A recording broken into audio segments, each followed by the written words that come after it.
Have come. They say we have come. Well, I have gone. Greetings, everyone. Greetings, lovers of freedom.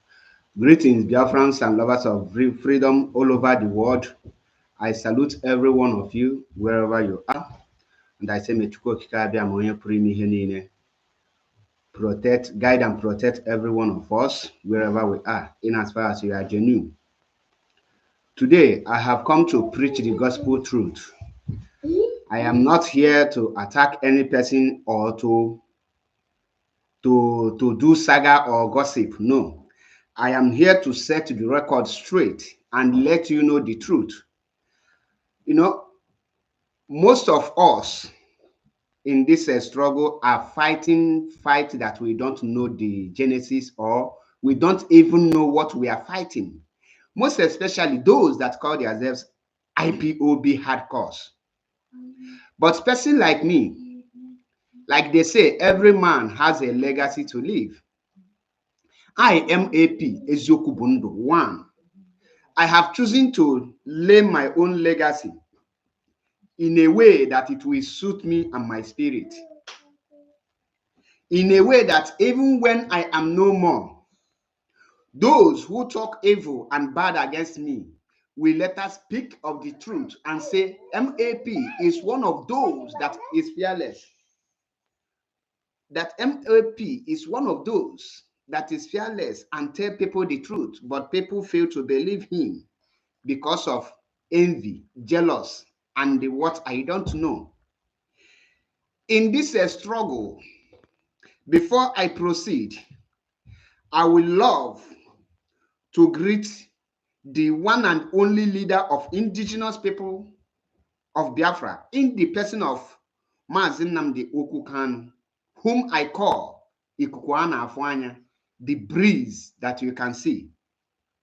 Ofu onye na-esi lora ora malichenwe ora shelie oliche nya malacha aka nnuturu osimili.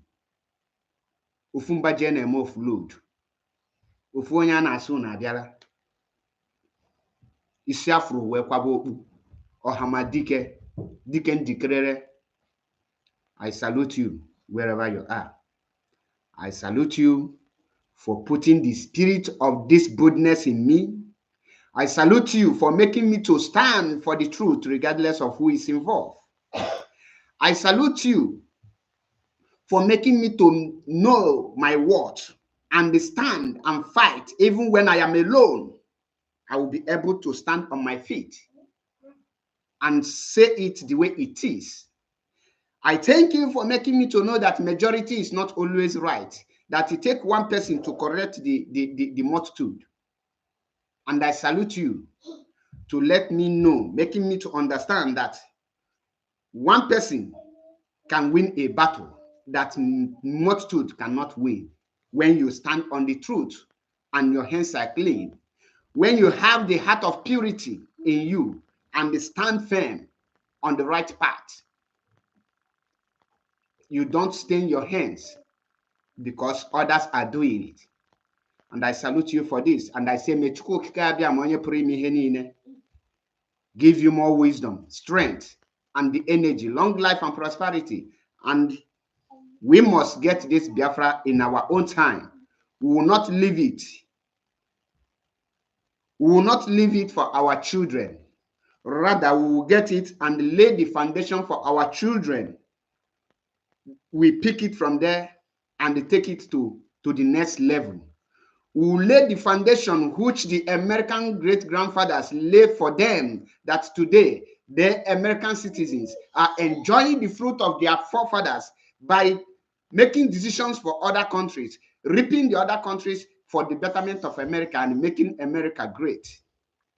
This is the stage where we are. And I say, may Chukwu Okike Abịama guide and protect you. I also commit every Eastern Security Network and all the IPOB legal teams. I commit them in the hands of Chukwu Okike Abịama onye pụrụ ime ihe niile to guide and protect them. And every genuine IPOB members all over the world and the IPOB sympathizers, those that are supporting, I say may Chukwu okike abịa onye pụrụ ime ihe niile give you all long life and prosperity and protect you all. He say, if you are joining me for the first time, my name is M.A.P EZIOKWU BU NDU. One man squad. I don't have enemy. I don't have cabal. I don't send any person. I stand on the truth. When you do the right thing, I will tell you this is the right thing. Kudos. If you do the wrong thing, I will forget that we have been eating and drinking from one table, eating and dining. I will tell you the wrong thing that you have done in your face without fear of favor.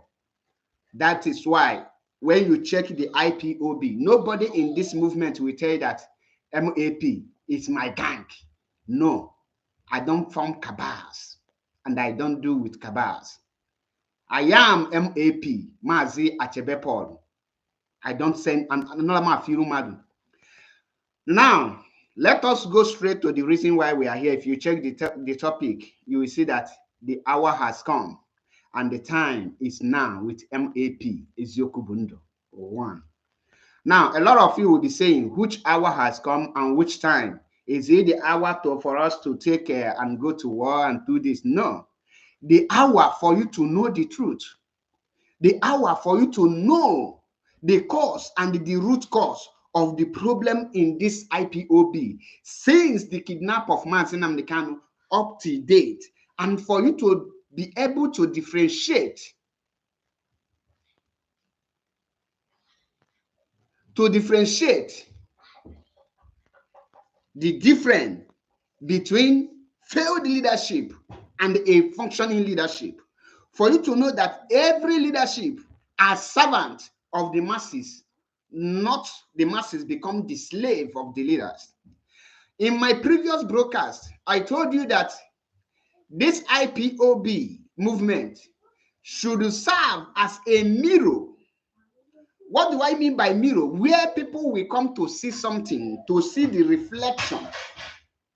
This IPOB should serve as a mirror where people will be looking at and see how Biafra nation, how Biafra country will look like when it is finally restored. People should be seeing the reflection of how Biafra nation will look like. The leadership of the people that will take control of our Biafran nation, how it will be how they will be interacting and hearing from their subject, the people they are ruling or they are leading. This leadership should serve as a mirror, but it is quite unfortunate that the leadership have turned themselves into a tyrant leadership and the dictatorship, which have made many people to be running away from IPOB that Mazi Nnamdi Kanu labored and suffered to bring together. Today, people are no longer proud to say, I want to go and join IPOB because of failure. Now, I want you people to understand that the era and the time where people will be gossiping, saying, it's the crazy, it's the mad, the fool, this, that, has come and gone. I believe in Mazi Nnamdi Kanu philosophy and ideology. In Mazi Nnamdi Kanu philosophy, he said to you that come for an open debate, and the superior argument wins it all. So be bold enough to confront M.A.P EZIOKWU BU NDU and disgrace him before every other person, so that people will know who is really M.A.P. Because men of value, men of timber and caliber is no longer in this current DOS. I must tell you the truth. Now, I want us to have a deep reflection and a critical analysis of events that have happened in these past 4 days. In these past 4 days, I want us to look into it so that you will understand and learn something, so that if you have questions, you will come and answer. Now, On Saturday last week, I made a program. How many of you remember the program where I analyzed the HOD press release using the name of DOS instead of IPOB press release? When I make that analysis, I told you people categorically clear that the target is to destroy M.A.P Powerful. That in a movement, in organization, you cannot have two press secretary, two press secretary. That what you have is one press secretary and assistant. That the executive cannot have their own press secretary outside the organization's press secretary. But a lot of you, because your brain and your mindset have been taken out from you, you no longer have your own brain to think for yourself. Most of you foolishly, and the act of your stupidity and your ignorance, come to my comment section, you dey crazy, dey mad as usual, because anyone that is currently telling you DOS are wise, go and check it. The highest thing they can do is to tell you dey crazy, dey mad. Their brain have been taken away. They don't have the frontal lobes. It has been damaged. That is why they cannot come up with a very constructive argument. There are only power in comment section. Drop a phone number, all of them will run. You can't see any of them. Most of them, when you see them, 5 comments from different Facebook is one person, because nobody is there. Now, how many of you remembered after I make those analyses? Now, a more powerful make a press release. Why I will be analyzing the voice record of Shea Shangoru, the GOC in exile, who is the architect of the problem we are seeing here. And why I am here today is to bring their hypocrites and their evil character and dismantle them, so that if they want to be the leadership of this movement, there must be a leader of all, not a problem and the destroyer of this very foundation. Because the problem and the crisis you see today in IPOB is being created by, number one, Abanyemu, who happened to be the European rep, is a member of the Directorate of State. Number two, Shea Shangoru, who is a GOC in exile. These are the big problems we have in this movement. Then number three is the protector of the somebody who lost his voice and they only have big head in the person of Bonfu, called Azayoba. Then they now have the puppies they are using, like the one in Italy, they call him Keke Oda, a dwarf. Just to not check it, dwarf. Italy will say nano. He is nano. Nano. N-A-N-O. Nano. That is Machekele dwarf. And their miscreant Pakaratingum media. Now, let us go and listen. Before I will play the voice of Shea Shangoru here, I want us to go back to the press release of M.A.P Powerful.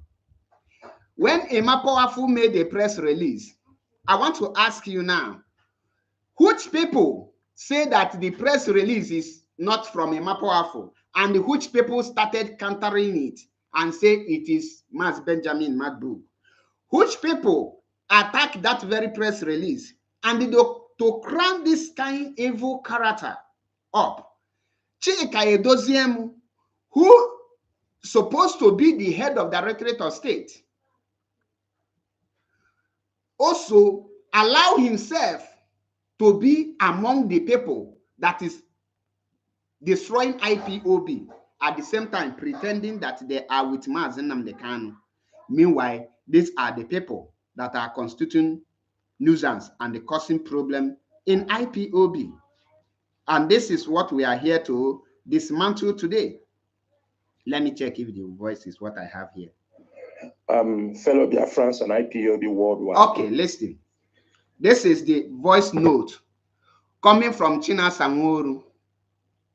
If you want to know where I stand, when I put up my phone number, you can call in and they ask me where I stand. Then you now tell me the group that where people are standing. Then I will now tell you among the groups, the one I stand.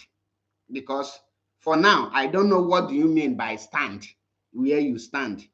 Okay, so if you are a man or human being, if you are bold enough, it's an open challenge for any of you to gather the courage to call.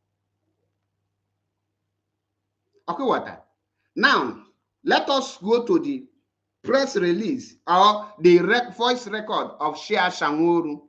Ihe na-akpị ya bụ egbu okpo ese wọ apụta n'iloju onye na-egbu. Now, listen to this. This is just a kind of to encourage every IPOB member. Ask everybody to be focused. My name is M.A.P Eziokwwu. Okay, thank God you remember your name. Everybody should be very focused during this trial period. I can see a lot. Why I'm making this audio is because I can no more handle all the questions, all the issues that are happening. But I want to tell people something. Pertaining a couple of days. Now, underline that word. He can no longer answer question. Question that he cannot longer answer is not coming from those we call hero worshipper. The question that Chinasa Nworu cannot address is question people like me, M.A.P, ask. Question people like Methuselah, Wande Mekisedek, ask. Question people like Darlington, ask. And question men that knows their values, ask. He cannot answer it. The reason he cannot answer it is because he is a traitor and a saboteur, and I will prove it to you. Don't be on the comment section to say this and that. Be bold enough. When I put my number, you can call in. And guess what? If you abuse in my comment section, I will delete you and block you immediately. So if you know you cannot come with something reasonable like human being, I will take you off. The era where you will be in my comment section and be cursing your father and your generation has come and gone.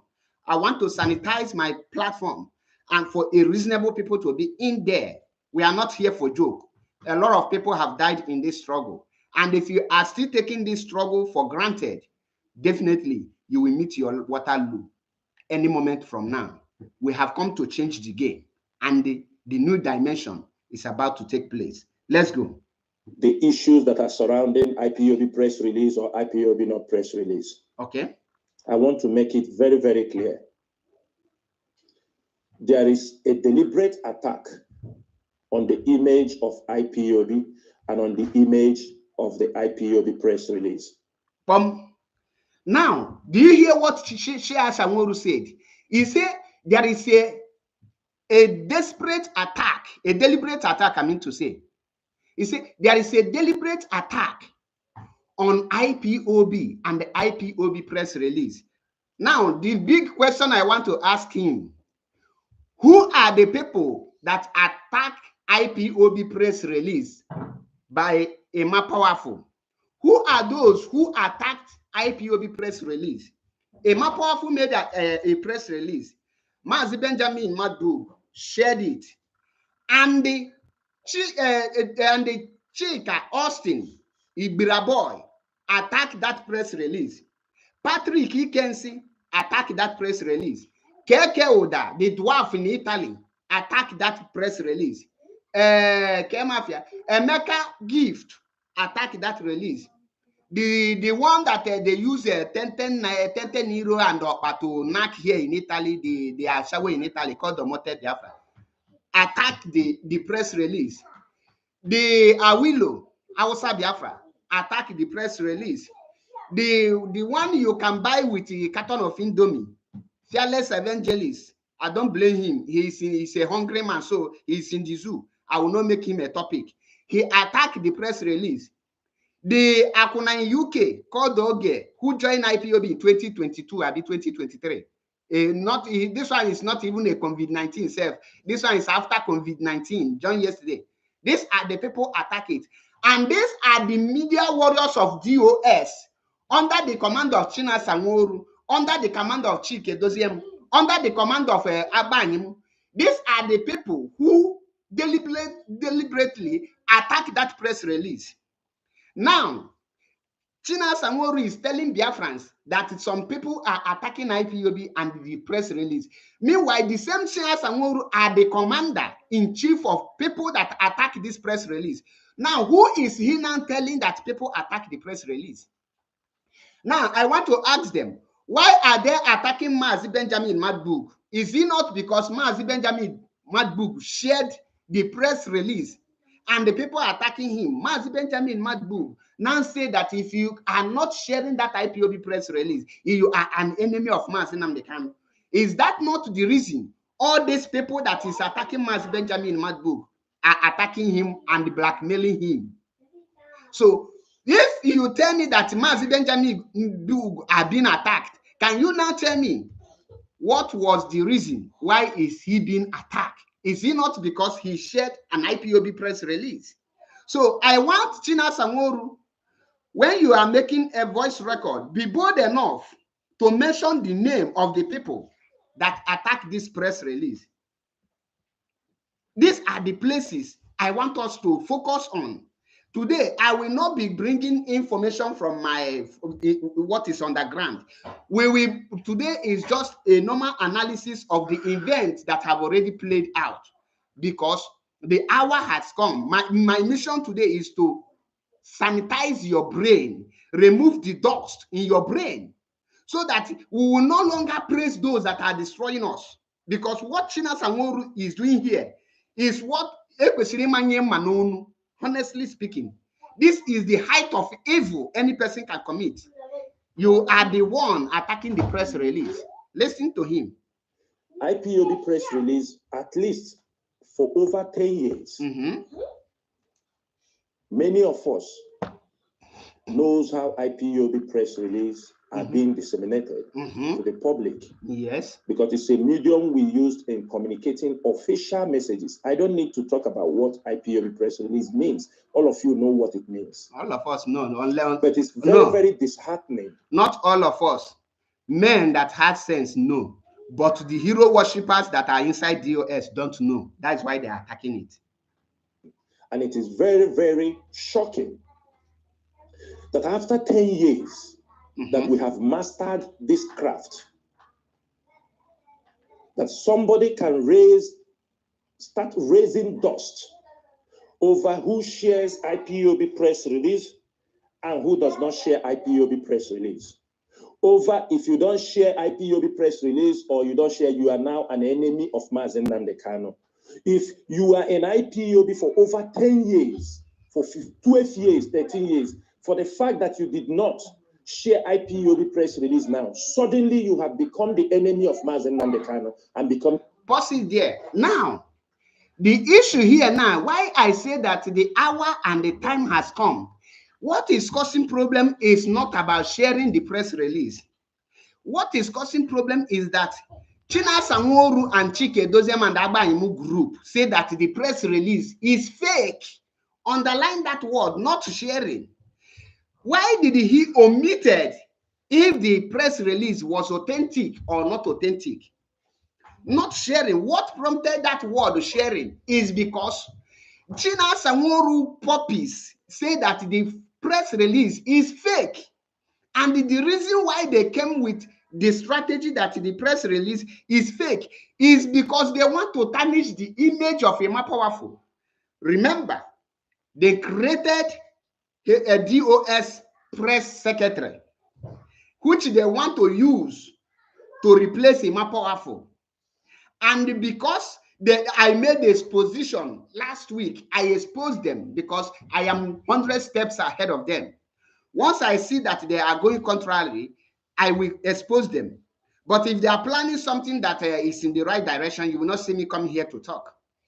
And I know if 10 people are watching me, they are the 10 people Because the reason why they told you people not to listen to me is because they know the moment you listen to me, your brain will open. You will start reasoning like a human being. Ask those around me. You cannot be with me and start thinking like a foolish person. You must face reality. You must be critical in thinking. Go and take your siesta. Now, these are the strategies, because my job is to expose them for them to stop the evil act. Now, Shia Sanwo-Olu, the GOC in exile, is talking about share or not share.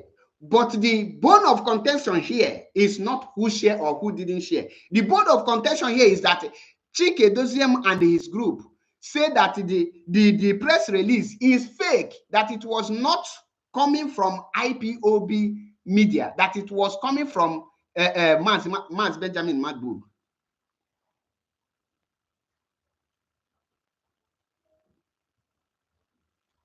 You understand it now? Now, all of a sudden, when people like us and the Darlington with Methuselah now quench that very act, and the Madbu now stop them from tarnishing the image of M.A.P EZIOKWU. Now, Madbu become the stumbling block for the failed cabals not to succeed in removing the IPOB secretary and they replace him with Okadibo Chinwendu. So out of that anger, they are coming to tell us that people are deliberately attacking the IPOB press release. And when you go to the people that are attacking the IPOB press release, you will see people like Sabinus Gab saying that it is fake.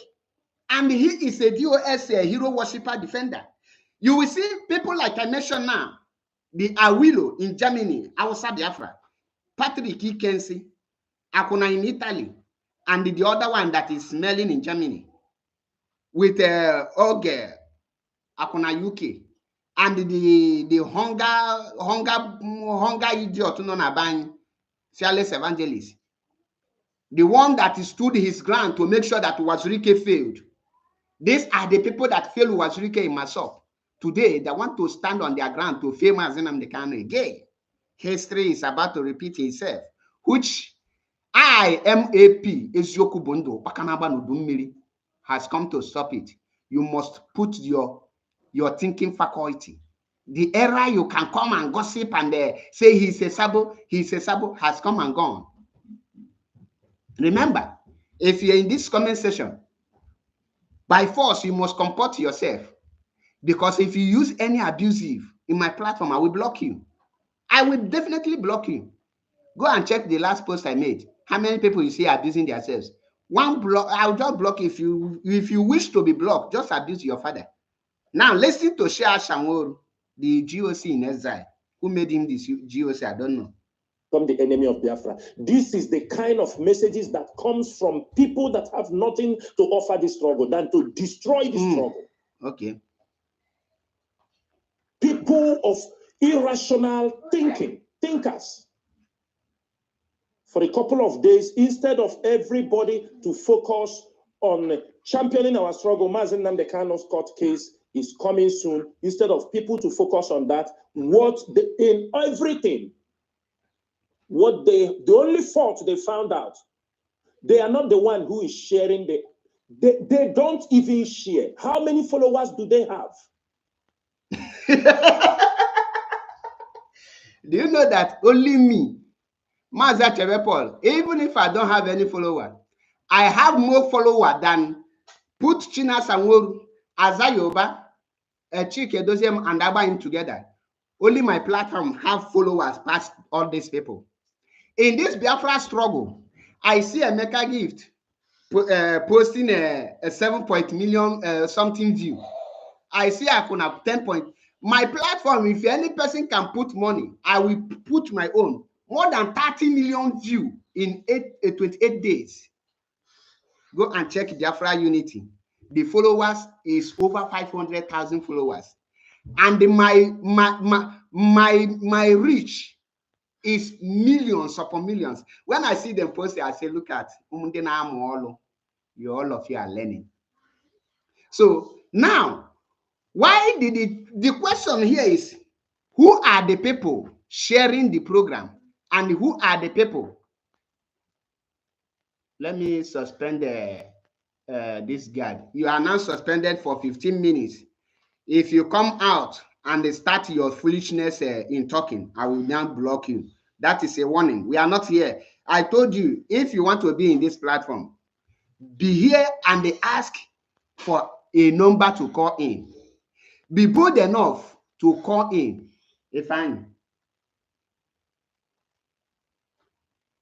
Be bold enough to call in so that people will hear your voice.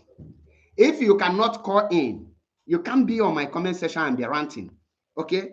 So you can go to people that fight for comment section. You can go there and rant. This platform is for intelligent and wise people. We are not here to be romancing words. Like I told you, the hour and the time has come for people to know the truth. I believe in an open debate, confrontation. That's why when you talk about me, try to tell me to come in. You will see me there, and I will definitely destroy you with fact and figures. Listen. Suddenly, now they have become the mouthpiece. As an IPOB, you refuse to share IPOB press release, but you can share a Nigerian press release. You can share what is it called? This BB Niger, but you cannot share a press release. And the Shia Shanworu is defending people that is not sharing IPOB press release, and he says he's one of the leadership. And now he's encouraging people not to share the IPOB press release. Now, some of you who don't know what is the architect of this problem, what caused this problem? What caused this problem is that in that M.A.P press release, he recognized men that are working with Mazi Nnamdi Kanu. The so-called failed cabals wanted for their name to be mentioned, just like that. But all of a sudden, they were disappointed that M.A.P powerful, out of his wisdom and the intelligence, he recognized those that is working day and night to restore Biafra alongside with Mazi Nnamdi Kanu. And he gets angry. Before now, is it Shia Shanworu that is writing press release for M.A.P powerful? Now I want to ask them, if there is any false or fake press release that somebody impersonated IPOB using or personated M.A.P powerful, whose person's duty it is to come out and say this press release is not coming from IPOB, that I was not the person? Is it the Chihuahuas or the M.A.P powerful that is in the position to say that this press release is fake? And I want China Shanworu and his so-called criminal gang to tell us which people say that the M.A.P powerful press release was fake. Is it Matt Book who shared the press release, or is it Abayimu and the Keko, that the dwarf in Italy, the idiot who was with Ohaneze Ndigbo and be eating yam as of 2019? And I challenge him to show me, to tell me which movement or which organization did he belong as of 2018, 2017, 2016, 2019. These are the people that COVID-19 bring in IPOB, and these are the people that is causing distraction in IPOB. Now, I want to, because what China Shanworu is doing here, many of you don't understand the game.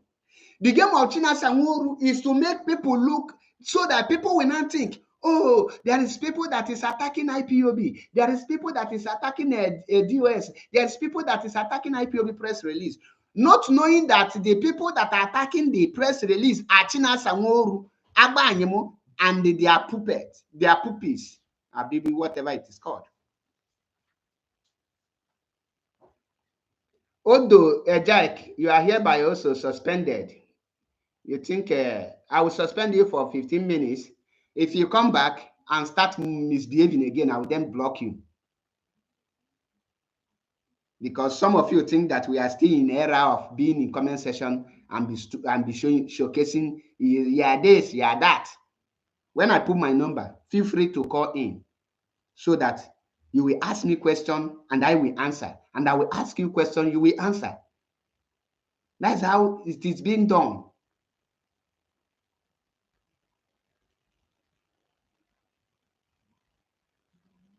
Now, even people that are not IPOB members are now the ones advising you people. The people that who have, they say they will never be under any leadership. They want to be independent. They are the one now giving advice for what will happen in IPOB. And most of you are falling into these traps. Do you know who created the vacuum for a non-IPOB to the advice? Now, let us analyze it. There is according to IPOB, IPOB has a leadership, right? What is the function and the duties of IPOB? The function and the duties of IPOB leadership is to make sure that the unit, the IPOB is in one umbrella, that IPOB will be speaking in one voice, that IPOB will concentrate on the Biafra restoration, that IPOB, nobody can come in or to protect one another. The function of IPOB leadership is to make sure that when there is a crisis, they will come out with they will stand as a leadership neutral to make sure that they judge that case with justice, fairness, and equity, not siding one-sided. It is not the duty of IPOB leadership to start creating the problem by themselves. But the problem, I can tell you that the problem you see today in IPOB is being created by the IPOB, Agbanyim, Azayoba, Shia Shangoru, the GOC in exile, and Nwampi Keke Oda. These are the people creating it. Now, the crisis, I will use the issue of Chibuzo Egwuatu, the current this Kabas spokesperson.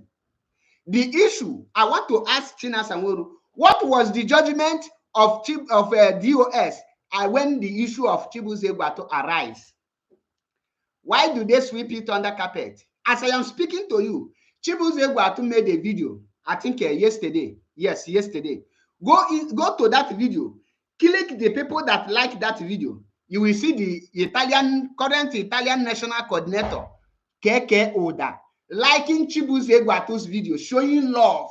Encourage that, because when you like, it means that you are encouraging. You want him to continue.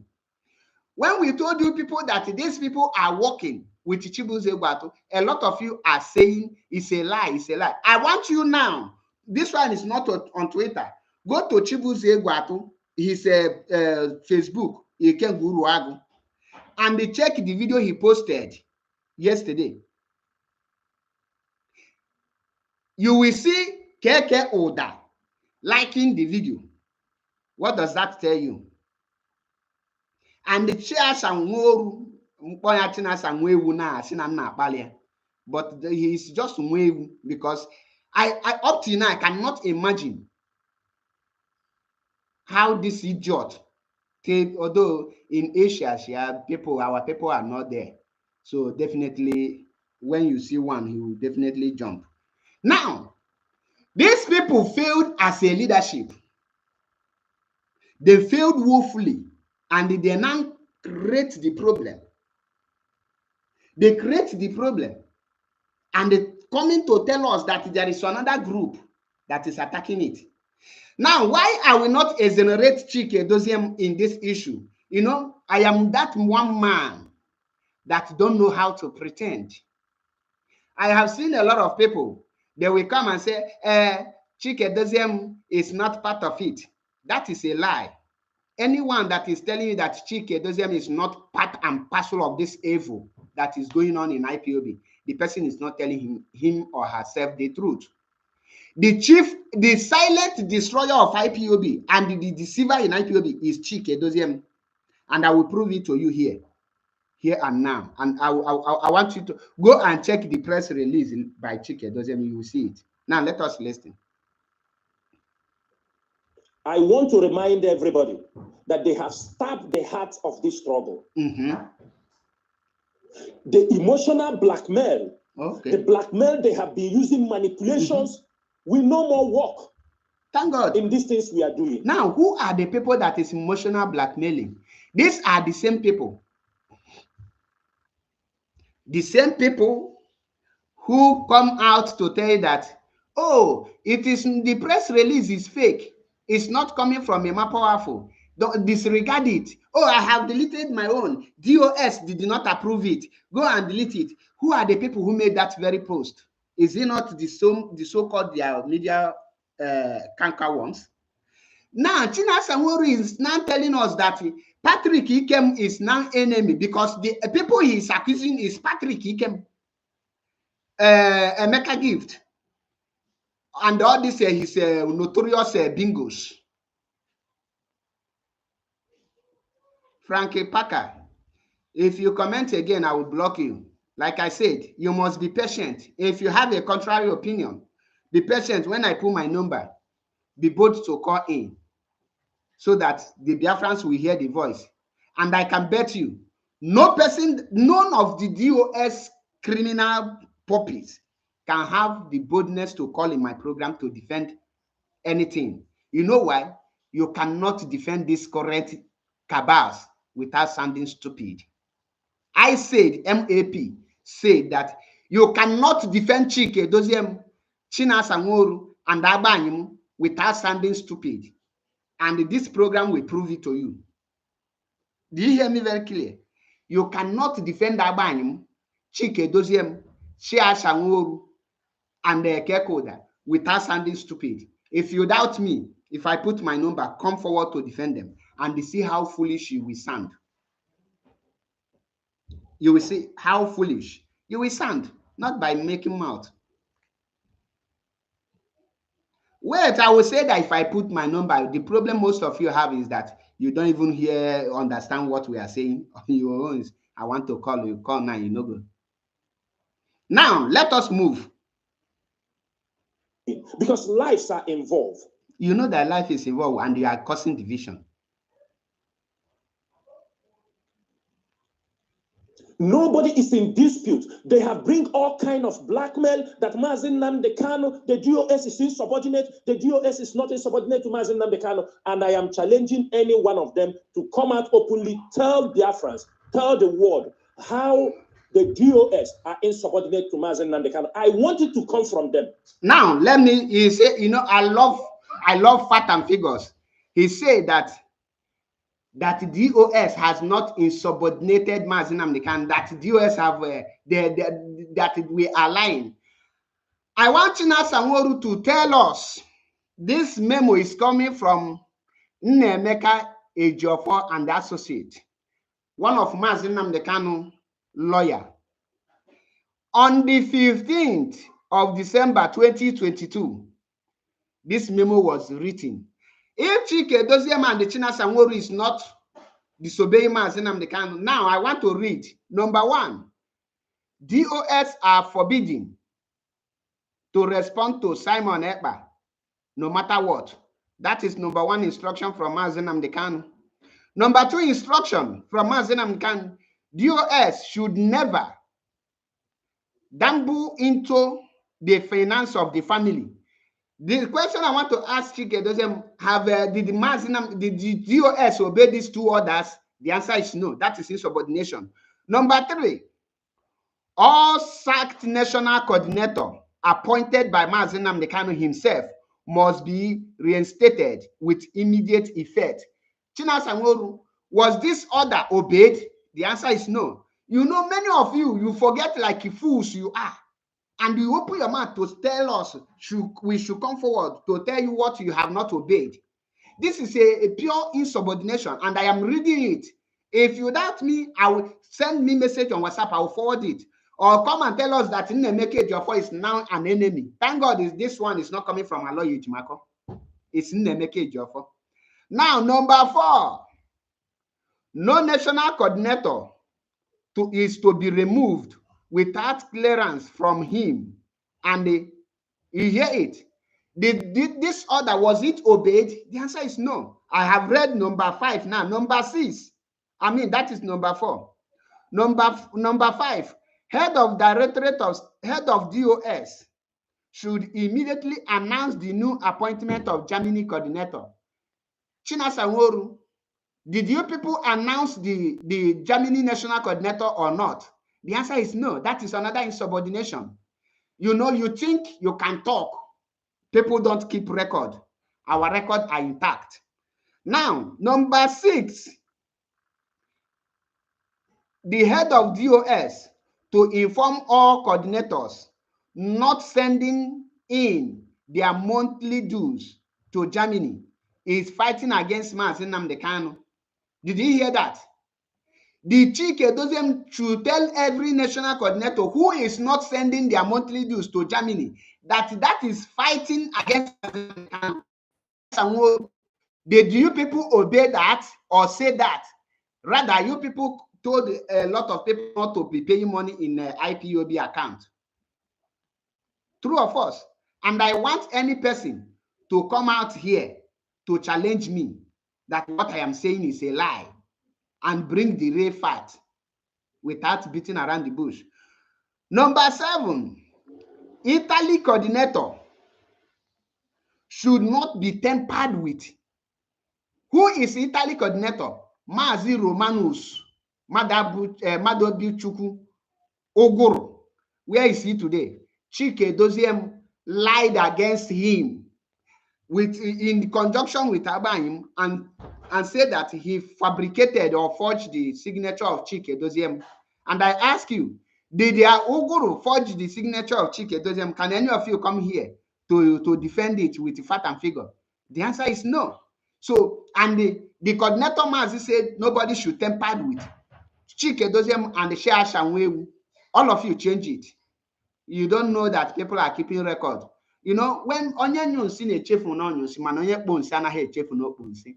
You see why I told you people that I am M.A.P Ezioku Bu Ndu 1, and they not born any person well to defend DOS in this my platform, and they last for 10 minutes.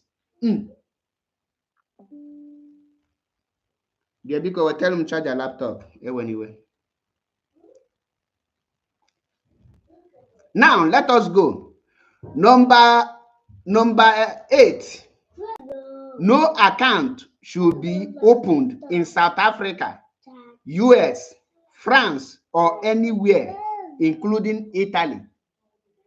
Chike Doziem, did you people open account in South Africa? The answer is yes. Chike Doziem, did you people open another account in Germany? The answer is yes. Did you people open account in everywhere Mazi give instruction for account not to be opened? The answer is yes. Is that not an insubordination? That is a insubordination. That is insubordination. Now, let us go to number 9. All money should be paid to Germany. All money should be paid to Germany. Was that obeyed? The answer is no.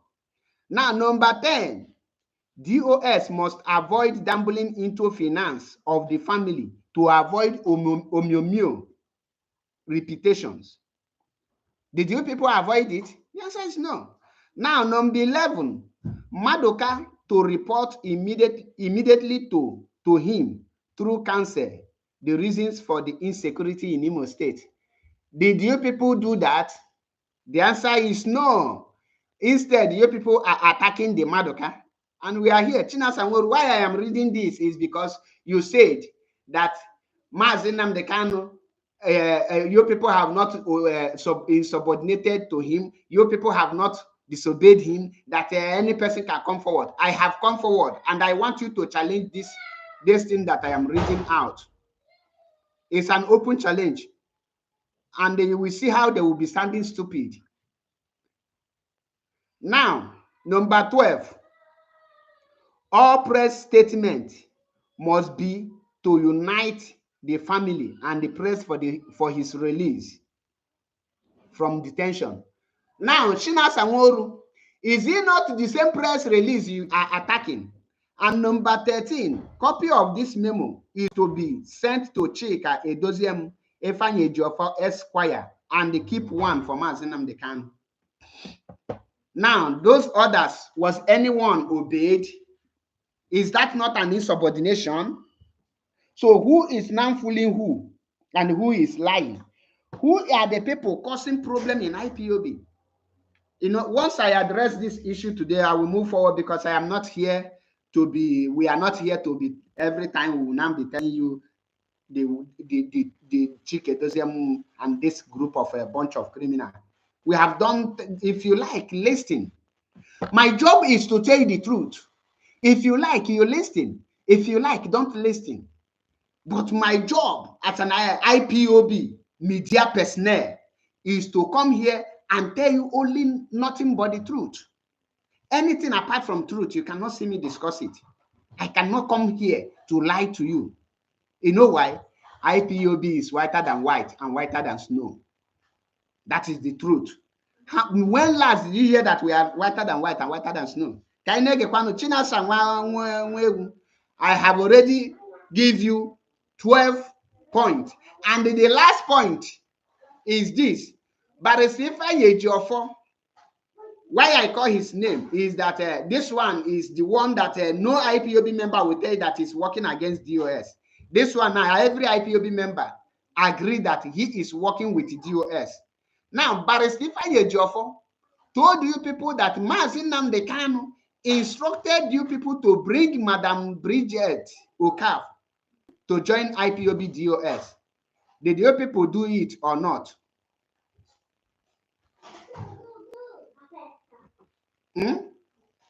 Did you people do it or not? The answer is no. So I have already proved to you that you people are insubordinate to Mazi Nnamdi Kanu. You are now, your own insubordination is top notch, it's overflowing. So I have cleared your doubt, because we are nobody. Oh yeah, let's go.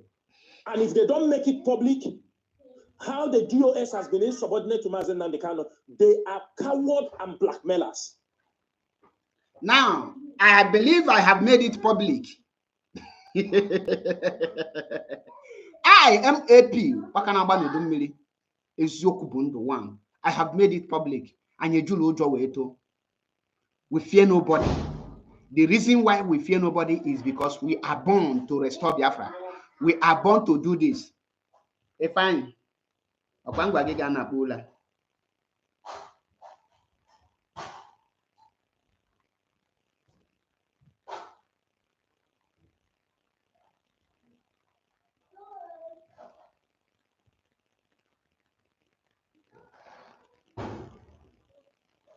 Do you understand it?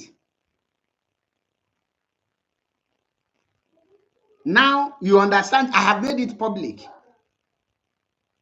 And you can now have that you and your cohort are a bunch of saboteurs. Let's go. They should tell the public. Let them say to the public those things that Mazi Nnamdi Kanu telling them that the DOS are insubordinate. Let them come out and make it public to the world. But I want everybody to be very focused.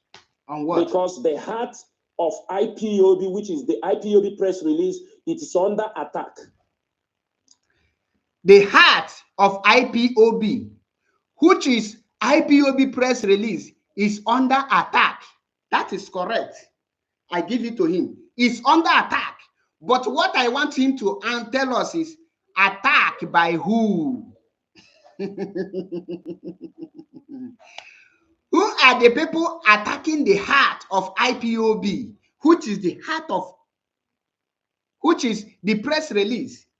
Which people call a more powerful press release fake? Which people come out to say, stop sharing a more powerful IPOB press release? is the same DOS, the so-called the Chihuahuas.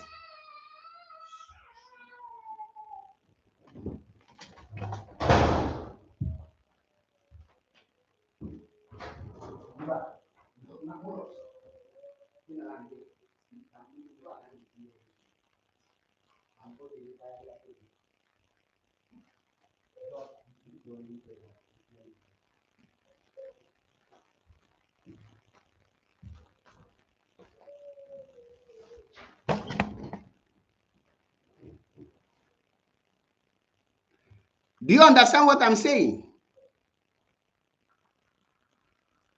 Now you understand where we are coming from. And he said that Mazi Nnamdi Kanu is complaining that they are not obeying him. Now, what I want Biafrans to understand is this.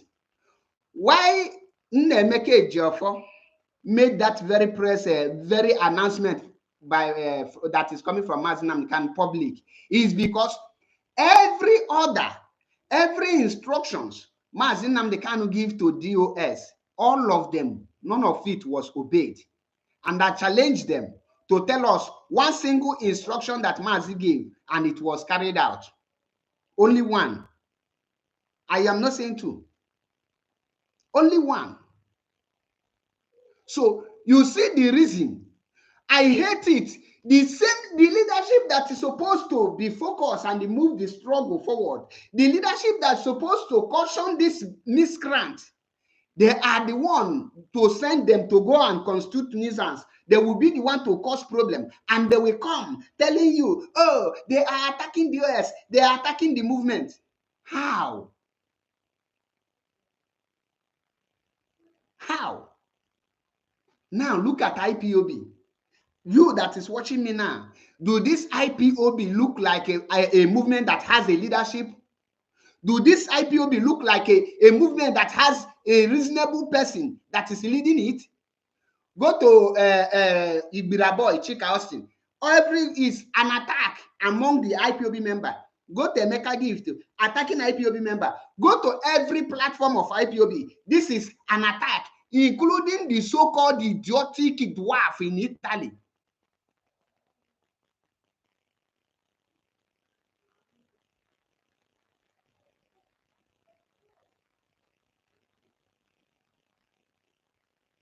Including the dwarf,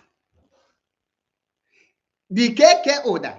I see where you call the Onogeti platform or Ogochukwu or whatever it's called platform and say Mazi Achebe is being hiding. He's hiding me.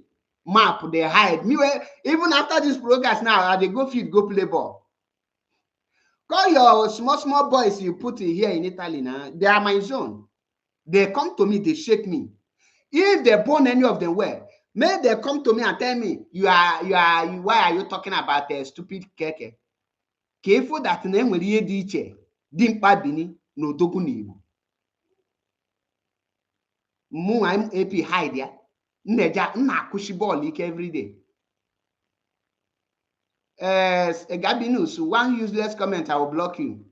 Why I will block you is because you cannot be bold enough to call. Had it been you will be bold enough to call, I will leave you.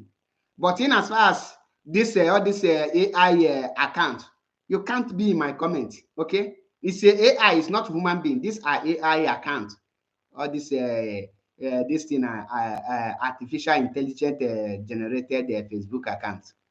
I don't allow it in my platform. If you're a human being, what I expect human beings to do is to say, Mazi, I disagree with you. Drop your number. Let me call in. Then you call in. And you now, but guess what? You cannot call in. You can only, maybe now, this Sabinus Gabri, Dachina Samuru or Isaiah Oba or one of all these bingos. Now, can I get what the small chihuahua? Yeah, with the things I now pass it through. IPOB is no longer the IPOB Mazi Nnamdi Kanu build. These people want to destroy this movement to the level that when you speak about joining IPOB, people will be seeing you as fool or an idiot. People will see you as a useless person.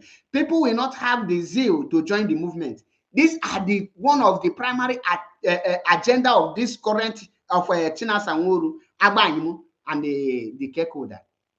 And the way you check the most of the people that are currently with this Chihuahua, you will see that all of them are 2023, 2024 IPOB. They join. Example, Ogechukwu joined IPOB in 2022. Somebody that is eating with Ike Kweremadu, all of a sudden become IPOB, and they give him position, give her position. All of a sudden, KK that is eating this thing with Simon Ekpa in this thing, all of a sudden today is telling you he's a hardcore. All this Nigeria agent, APC, is now hardcore. Now ask yourself, why is IPOB in this thing? They are not stagnant, they are in retrogression now. This thing, what is it called? Retrograding. They are going backward.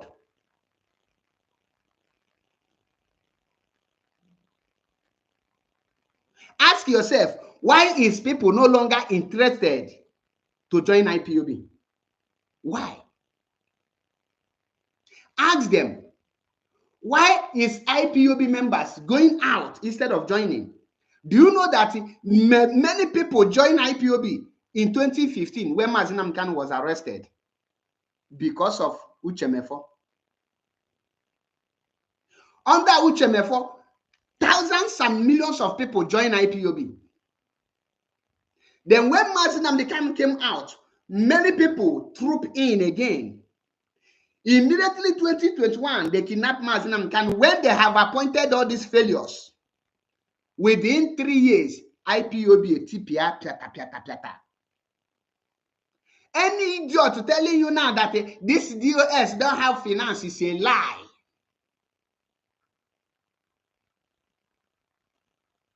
Anyone telling you that they don't have money is a lie. The question they should ask is, which people cause the problem that make everywhere to scatter? Had it been that these people lead like human beings without attacking each other, without being power monger, will any crisis come in IPOB? That is why, no matter how Uchemefo Nezuzu today, do you know that Uchemefo Nolanyo is far better than Agbanyim, Shea Shanworu, and the Kekeuda with Azayoba? I'm telling you the truth. Because when Mazi Nnamdi Kanu was arrested, Uchemefo was able to coordinate IPOB and they managed the movement.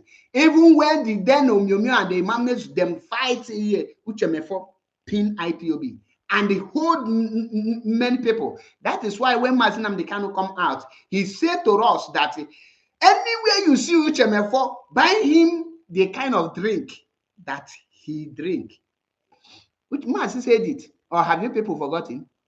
Forget that he later failed along the road, but when he was with IPOB, he performed 100% better than this current sleeping dogs. Now, can I get one Sheasha? Can I again? I hate him. I hate him. People I hate lies. I hate it. That some people will come up and tell you, if you don't share the press release of for completely more than a decade, we have been sharing this press release, strategically putting this press release, using it in AI, doing everything to disseminate this information. Suddenly, somebody come out of their hate, out of their jealousy, because they are no more feeding the way they want to feed from those things. That is how they turn out to start blackmailing the leadership. We have seen this for the past 4 years. Oh, guy, nobody is blackmail. Every day they are blackmailing the leadership. Every day they are. The leadership name and blackmail. So because okay, do they blackmail you people that made you people not to see today? Nobody, call back home, ask people that are not IPOB member, what is IPOB doing? They don't know. So is it blackmail that make people not to know that there is IPOB is fighting for Biafra restoration again? Can anyone tell me one thing you are doing? Okay, you are just a failure. Let's go. The same group of people, they gave wings to this Ekperima. They gave wings. They gave wings to this Ekperima. When Mazi Nnamdi Kanu was rendition, they were the people that supplied Ekperima every information he needed to attack the IPOB leadership. Now, Chinasa Nworu, can you swear that when Mazi Nnamdi Kanu was kidnapped, that you are not working with Nelly Ofebu? Can you swear? Now, Biafrans, you know why I am different from everyone. The reason why M.A.P is totally different is because I will not take because we are quarreling or that we have misunderstanding and I start lying against you. I can't do that. Now, Simon Ekpa started genuinely. If you swear that he never started genuinely, you will die. That is the truth. He started genuinely. When this Agba Iman, Chinasa Nworu, see the force that Simon Ekpa is using, they start setting him up. They start setting him up.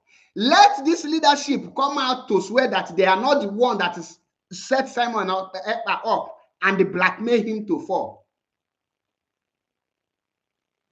Let them come out and swear. That they are not the one who pushed him to fall because the act of envy and jealous. That is why I don't fear you if I discuss with you. I don't fear what I will say to you. Record it.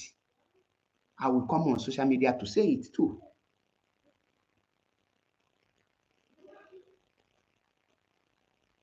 Now you are shouting. They feed the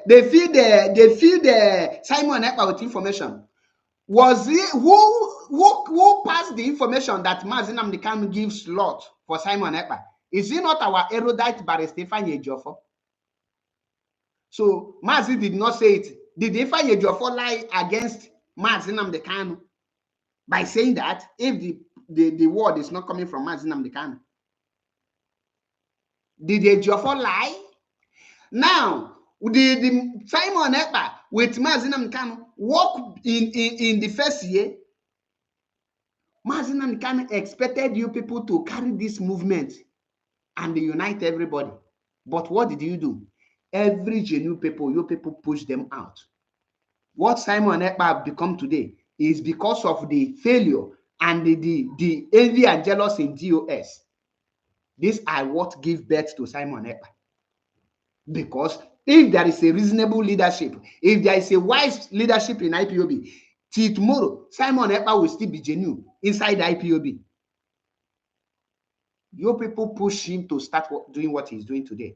And I can defend it anywhere. I don't speak out of hatred to any person. When truth comes, you say it.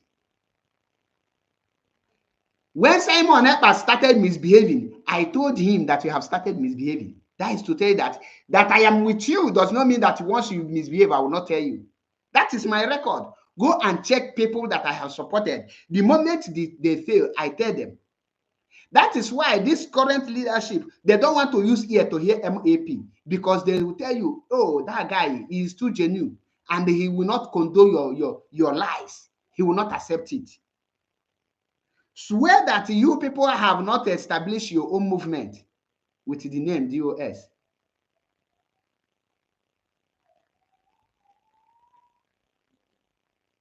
You okay? They're not.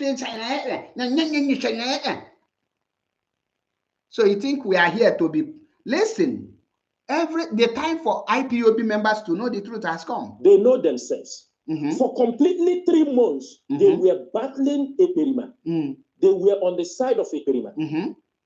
And these women in America battling the leadership of IPOB until they start having problem with them and they retrieve back. And we kept silent for peace to reign.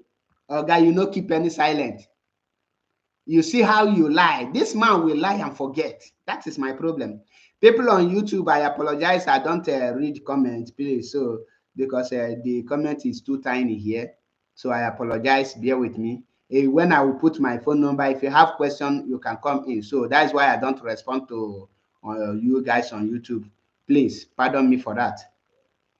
Now, the question here is, Was Simon Ekpa working with IPOB in the first place? The answer is yes. Was he working with Mazi Nnamdi Kanu? The answer is yes. The question should be, at what point did he fall out with Mazi Nnamdi Kanu and IPOB? And when he fall out with Mazi Nnamdi Kanu, the people that are siding him, that are genuinely, stop, finish. So you cannot come now and say, Simon Ekpa this. Say, Oga, anyone. That is why if you say he was once an autopilot, I say yes. When Chike Doziem come out on Radio Biafra, foolishly to mention the name of Achebe Paul, was I a member of Autopilot? The answer is no. So where did he get his information? Because he is a bloody liar too. So that's why I told you people, when you don't have the tools to investigate, stop accusing people left and right. Now listen, okay? Why I am saying this, everybody keep this record. The last thing I will do is for somebody to blackmail me under that they don't listen to Mazi Nnamdi Kanu, they don't obey to Mazi Nnamdi Kanu. That is the last thing that will happen. And I, Mazi Chinasa Nworu, I will not accept it. Oga, nobody is blackmailing you. We are telling you the truth. Chinasa Nworu, you are not obeying Mazi Nnamdi Kanu, and they are not taking instruction from Mazi Nnamdi Kanu. And that is the reason Mazi Nnamdi Kanu lawyers are no longer reporting to you people. That is the reason when you people now send your own request for your own benefit, Mazi Nnamdi Kanu will not respond anything to you people. And you people are now accusing the lawyers that when you send message that the Mazi Nnamdi Kanu will give feedback, they will keep it to themselves. The Mazi Nnamdi Kanu don't give feedback because you people are disobeying him, which I have read 15. I have mentioned 15 here. And I want any person from DOS to come and counter me. The highest thing they will say, Mazi Nnamdi Kanu is being misled. That is a lie. Mazi Nnamdi Kanu is not being misled. The second thing they will say, didn't you know that DSS people put here? Oh, but you cannot send message to a lawyer about to send message. People no longer put here. You can, your lies cannot hold. So Chinasa Nworu, you cannot. Oh, you say you cannot take blackmail. Chinasa Nworu, but you blackmail people. Or didn't you blackmail Uchemefo out of IPOB? What of a video? Are you not among the people that blackmailed them and they lied against them when they asked questions? Oh, you think we don't know? We were only against Uchemefo because he now come out and be against the movement. Had Uchemefo face you people and tell you people the truth, believe you me, nobody will be against him.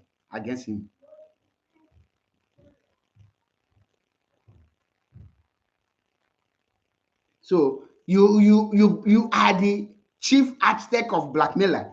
Chinasa Nworu, are you not the one that blackmailed M.A.P Powerful, that the press release is not coming from M.A.P Powerful? Is it not in your platform, your group, your WhatsApp platform, you told Chika Austin to blackmail, to come and say that the press release is fake? Chinasa Nworu, are you not in the platform where you tell those your KKO and the rest that the press release is not from M.A.P Powerful?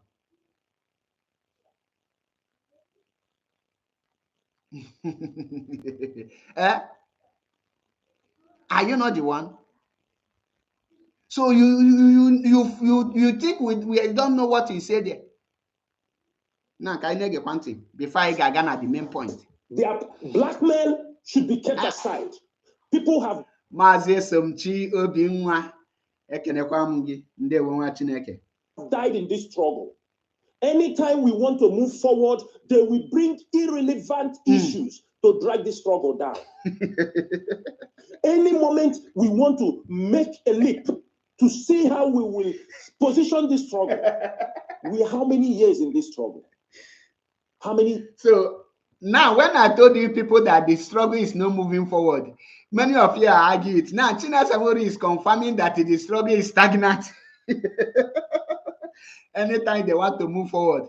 So, I beg, which plan do you have to move forward to take M.A.P Powerful out and replace him with Okadibo Chinwendum? Is that moving forward or creating another headquarter? You people have successfully destroyed the image of IPOB. And you think we are here to tell you this? Listen, my job and my legacy is when Mazi Nnamdi Kanu come out, I will be the one to tell him, Mazi, dissolve these criminals and take them out. None of them is worthy to be in IPOB. Now let's go. Yes. And suddenly, it is the issue of press release. The press release, Aichina Saworu and other IPOB media team, nobody reminds them to share IPOB press release. For the fact that we share IPOB press release will not make us start to, if there is something wrong in a press release and people draw an observation, it should be looked into than trying to muzzle it in the throat of people. Underline that one. If there is something wrong in IPOB press release, what people need to do is to ask questions. Is this thing wrong? And before you say something wrong, how do you know that that thing is wrong?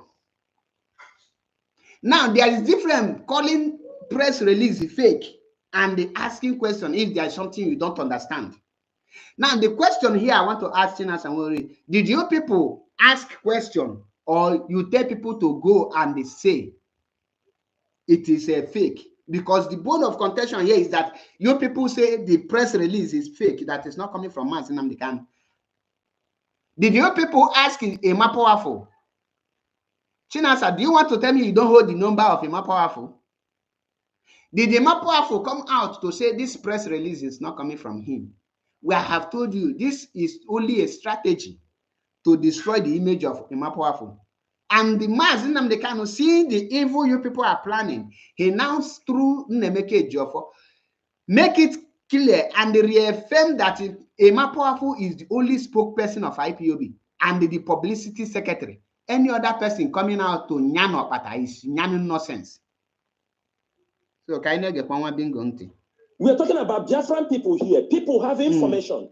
If you dish out a press release that it is not they don't understand it. It is your duty to explain it to people what it means. It is not to force it down in their throat. Why I'm saying this thing is this: everybody have to be very careful, and they know that they have caused a damage to this struggle with this unnecessary fight. Now, not no, you know you have caused a damage. You know you have caused a damage. Not them. Say you know you have caused a damage. Now, before I will go to the next lesson, my line is open because I want to be receiving people and they're analyzing it. Because of press release. I don't want to talk about this issue, but I am highly, highly disappointed. Because this is exactly how it started in 2020. They say they don't obey Mazi Nnamdi Kanu. They don't do this. They don't do that. What is it that we don't obey? What is it? I have mentioned them. Oga, shut up. You are irritating. Let me put my number so that the guy that was okay, I have one requesting on Facebook. Let me know if I can bring you on. So I couldn't bring you in. I don't know why. Resend your request again, please. If not, you can also call on direct on my phone number, on WhatsApp number. But if you call and you start abusing, I will definitely take you out. What did I say? If you call and you start with the crazy, the mad, I will take you down. Come with your own debate, your argument, your own point. Come and disgrace Mazi M.A.P. Eziokwwu Bu Ndu. Bịa na m n'iyi if they burn you well.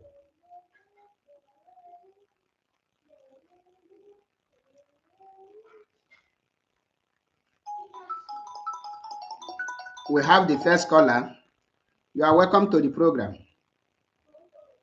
Yeah. Oh, Biafra. Almost here, Biafra. Please, your name and where you are calling. Okay, yeah. If you based in our land, regardless whether you are for your against or contrary, please don't say your location. But if you are outside Biafra land, tell us your location and where you are calling from. I'm the same person. I'm the same person. An IPOP member. I had called tomorrow. You don't know.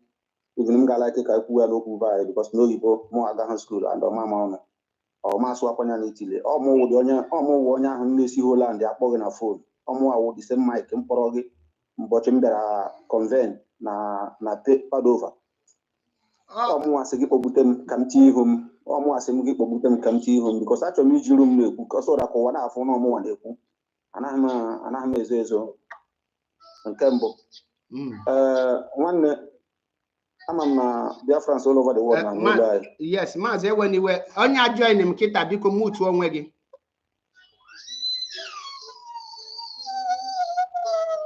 On your Kita join him, Biko Mutu on Weggy, Biko mute yourself to avoid me taking you down.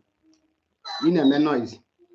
So, Maze Mike, right? If I'm not mistaken. Yes. Okay, Ganiri.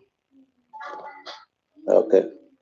Biko, achọrọ ka ibidogodo na grievous system gị niile ka anyị na-edo nwa ya anya ka Biafrans na-aghọtakwa na anyị ma anyị ma ndị nke mbụ dị nso na member of DOS because na ihe ọbụla na-eme menweghị the leader of organization enwere isi ka anyị bidogodo ka mụ bido from mgbe m maara gịwa emitere gị na Belgium Paul Achebe emitere Metusala na Belgium ruo today. After that Belgium, up to today, protesters that were after that Belgium, up to today, Agabelon protest also. Manam after that Belgium, Agagoma Chelo Cambia, in my protest Bungayali. So Obonijum Kedu program or Sega. After that Belgium, Agam Padova for IPOB this thing 30th May. After that Belgium, I got different series of IPOB program here in Italy, more than 5. But when you say protest, after that Belgium, IPOB tinye any protest again na Italy here. The only thing etinye go in Italy here, but 30th May, which is not a protest. ENJ clearly use the word protest or payment. Now, the rest 30th May, the last year 30th May. Last year 30th May, I was preparing to go when I had information that a dwarf in Italy called Keke Oda was organizing people to come and fight on the protest ground. As an IPOB, on a holy day, you don't need to fight. What did I do? I report this issue. Hello. In 10 minutes. Chelo. Yeah, Chelo. Wait now. Chelo, let me round up.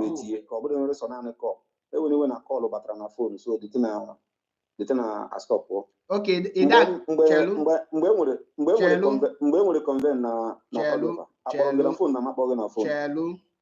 Chelo. Before here, Kedebi no dobe nkuloku. Kedebi no dobe nkuloku.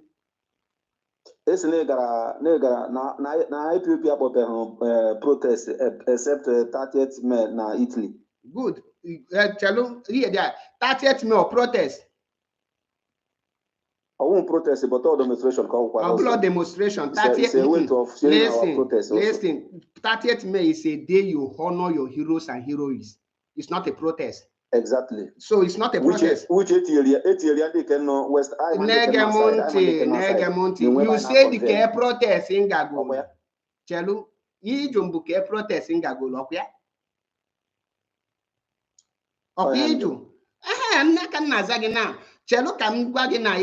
When I say that you cannot defend the US without sounding stupid, Malia did difference between protests and you are honoring this thing. Let me tell you. Now, the reason to Ekoshi Abia IPOB something. Now, on the 30th May 2024, which is last year, I was preparing to come for IPOB 30th May. And I got an intel that M.A.P Bini, the criminal in Italy, was planning to attack me. As an IPOB member, I report this issue to Isaiah Yoba, and Isaiah Yoba called a meeting and invited him, and they asked him, is this true? He said yes. He never denied it. And I was expecting Isaiah Yoba to take it up from there. Then Isaiah Yoba said, why do you do this? He said he take the permission from Abanyim. Now, in other words, Abanyim, who happened to be with European rep, is planning to fight on the holy day of 30th May. Then, Kediya Isaiah Yoba Benibe, Maza Chebe Paul, in Ugoniana, the order is from above, order to fight on the 30th May. Then what did I do? I don't have to go because of no ordinary day. But 30th May to me is a sacred day. You don't need to take it for granted. So that is the reason why I stopped. So go ahead.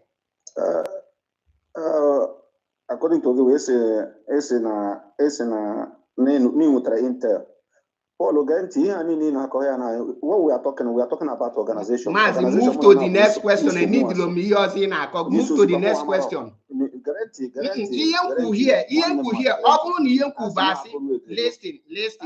Listen. Adalom here can you go get? As long as you put and well mention the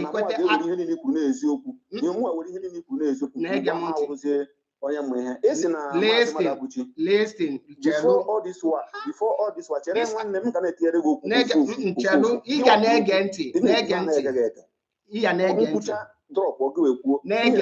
in on my program. Listen, in on my program. If you cannot listen, I'll cut you off. If you cannot listen, I will cut you off. If you cannot listen and pay attention, I will cut you off. If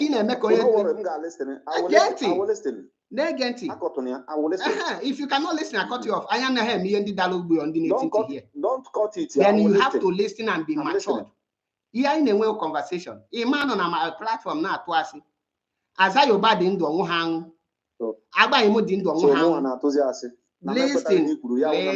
Listen. As long you put any henku, he get mebu to as I obey. Other outward, post the voice record of the meeting. Because all the on record. Can ese na na-ekwere na ndị isi adịghị ekwere onye ndu anaghị eso ihe niile o kwuru si ka eme otu osisi ka kwuo ya si nso nọ n'ime ke ndị ha na onye ndu si wee nsogbu na-achịkọta iti ruo ụbọchị ejidere ya ya na IPOB leadership. Okay. Ke ihe onye ndu kwuru mbọchị the last okwu kwuru na press release ebe ọ sị na ebe mgbe a jụrụ ya sị ebe ka o si enweta information ebe ka o si apart information ebe ka o kwuru ọ gbara ụwa na ebe o si enweta information ebe ọ ga-apasị ọda ya.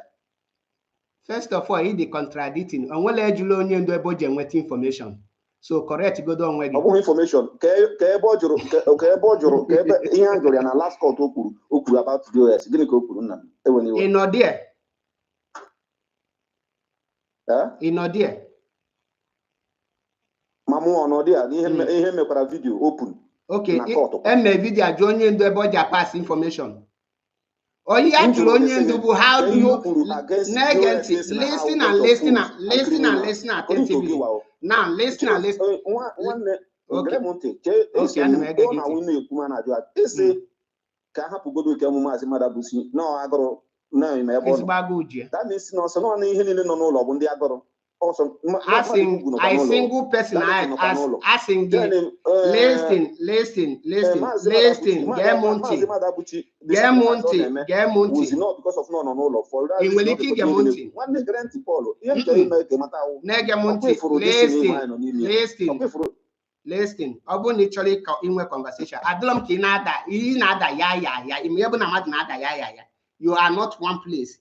Listen, enwelo mgbe nsị gị na everybody nọ n'ụlọ ndị agụụ asị gị na mmadụ abụchi Nwachukwu bụ onye agụụ inye ọ na-anọkịta nsend elie 10,000 naira si anya kwuo against any person who against the person. That is what I mean. So I shouldn't get there. Let us come to wait, Gemuti. Let us go back to your question. Okay, ma. Where Chelu can Okay, dress here your question. Chelu can dress here your question. Okay, sorry. Now, age question, Kedindian and Masinam the canon lead this movement, Shiga IPOB leadership. Age question born on a court, Kedundo abortion on and wet information, correct, Yegin or well and durable and wet information. Continue your question in order. Where's Agia? In on an abortion on a question each you. Now, Ndi Masinam the canon are local with bu IPOB leadership. And don't know pass information but through the leadership. Leadership of IPOB start from the last unit coordinator. Even PRO is part of leadership. And that is how to the DOS, which Mazinam Khan is among it.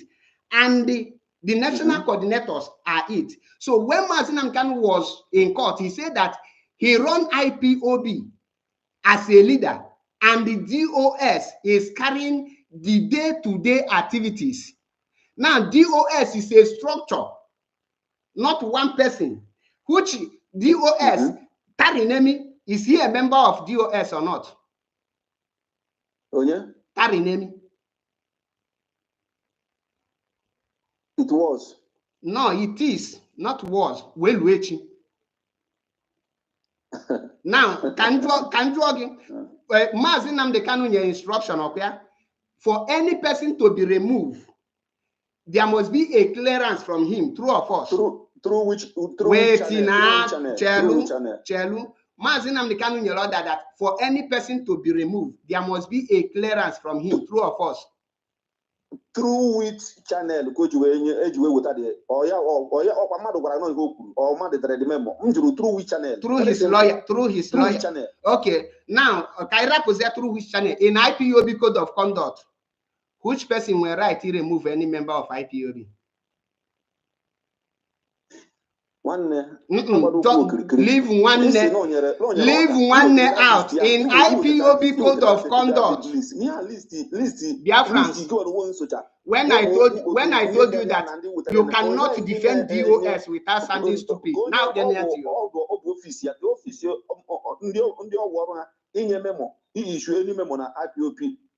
organization. You make a question on your question. Your question as a question abun. Here can you cannot defend US without something stupid. Ajungi IPOB code of conduct. Chelona stupid. And I'm ready to be stupid to the last of the day.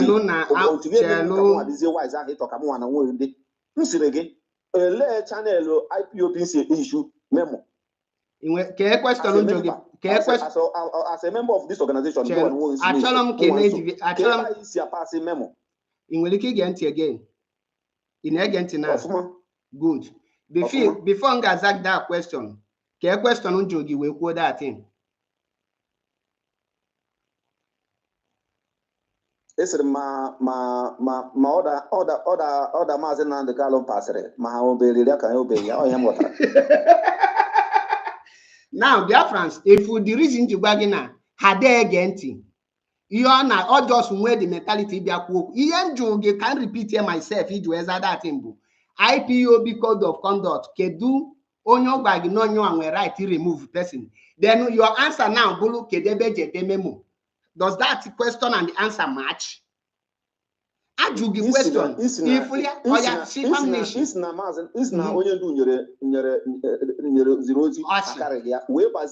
My brother, can you answer that question?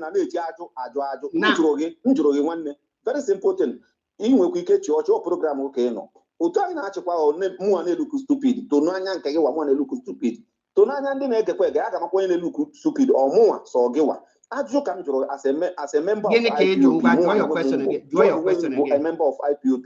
They say now the leadership of this organization who bunch of fools and the criminals are that on oh give proof them wrong about you the fools and the criminals.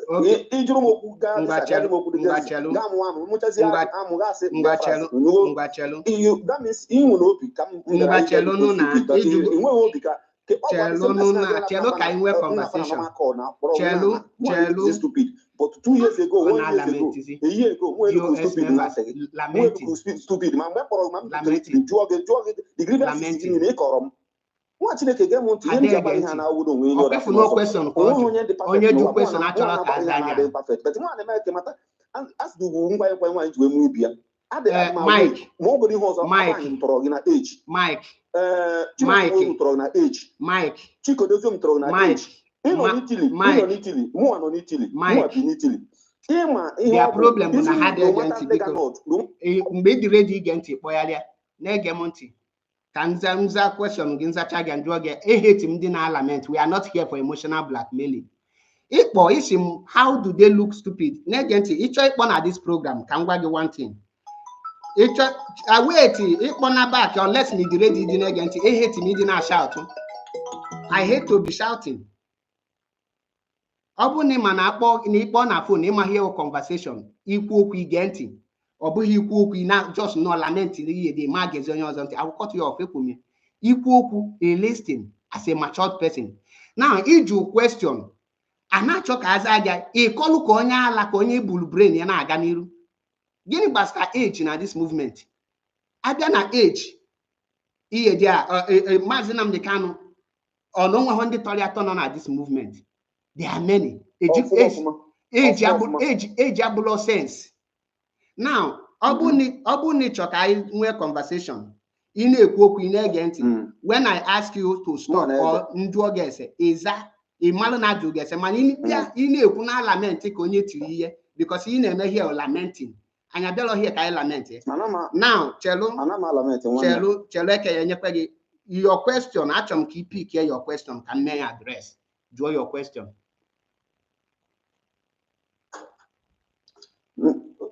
Question one. Esere na ji ofu ne ishuru memo. Is ne ituru memo. Gwa ndị isi ihe na onye ne ishuru memo.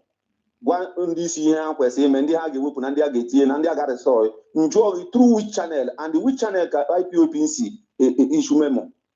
Oh, you have Joro. Actually, look stupid there. Okay, thank you. Now, the channel IPOB issue memo is through the IPOB leadership. Now, the only way put that memo is a message only do pass it to the leadership through his lawyer. And the lawyer's name who passed this message to the leadership to carry out is Barrister M.A.P Eziokwuu. When he visits Maazị Nnamdi Kanu, Maazị Nnamdi Kanu give him a message to pass to DOS to carry out. And he passed it, and the DOS failed to carry it out. Have I answered your question? Or the right able to pass the message. The message. The message was passed secretly to Chike Doziem Otinyele na social media or put on a social media announce one. He after the paper now all no put this memo ngo here now. All no put because mazi kaidi sincere ke platform able to put on social media. Nnam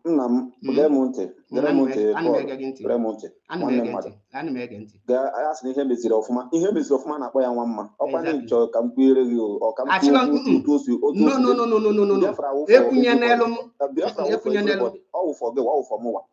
m ma ọ dịrị gị ma ọ dịrị gị ma ọ dịrị m mma ihe abụrụ ya ịbịa hie mụnwa na onwe m enwe ike ịbịara Europe Maazị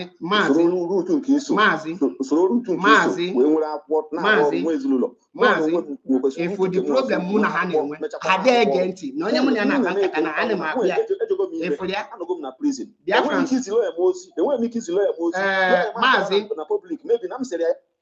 na-ege m ntị I will keep on once m bido ịgwa gị okwu ọ bụrụ na ị chọrọ ige ntị I will cut you off.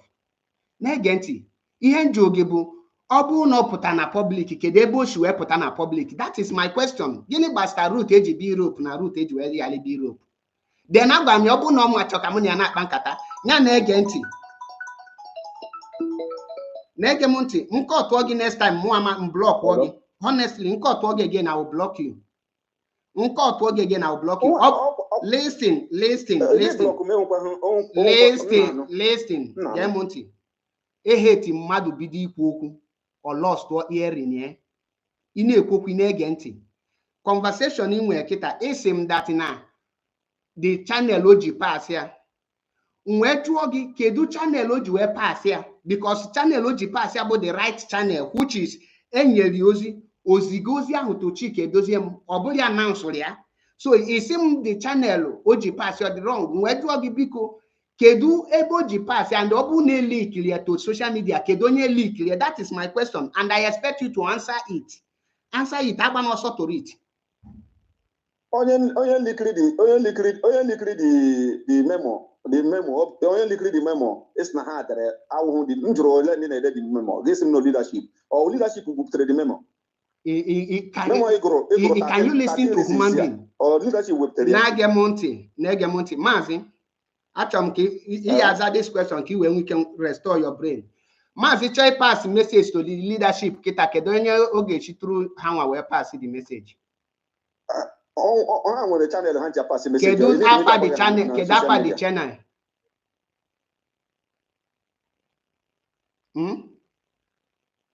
Need media kwuo na social media. Ha nwere channel ha ji pass message.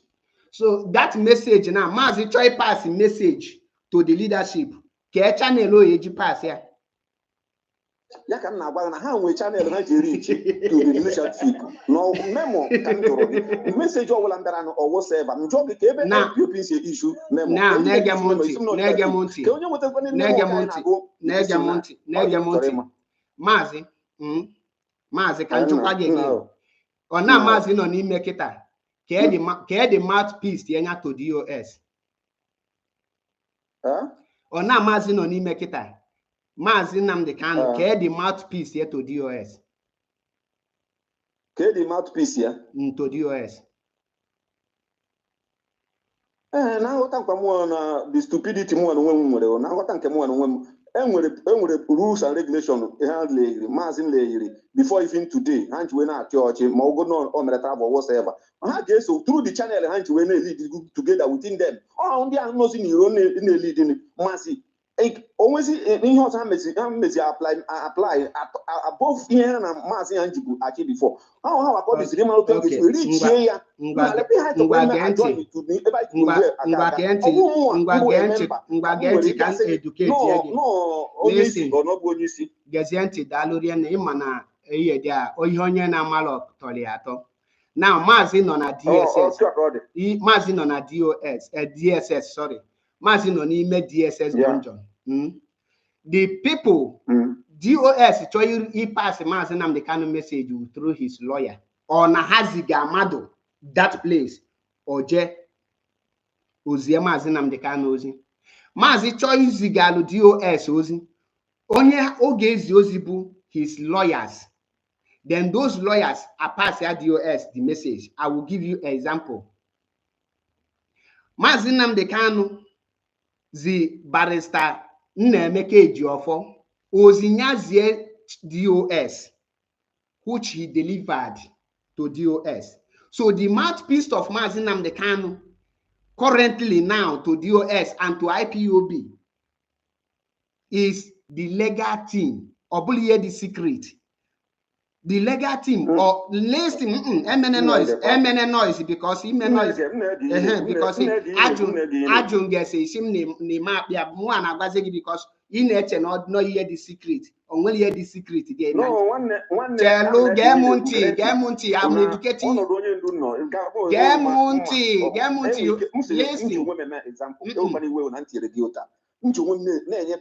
Maazị Gemunti, listen, it is no way example. Gemunti, no only feel my listen. I do not guess it. I do listen. They are hate man idiot. Somebody na my channel kamunya na eme that. Gigant your nya onye no automatic brain damage. Gemunti here there. I'm explaining something. I joined this question more than 3 times. Emalo the answer. In this platform, I said you cannot defend the DOS without sounding stupid.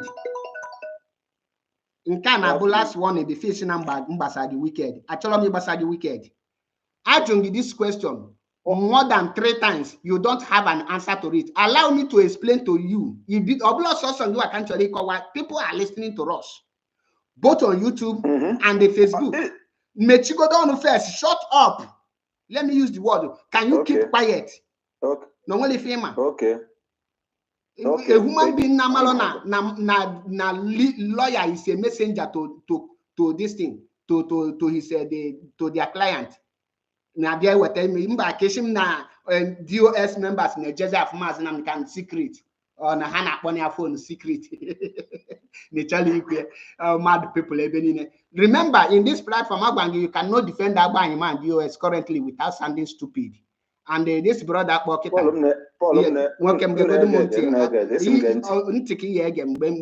you, you no choice than to listen. Now, Mazi Nnamdi Kanu lawyer, Mazi choice ga DOS ozi currently. Onye oge ezi ozi through his lawyer. Or ozi obu no nwere onye DOS visite. There are people who na be visit here.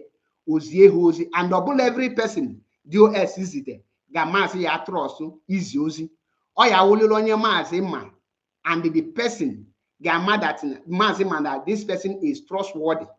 Obulo maybe now or now mgbe find your bad in your Jeff Mazi Nnamdi Kanu Mazi ezi ozi DOS.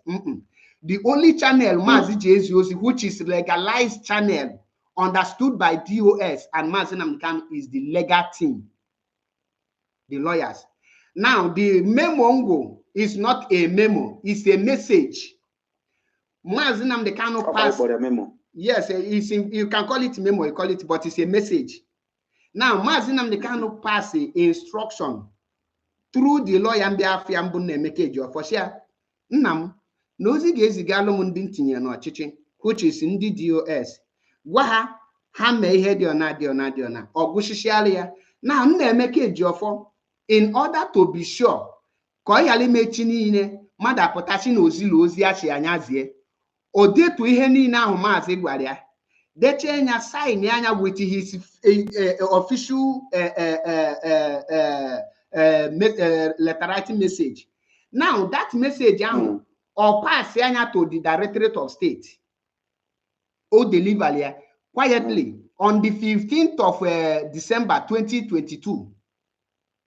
That message and will be for your social media, even 2023 on will put on social media or pass that message. Then keep one copy for Barrister Ifeanyi Ejiofor as an evidence. Keep one copy for Mazi Nnamdi Kanu as an evidence. Keep one copy for Chike Doziem as an evidence. Now, those things Mazi Ikwu and well on Keme. The question why in a here?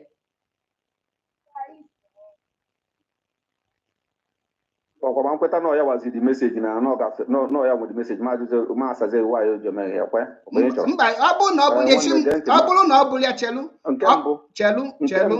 Mazi nege muti obulu na obulia he start answering that the message is not from Mazi Nnamdi Kanu. Is why in obulia, that is why they are just obu na the message is from Mazi Nnamdi Kanu. What people negenti and everybody now the message is not coming from Mazi Nnamdi Kanu. Then egwazi anya ebo si na apota. Thank you. Nwanne nke mbụ mụ agwago otu inugbu na for example na na-emere travel na ezulu oge onye be gị onye be m ga-eji asa gị ajọ m ga-eji onye Igbo ka mbụ gị bụ onye Igbo amamihe nke gị ịmanis na mụ na-akọghere nnakọ otu osi wee dị mụnwa otu mụnwa si ghọta na mụnwa na-look stupid, and that's why me look stupid to the fullness of that stupidity.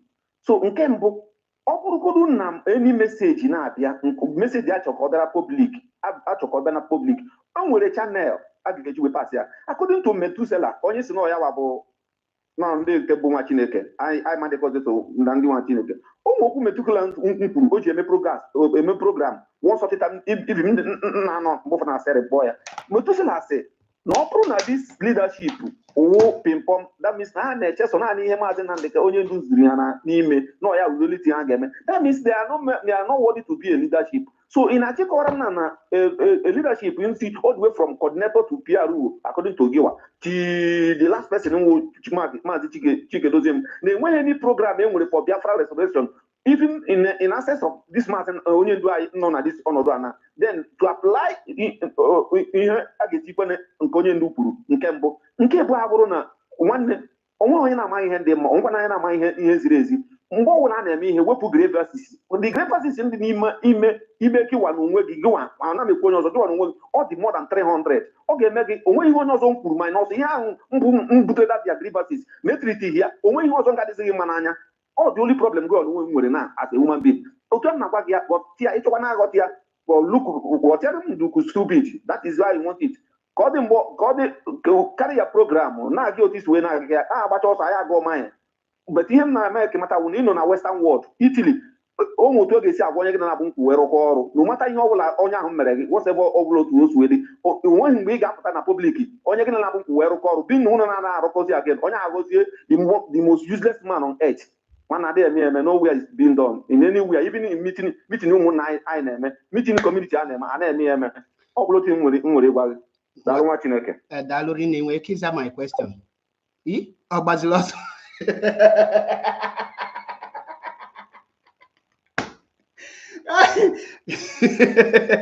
Emi ya kpata njụ ya yala ime interrupt ka ọ yala isi na ọ maka na mmeli interrupt kpata na ọ zara question m jụrụ ya. Ọkwụnụfụ na ọ zara the question, I will be the one to call him again. Agwangi, you cannot come here without sounding stupid. And my boy, I cheer back.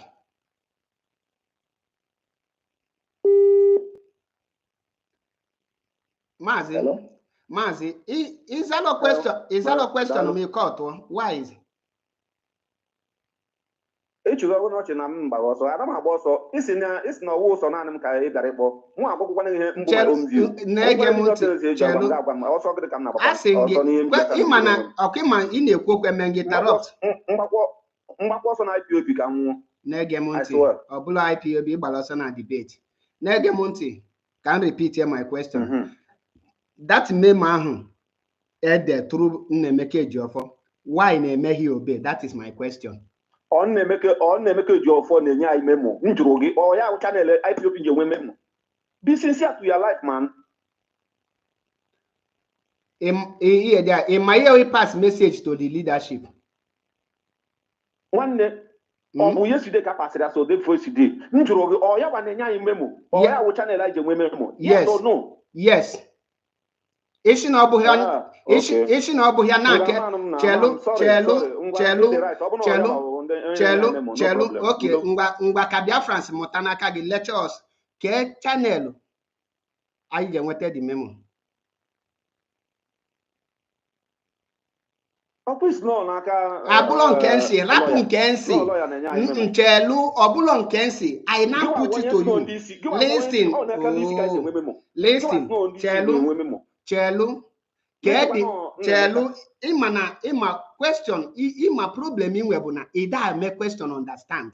Esenjo gị na bụ information ga-eshi from DSS from Maazị Nnamdi Kanu nọ na DSS wee bịa to ndị isi mụ agwa gị na through lawyers ka o si apụta or any person nshi from nga visit here. This is what we are discussing here. Which is that information Maazị Choice galu ndị isi ozi no through lawyer. Which ngi nwa shim na ashi. Now I ask you again, ke through channel Maazị ja pass ndị isi message which is not the lawyers. Ndị Boslan nwanye ama anya rọrọ arụ. Okay, Maazị ji anya rọrọ arụ pasara ya message. Okay, Maazị nọ n'ime DSS. Ọmanya na Chike dozie ma chelu na kewate message niile ga pass through lawyer. Message niile ga pass through message through family. Message niile ga pass through onye graphic ya. Message ndị adị ore Maazị chelu ka onwe plans ndị ọgran the fake na po ya. Ndị isi ka ọ dịrị email Maazị if she disgrace onwe gị na-ege ntị ka let me educate you again. Na-ege m ntị. Ọfụma. Instruction Negemonti IPOB choi pass instruction to IPOB members. That memo is being the person who get the memo with the leadership. Mana Maazị Nnamdi Kanu choice ga the leadership ozi or no n'ime DSS. Ozi ahụ oge eziga onwelo direct contact with ndị isi. that message got passed through his lawyer. And all na the lawyers, all na DOS, choice Galomaz in the Kanozi. Hagi is through lawyer. Chike dozie mama no na pali anya kita omanyo na mazinam de kana na DSS or water anya Chike dozie because of that afia anya lola limini bu na gị na mmadụ nọ onye ahụ nwere ike onye gị sign anya ngị gawa onye gị sign anya ihe dị ngị kwuru onye gị sign anya ihe dị. That is, you must be present. Mana, let me educate you here in the bone of contention here. The bone of contention, but now Mazinam the Kanu no a place where Chike Doziem cannot communicate with him direct without passing through a third party. Now the question, who is the third party that is trustworthy that Chike Doziem will pass through to reach Mazinam the Kanu? And this third party is what Mazinam the Kanu will pass through to reach Chike Doziem. He have a bone of contention. And the more I know here, now try can pay your brain that now that third party with the legal team. It could be Chelo can be an ha what I'm again. Here the third party who could be a lawyer Jimako. It could be Barrister Kano Agabi. It could be Barrister Fanyejo from one representing on a J for Mazinam. It could be M.A.P Eziokwuu. It could be Maxwell Okpara. So it could be any one of these lawyers. It must not be one particular lawyer. It can be any lawyer who is a third party to communicate with the leadership. Now that party abulo people who know that IPOB game because your own contest here now or lawyer yagwagi game. No, that message is not the lawyer is giving the order. The order is coming from Mazinam Kanu. But because Mazinam Kanu cannot speak direct to Chike Doziem to give him the direct instruction, he passed through the third party, which is M.A.P Eziokwuu. And then M.A.P Eziokwuu now put it in writing to send to the person. Because M.A.P Eziokwuu no na bany, Chike Doziem no Europe. Otinye in writing. Now, continue in writing. To you now, the reason I carry for that instruction. Na the memorable from Mazinam Kanu. I expect you to be bold enough to say that this instruction is not from Mazinam Kanu. Na M.A.P Eziokwuu is lying with the name of Mazinam Kanu. Simple. So can you now answer? So I'm saying na the memo is from Mazinam Kanu. It is your opinion. It's your own opinion. This conversation. How many insult of words he used against one in a form as in a woman in a form. Confusion can put any. As long as ask him atom case question based on your own. If from Oroyi, one name the American Matawuna. It could be. It could be. Never need to message to leadership. I will Mazi. It could be according to grammar. So Mazi. No, we can work. No, we can do. No, we can. Mazi. What you are going to? What you are going to? Mazi. On the message to leadership. Mazi. Mazi,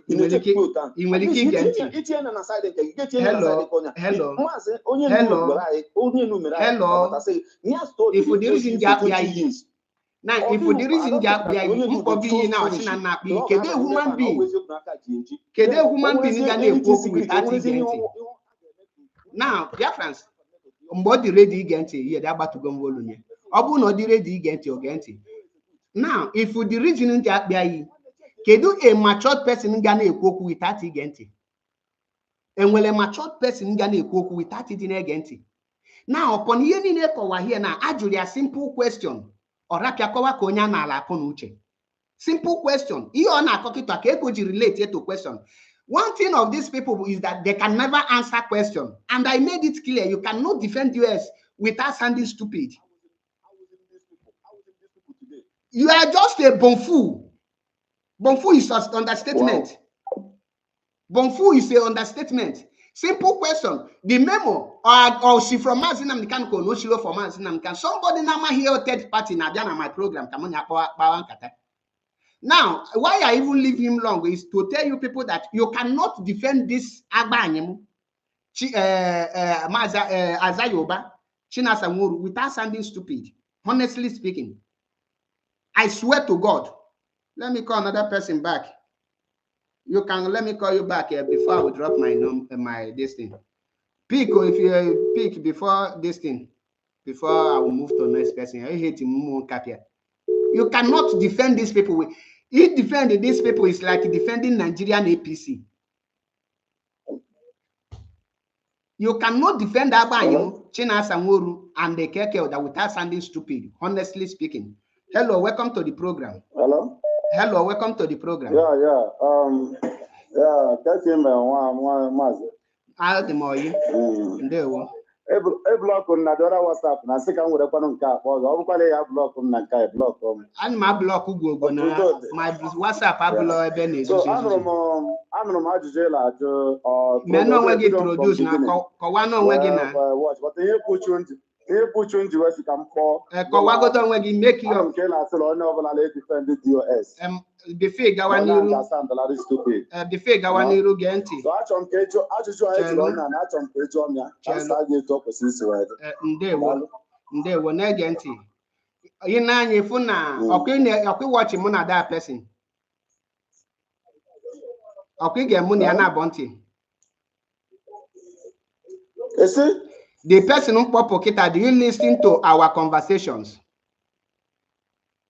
Yeah, I know me to that. Good. Nege munti. Inwele idea na na-ebo na-ekwu okwu nna asị achelu na ọ na ha ege ntị.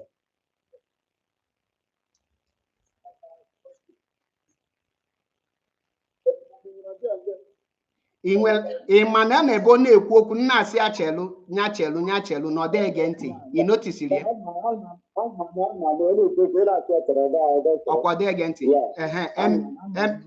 Good. Emene the same thing. Now, kowagodo onwe gị first. Kowa onwe gị n'imebele onwe gị introduce.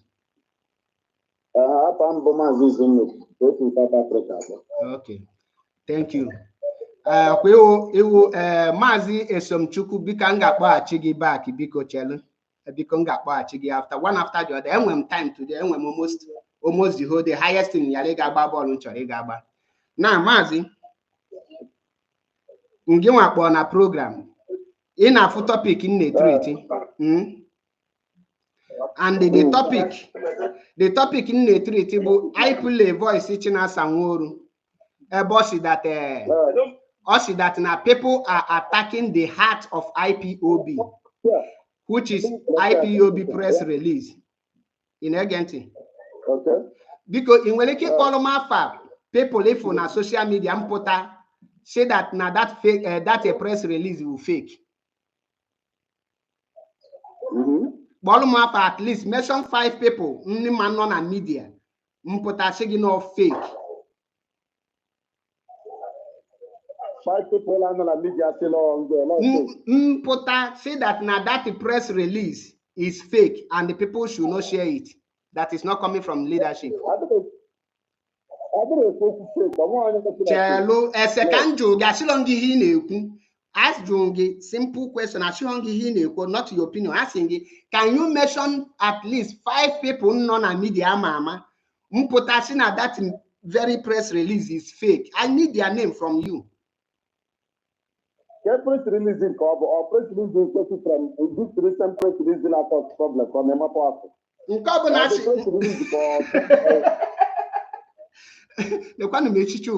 Simple question. The press release is going to cause a problem. Asking, okay, any press release at all, Kedundi Potagolshina IPOB press release will fake. Actually, 5 media.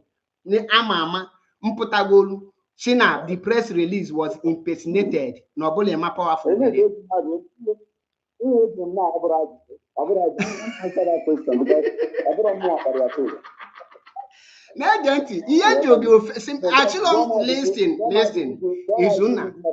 Izuna, Chelly.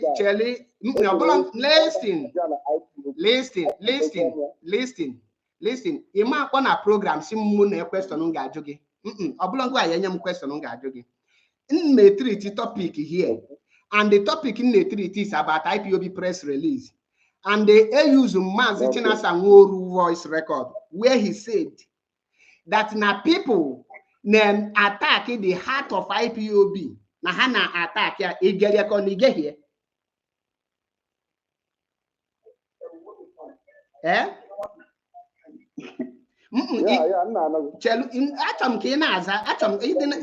Yes, and I respond to show because we are here to learn. I said now we're jogging as an IPOB who Kedundi made that press release attack. That is my question. Mention at least 5 people. A man on a media made that press release attack.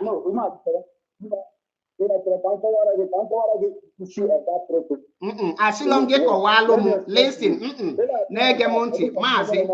Hello, listen. Get monti. You guys are my question straight. I enjoy the questions. And actually, you learn another question. We can go to that. Mention the name of the people non media made that press release attack. I want Biafrans to know their name so that I will establish it from there. I know the press release attack. So, okay, thank you.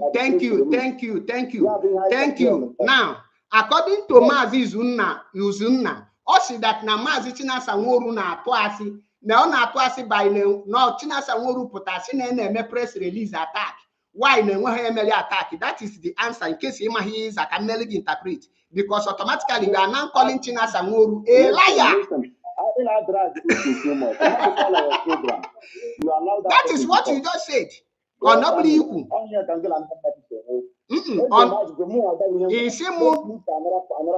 Listen. Did the people attack the IPOB press release or not? Good. Now, okay. Now, according to China Sanworu, us na people na me attack. Between you and China Sanworu, kede na to ase and ekwu eziokwu. Because two of you now contradict each other.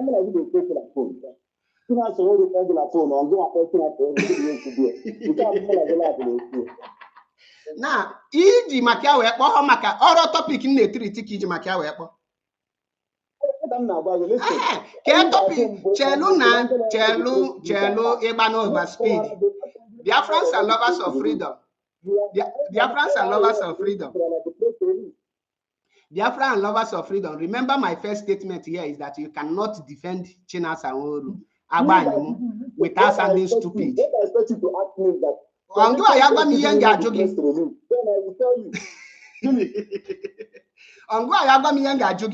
Are you the one to tell me? Imagine, so if you're na a debate now, if your opponent, what he will ask you.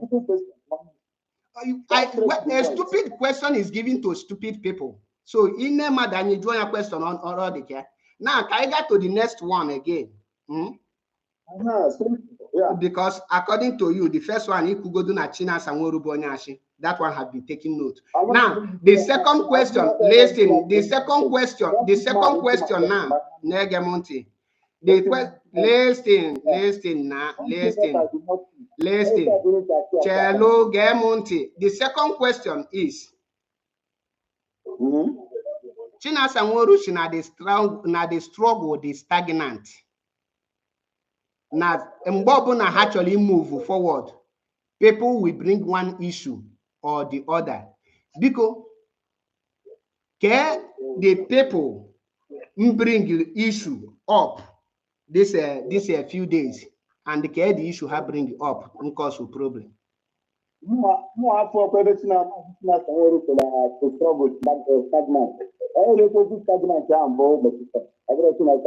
Okay, Izunna, he gave voice record to China Sanworu play here.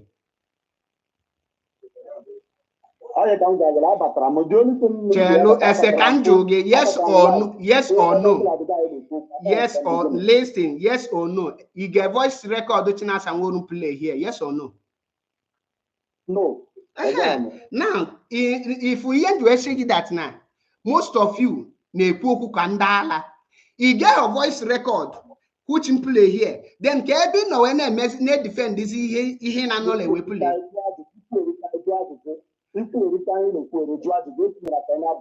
Ajụjụ na abụ ka njugolo gị na. Okay, ka njukwa gị nke ịtọ Biafrans na-egekwa ntị ajụgo m two now ọzanwulo chelo kwa ka njụọ nke ịtọ again. Chelo ka njụọ gị ịkpọ nna gị iyi ịkpọ your useless father iyi nke ọtụọ gị off. Okay, once you abuse your useless father ama na nne gị dị useless nke ọtụọ gị off. Igbo onye ala. Look at this idiot. Maka ya na-eme anyị obi. Igbo onye ala. Imbecile like you maka na ana me Biafra some of you enwezie mind ikwu okwu. Ndị ụmụ kanki ya eji 1000 euro ego. Now let me ask you again. Ilu igwa your useless mother which is an imbecile no na mkpụrụ mmiri. You know there? Now listen, if for the reason you have block on WhatsApp, I don't communicate with mad people. If somebody here they try on a phone, if try put on a debate, I'm an idiot and I have a debate. If for the reason to block on WhatsApp, because all I know on my WhatsApp, then I have to block him. Now, my Sichinas and Woru no here can boil this guy. China, this very movement is stagnant. No Bob actually move forward. Then at the main attack.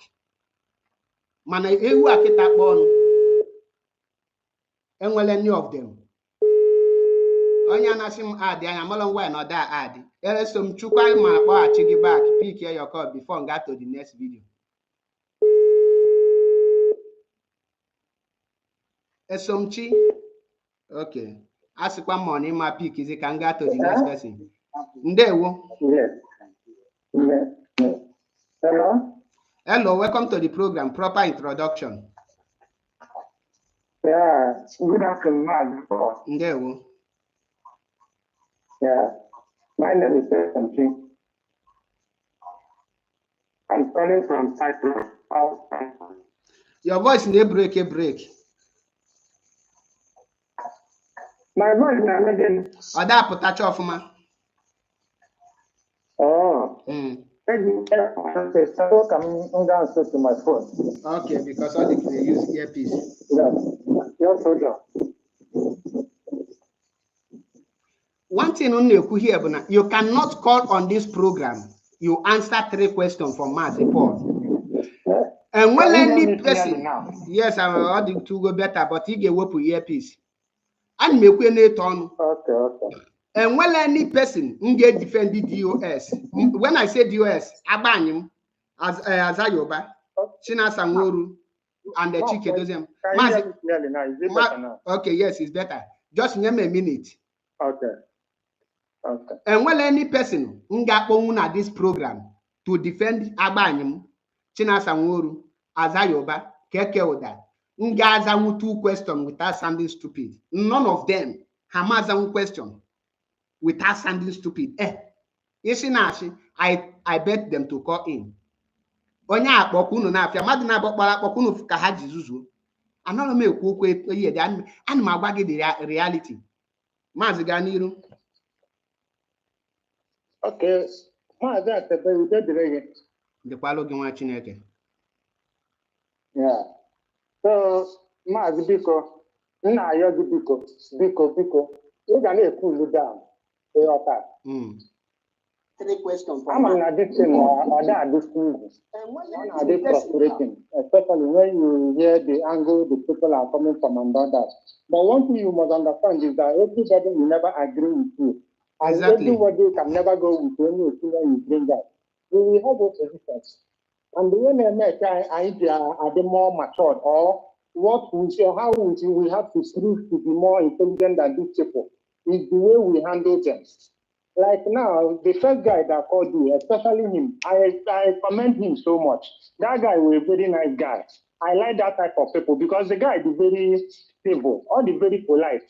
And the other one, some words we may use on him, or So because they're gonna cool down, no matter how to handle these people. Because I better now, but if in a Kugo problem, I check you, therapy, if you go, then you can come here. But only a minute after I push him down and he's not coming down, you will now get more annoyed and cut him off. Because like that guy, you know, they're wrong now, everything on me. It's just that now, all they are from a different angle. Which all were wrong orientation, but his manner of approach is very good, very 100%. I commend him, and we need such people. Because which I take it to easy with people, please. Oh, Ndewo. In your question. Now back to the matter. The second guy, where I don't want to talk about him, but let me go straight to my own point.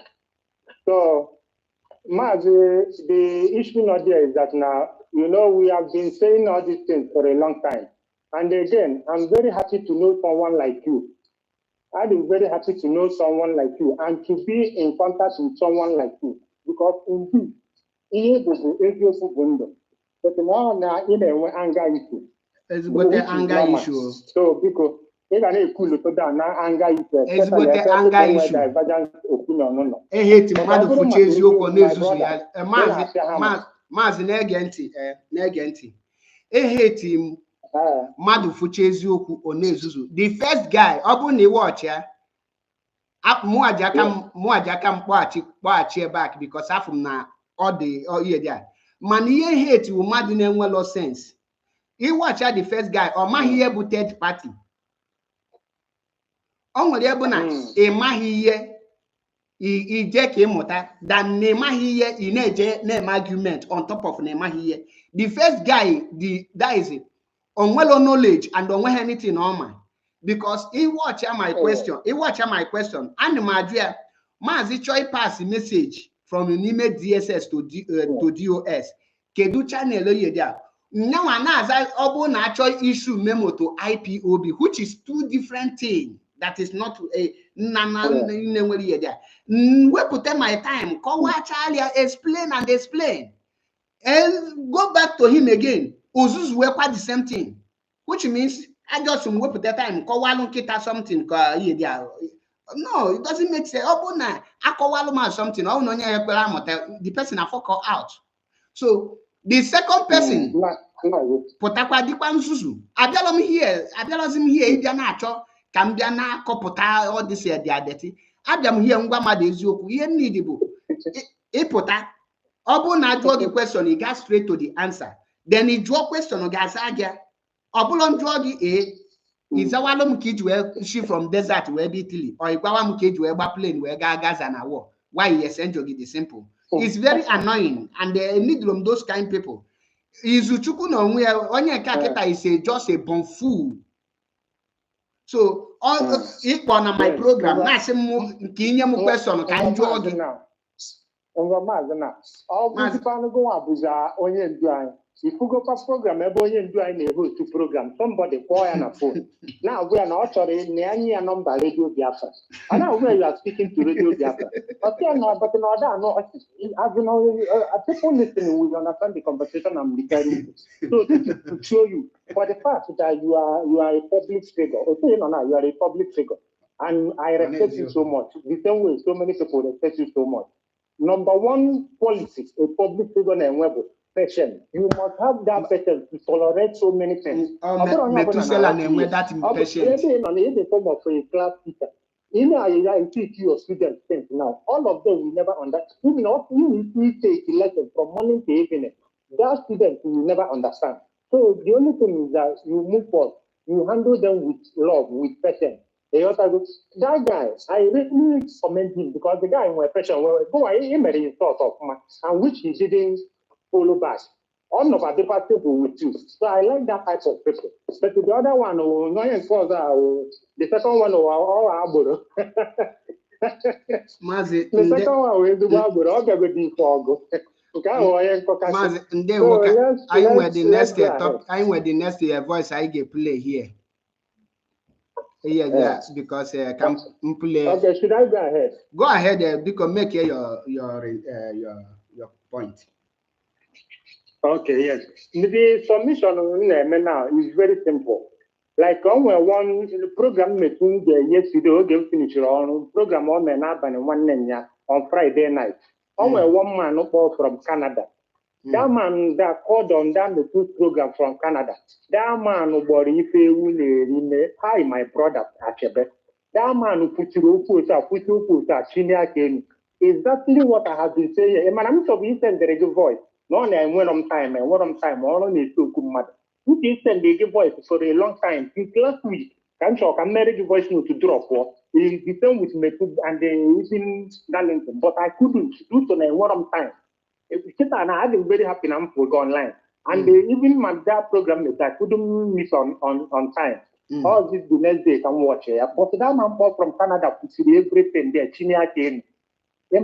More and when the time on for this memo, even the one of form from Mars, to them.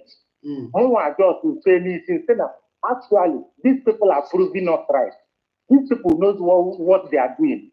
I'm really sorry for so many of our people, the Biafrans and lovers of freedom, that are not with their senses. They are allowing people to use emotion to blackmail them.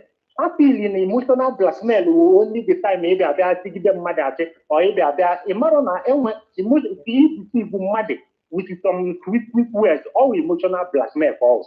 Because they are blackmailing you into believing something that is not real. This chief can actually come out to rise. Oh, yeah, I my comments in there now under the post of this our one on our US. Go post with that and say, so this man can actually come out and write and address some issues. But all these years, all this month, all this while, this man has kept silent. He can everywhere. This man kept silent. I'm no more talking about the teaching out and the other people because I know that those ones are the ones standing in Kenya. Then how about this chick that many of us still resent so much? We respect him so much. I know a very quiet man and this and that. But when I say that on easy lies the head that bears the cross or the crown. So we are now going to this same man hand the yoga. If he collapse, all you want to what the plan. Also, if you want to what the glory. We don't care about them. Because only in black community, Africa and Nigeria, this man, this president is a very good man. But all the surrounded by people are bad people. Excuse me, what do you mean? Then people know are a good person, but not all be surrounded by bad people. Then those bad people, I will be a good man. Now, allow all these bad people. And I mean, flesh. Now, I see area sports in some things, people in Agani. So, we don't have to fix what is very for the fact that citizen can come out, put out something. Even with his own signature, no more the signature of this their new secretary how work there. But I can't have no stamp for the sign from his own direct office. Because of this more no element, in fact, goes to everybody that these people knows what they are doing. This is a clear message I'm passing to our people that they should start making use of their brain. We should start making use of our own brain because this our brain is meant for us to think. Your brain is your own private part. Private part,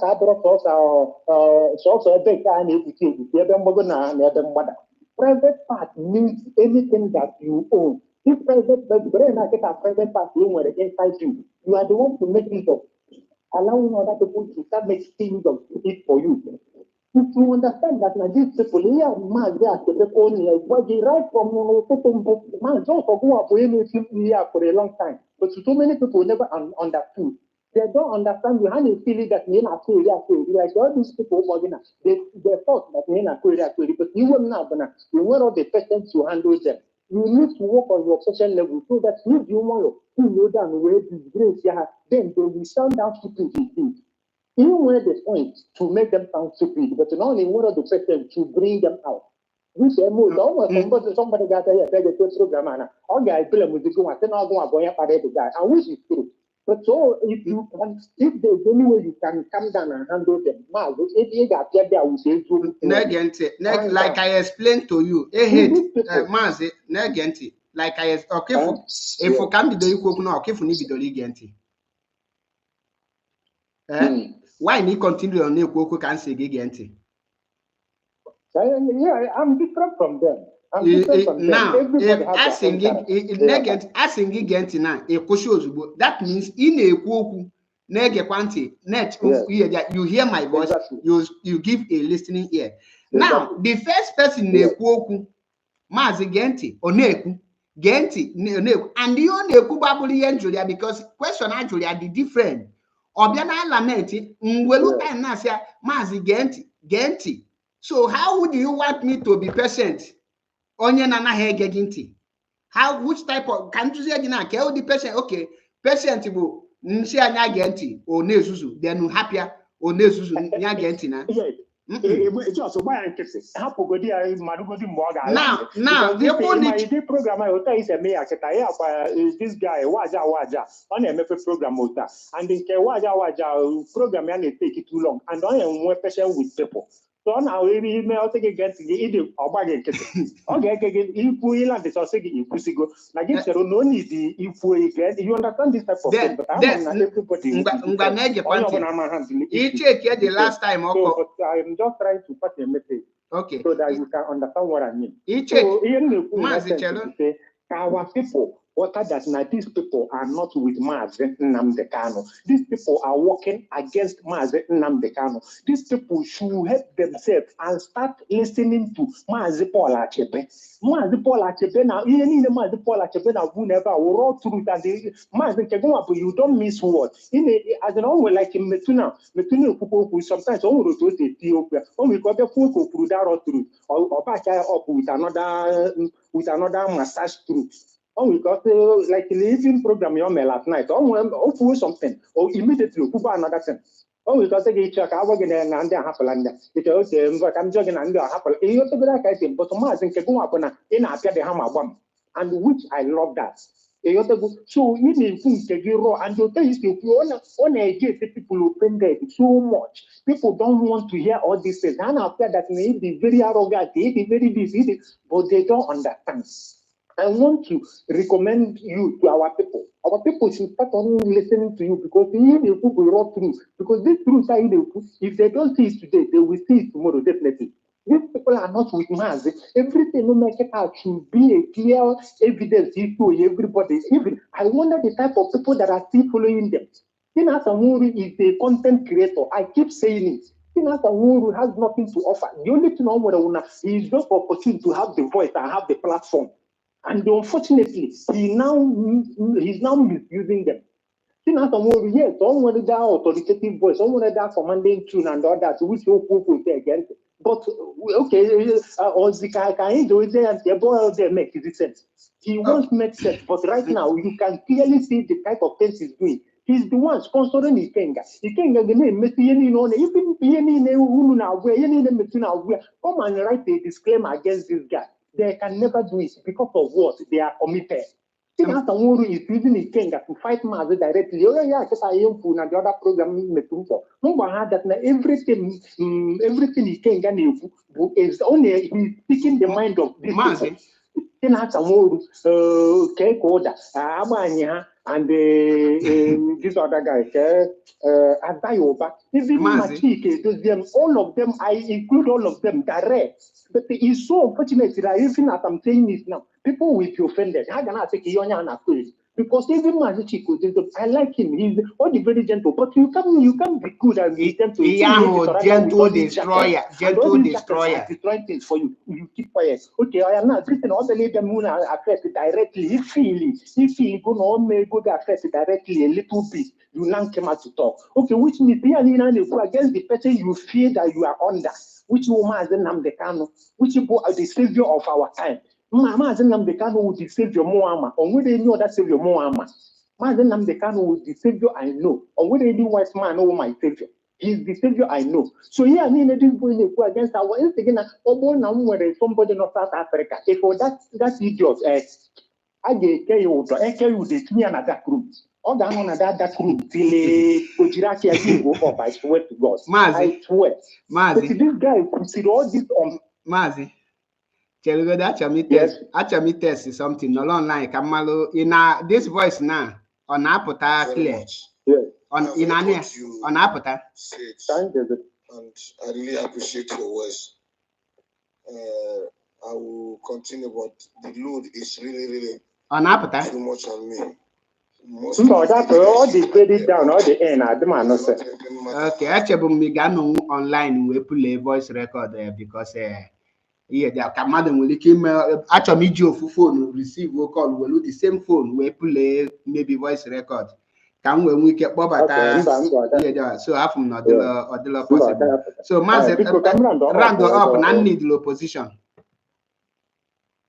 So these people, this idiot on South Africa, Chihuahua, who go so many unprintable things against our savior. Who go so many things, we share that, when I in food, I put to see in I got pay 100 years, we did in Katari, and 47 years, yeah, not a day. As an info goes, I could not against our savior. More good, I can't even stand listening to him. Yeah, get up with someone like you are number one. You are the number second. You do like you know here. You are number one. You are supposed number one. You give a deaf ear and blind eye. Then others they now pull to you a little bit. Then people, the right thinking be after some anything how we expense, how we brand. Can I that now these people they are happy with Mazen Namdekan or that they are supporting Mazen Namdekan. Coming out to say only in the Mazen Namdekan, we don't think the only thing that will matter is the action. You should watch actions, stop listening to words. If I'm pushing even if they come out tomorrow to write anything against Ikenga, it's already late. The deed has been done. On what those they have nothing to present as far as I'm concerned. Because it's too clear and obvious that now look at what they are doing. And all of them are the same. Because on our even talent, they always vindicate the program now that now only one analogy in there. If a father is traveled and hand over the house to the mother, the house on around fire with the kids and all that. They don't get blame. They don't get blame. When even going to the whole thing, you will find out that more than none at the house when you get blamed. You can't see the one they get blamed more the children. No, all the mother that are supposed to control all these things. But the mother will give a blind eye, a check at everywhere. And the mother now a silent achiever. He's not a silent achiever, it's rather he's using silence to destroy everything. And he has successfully destroyed everything. The only thing that now I'm with too much moron. Even here between AI needs to work on the mindset of our people. That is number one thing we need. Because even Biafra, if we restore AI with the mindset I'm seeing, we go nowhere.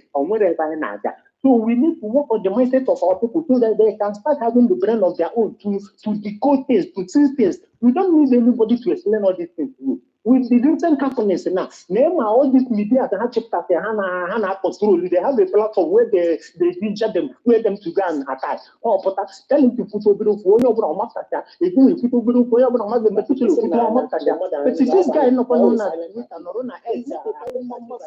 long now? Everybody keeps silent because of what they are working with instructors. And then they need after to go issue against mad. And they just keep opinion and after women and DOS is different from IPO to do that. I feel you know what and they do used to go here for a long time. Then I'm taking and giving a pair of fruit like breaking of raw eggs. If we have another movement and a whole DOS, I feel you know what. The time for that new secretary I worked there. I tried this new secretary is for what? This is to vindicate the topic of Mars because what we know some people like even Dallas in the Banana and they can have their own secretary, but it's wrong. It's a big error.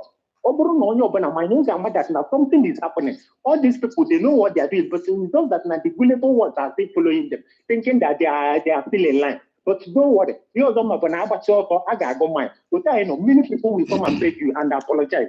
The same thing with Darlington, the same thing with Methuselah. But the Carab Pudiana, I got mine. Thank you so much. Chineke daalụ nne. Dịka ka iji wee kwu calm down. Let me calm down. And ka mmalụ m nwere onye ha ye there. I promise you people, iburugo na ị na-ekpokwu akpokwu ma agwa gị na ị na-akpokwu akpokwu, but gee m ntị mgbe m na-ekwu ihe there. Ndị si na my WhatsApp anaghị aga, ọ na-aga, biko onye aka onye ajụ wee kpịa kịta. So you can call in. Collins is na my ihe there m drop Collins Ugwu. My this thing no there WhatsApp here there +39 35 12 97 752. Bonya ọ na-aga ikpokwa ya direct ọ ga-aga. So bonya ihe there biko enidlo m onye ga-abịa here bịa towe m enidlo m ya. Unu check my broadcast. Everything nkwugolu ha ncha niile abịago na mmezu. Ifeanyi ọnwụ ka ike, my WhatsApp na-aga epin ime there. You can see it there because my WhatsApp no there. Then any person you need here, need one person here that pota or shim nan the right. Achom kebia with that your contrary opinion. Manuna pasus nema diwe okuwata. One, more standing that this DOS currently is not working for Mazi Nnamdi Kanu. Mazi Nnamdi Kanu has abandoned them, and the evidence is everywhere. Number two, and one organization head press secretary for executive or the law possible. The we organization Ofu press and publicity secretary, and the opening working with assistant here, nothing like two. Number three, Agwamunu that now this people not here, most of them have been bought over by Ifeanyi by APC. Now, Icheke the nano, the dwarf in Italy, Nsinona Chomuabu M.A.P. Acho. Here, Ndi Benin onwe ha achọnwụlomụnwa. Ụfọdụ a dwarf ga-achọmụabụ M.A.P. na na-eze ezo n'Italy. Mgbe m ga-abịanụ ka mụ na ụmụazị so wee bịa gawa ebe na-eme patu ụmụazị. Ọ chọọ ịchọ m ya chọọ m ebe men na-anọ ya chọrọ m bịa ebe m na-agba bọọlụ. The first one kụzium something. This time around na-adị okay wee na-apụ apụ. Now, secondly, any person na exonerate Chike Doziem from Abanyimo and the Chinasa Nworu just need deceive onwe. The reason to ever Abuna Chike Doziem is the head of the Directorate of State. If something is wrong, the person whose person's duty kobo he correct those things they wrong. Or Chike Doziem. Now the memo for here, but this memo be here Chike Doziem Juebia Denyabu. Because not for good that the people will realize that they are no longer in the line with Mazi Nnamdi Kanu. That is why Ojuwebia Denya.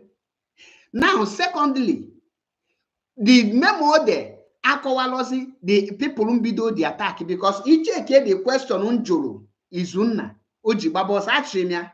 According to China Sangoru, also there is an attack on IPOB press release, the heart of IPOB. Who are the people made that press release attack?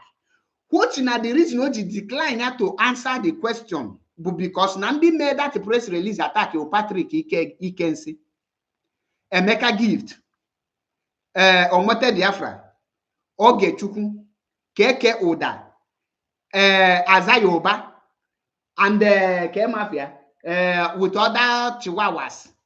Which your man and she's here now. Why now? These people know under China Sangoru. If we the reason what we about that question also. Chose can do be a question. Now, for the benefit of doubt, I will call him back. Kopotaka money just no kaimwezi say ye they are nona or man up boy in ange whip ya that's what you ebidi boy. And need him somebody gave up here. Or join a question or get straight to the answer. Obulon jogi question, hate him jogi question, he happy ya jogi copy yours. I must incable number the guy self. Okay.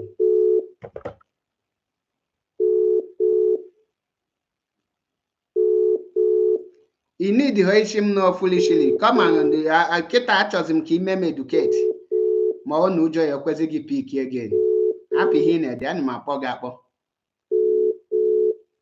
Pick a happy boy.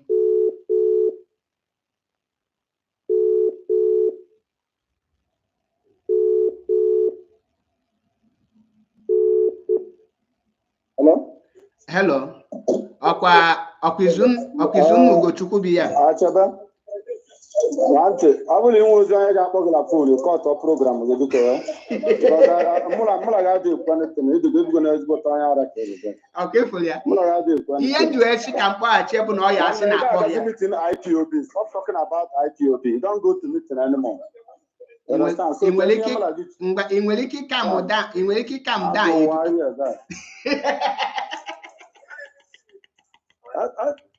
If you know like is strong, popular platform, they allow people to talk. I want to carry Kwokita. You understand? Ngachelo kai video with you. In Manis na I don't want to we are not IPOB members. As long as still leadership attack, we don't know you and you don't know us. Who are the leadership and how do I attack them? In Weliki, we don't know you. Guys, fuck you, bro. Now, Biafrans are love SMT if the reason Jackbohi. Now, this person Nekuya Kita no Cholo Kamunya Kuku Nanya na comment section. No, the last comment. No, dear. The reason you are boyable, can people malu that now you can DOS member cannot debate. The only thing not trouble cannot boy the crazy the mad. Now, I'll make a comment here, Shiki. You cannot allow people to talk. You say, okay, can you near the time? Kuku. If we are on our person near Nanyai because his mother is useless. These are the people. Onye nekuya now somebody on a video call share go shim BDF. Onye challenge. Join now upon there. I challenge in here. You only YPOB member. Let me see your BDF receipt. Onye no shim na BDF receipt here in office. Olu di don on office si ya go shim the date or shim no biko kele batanu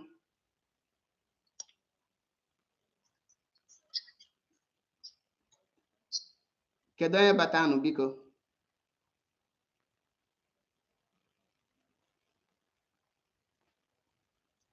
echem na mmadụ yi abata here muna spirit na akpazi nkata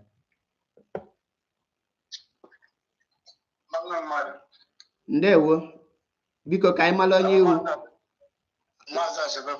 ebe nọ n'abalị ka ọ mana mgbede oke udo na-achị biko mmegodo kọwagodo onwe gị biko ka anyị wee gaa n'iru oke ndewo ngwa jụọ m question ị chọrọ ịjụ m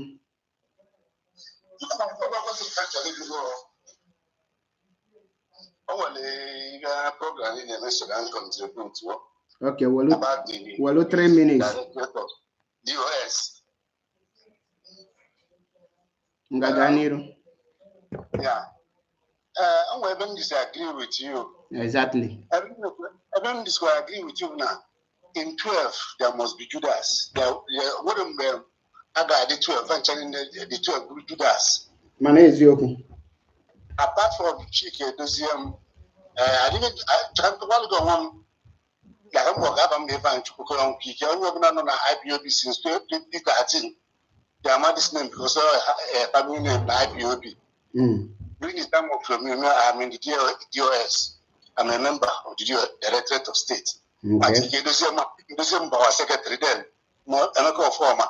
My Uche Nonyama. My head of the Directorate. Kadafia Chike na Germany. Ngozi married as a woman, European woman, also one of the Directorate. Ngozi anymore. Then so you take I just think you can break that now. I'm not the leadership before. And that leadership let that DOS out, but killing our black people. During our time, Clifford Iruanga, when they destroy the love we built. And even to talk example, TK is a very quiet guy. I have worked with him. TK is a lonely voice there. When people get I even have follow his son. Akachi Kedozen the tide. I'm going to form a log and even put them in that Yanisi. Say, we will up that. And I'm going to take Kedozen Mana 80%. The guy, the guy, but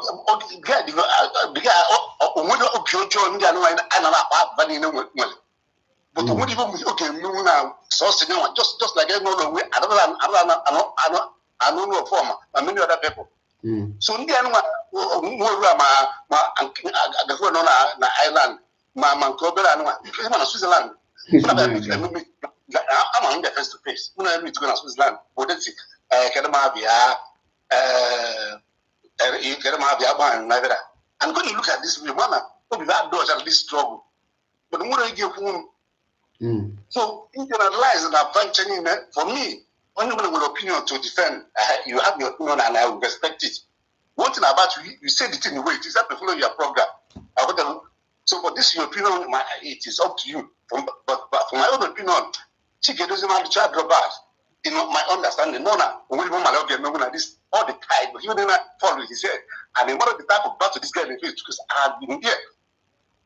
You know, so you see, okay, Mazi, Dalo, what make a year the abona Madonine potassium na ya the 100% agree with me. Mana more again you woman, Mama Bulugo Sabo, because one thing, and well, I like him, kid, you disagree, but negative.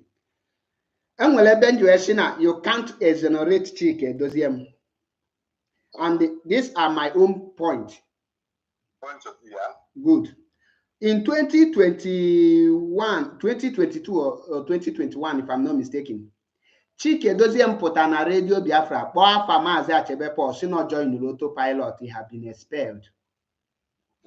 Without a contact, Italian national coordinator. Without any contact, the regional coordinator, Paul Achebe Nonda. Without a contact, the coordinator, Paul Achebe Nonda. Now, the question now, who passed the information that Paul Achebe is no longer inside IPOB or have joined Achebe, joined autopilot for Chike Doziem, because IPOB, all no in line, all the coordinator called the report. All now the coordinator report to regional report to the national. Now, before the leadership will take action against any person, they must contact the country on join the activities of this person. Now, that is number one. That is 1/4 Chike Doziem, because age in my own, where Malu not there any investigation of anything. No, it happened or Melugaba, which is destruction. Now, secondly, as a head of Directorate of State, I expect him to have a sophisticated means of information concerning the movement on a lead, not from one channel. Because issue from one channel, if that channel gets corrupt, you will definitely get corrupt information. Now, in IPOB, Chibuze Egwuatu have caused more harm, many damage in IPOB, which Chike Doziem no, Chibuze Egwuatu through Keke order and Abanyum, a destabilize the media of IPOB. That today I can categorically tear Kanobi say that an IPOB was strong media to debunk anything. Because of Keke Odanabanyim. This man is there. He never issued any word or even make any step to resolve this issue. And the end of the day, Onolu, now, secondly again, a lot of complaint now put up for how many months or how many years in IPOB. Chike doesn't pretend on half of the crisis IPOB non here. People are now, but any person actually China Sachoke remove, Chike doesn't quickly write a memo and remove the person without investigation. Now, Obu not the law in support of Tinas and Abanyim. Why will he write a memo of such people? I will give you an example. Romanus Ogoro, was accused of forging signature of Chike Doziem, and onye dey me meji we remove your Chike Doziem because na agba anyi mu bodolie. The question now is, why didn't Chike Doziem make a research to know that if this national coordinator forged his signature? And this is a coordinator that must give a clear instruction nobody should tamper with. And Chike Doziem issued a memo and signed it for him to be removed, alleging that not sign, not forge his signature. Ihe mwa de after bu ihe ha wa de na the memo. Adrom after another thing gal underground, because when another thing gal underground, you put it in the memo. That is the memo de bu no ha kejuwe tuanya, which is false accusation.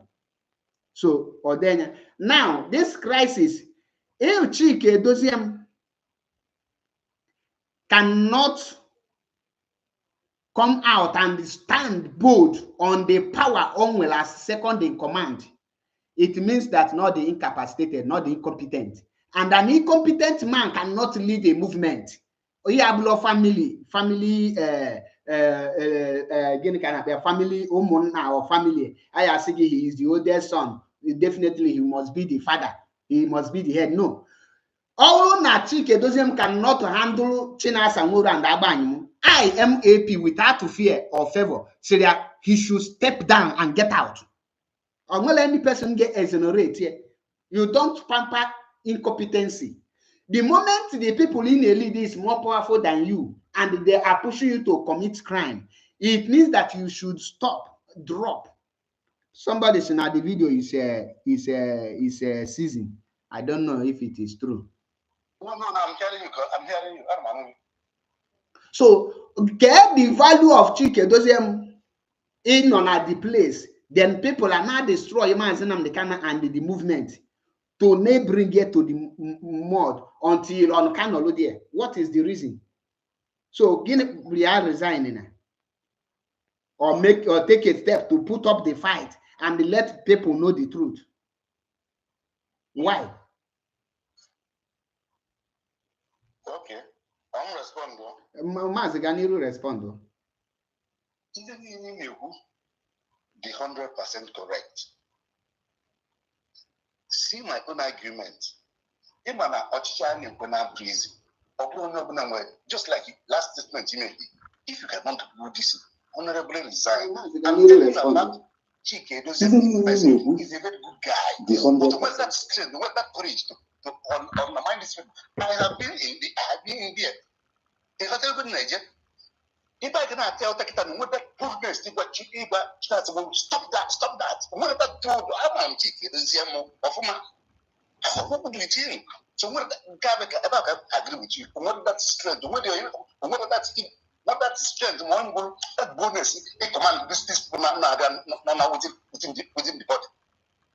So never has your thought of as personal good somebody. That guy is very as genuine as honest. But it's just like a lonely voice. When the handicap, okay, Mas, can you get anywhere? Does it mean that apart from Chike Doziem, there is no any other members of DOS that is upright to stand on their feet? Apart from, I'm thinking about only person who talk about that DOS now, because genuine person who get your chat, but Chike Doziem. Which means, okay, let us not go into deep. Can wrap you on now because only reason because majority we always carry the vote. In this, raising. Okay, you say, bring that to me. Answer, I'm on different places. 1 minute I have the second minute that I'm on different places. And never believe that was looking wrong with them. My gather on the oath. So that when you name you come on and 1 year walking in the mirror, 1 year walking in the mirror, you don't have body or sister. My gather, I got a oath. You trash other pool. Second meeting, repeat, and the third meeting, the fourth one can go to my mistake. If it is any book, my gather. On the bush, this is one of listen. So once you give a majority in within the family, Chike doesn't just like a lonely voice there. That's my point. Okay. Yeah. Well, more my own even basically judgeable. You cannot be ishi na ibu onye oshi no na-eso ndị oshi na-akpaghalị mbọchị eji ejide dị ndị oshi ejikonye gị.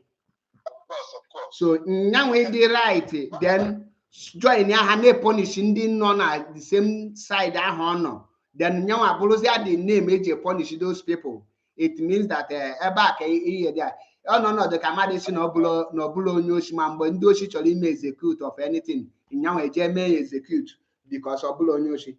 Chikedoziem is the executioner of the Chinasa Nworu's plans, because as a leader, because the IPOB is more powerful than him. That the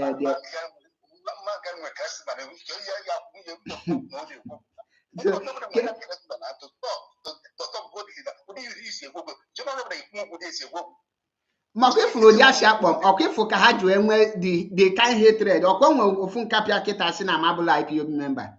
This is Chukwu Kampolia.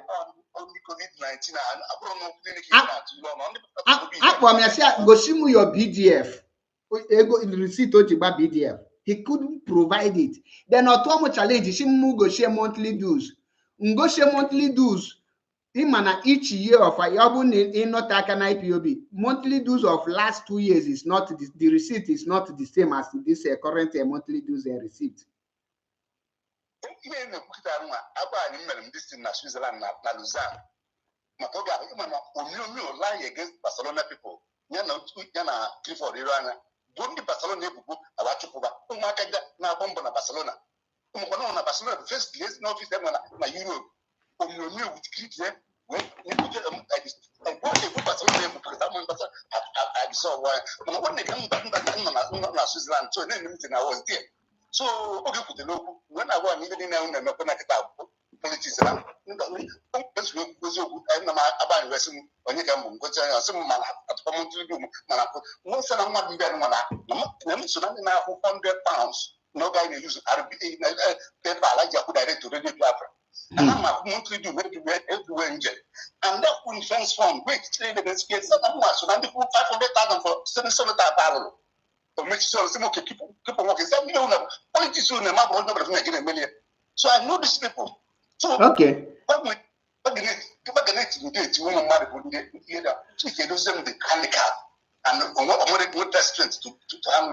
And for that reason, Kanji Kuna, Okweshirima Onyobu before Bemazi made a point. Okweshirima his capacity. Obul every appointment and make it nata. You can know where Ghana. Malu your capacity. That's one way. Person like Chike doesn't buy your Okweshirebo PRO or that.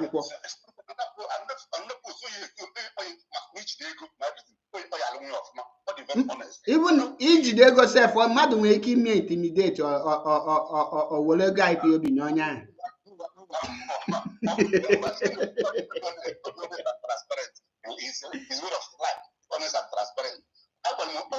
Man, Tommy, because Tommy are honest and transparent. So how will I believe you? You will not believe because I've seen him, I've worked with him, I know him. So maybe you have not talked to him yet, you didn't know him. Just like me, make him like a president in Mali, you can tell more about him. I was like, so depending on didn't have money to do my job. Okay. You're right.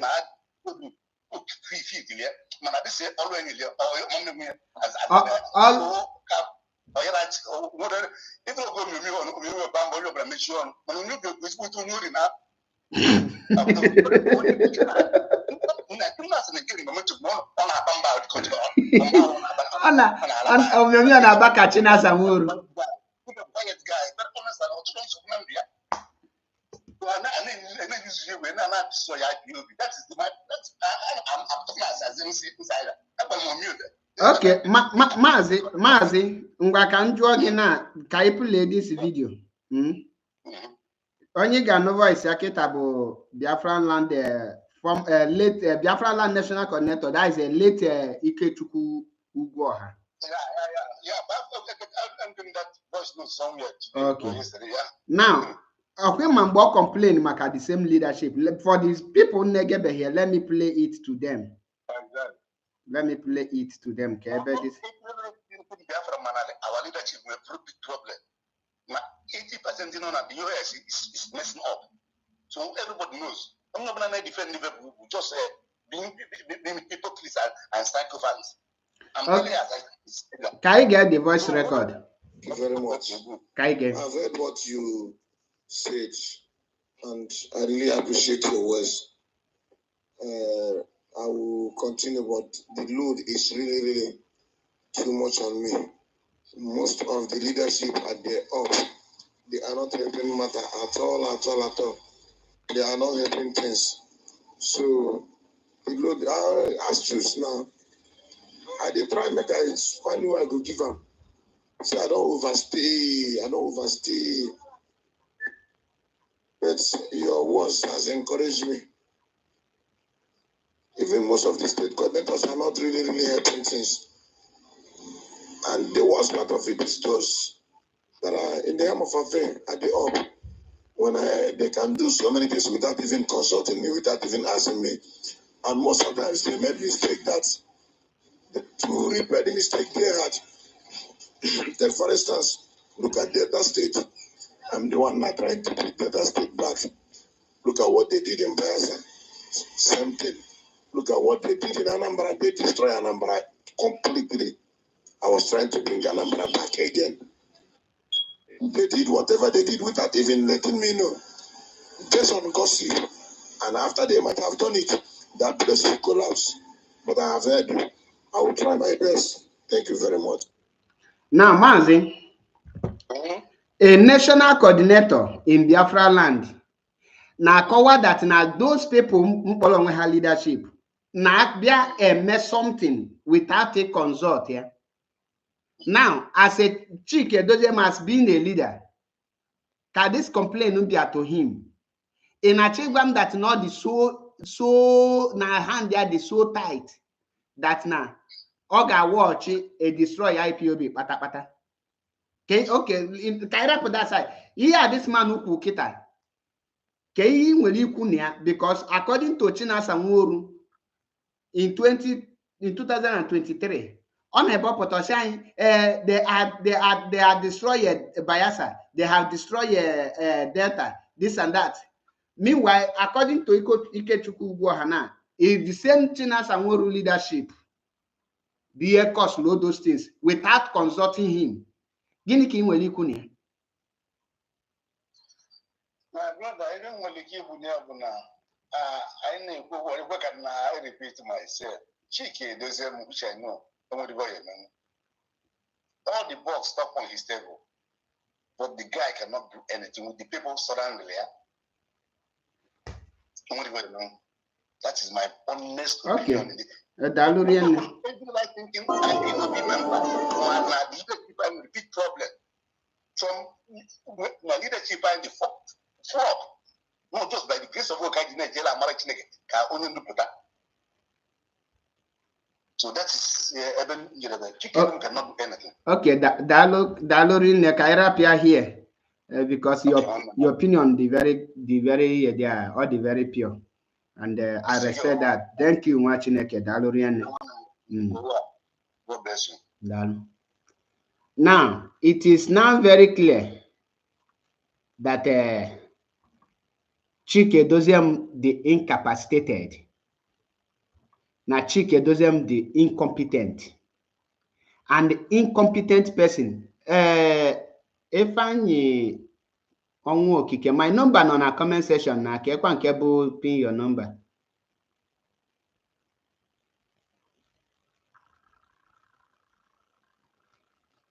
My number not there. So you see, I'm why my number not here now. And I ask him put number. My number is not going. Can't care now. My number is not going.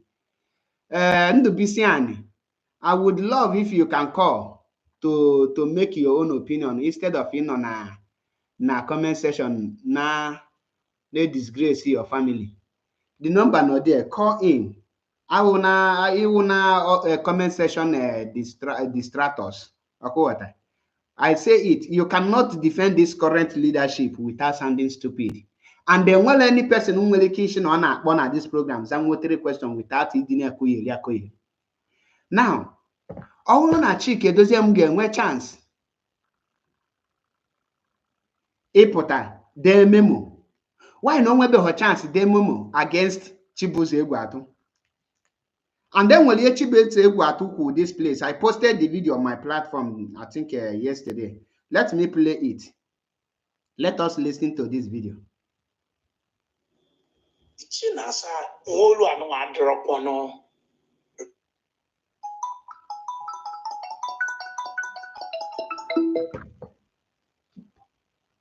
Mazindewo. Yes, can you hear me? Loud and clear. No, brother. My voice not put very well. Yes, on put loud and clear. Okay. I'm more about my I don't know. I don't know why. Let me try to see. Because I don't know if I don't know, I will say they are tapping my number for me. Let me call you with another number to see whether things will change. It is disturbing my ear. Okay.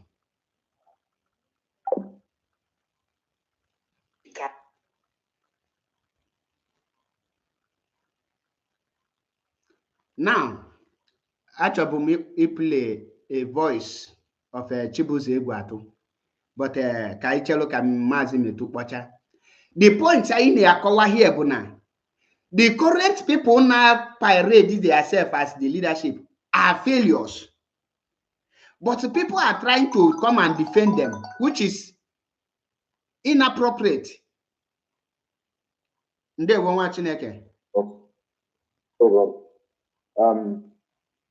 Let me just manage it because since it's something. Really cool for that matter on something that I hear.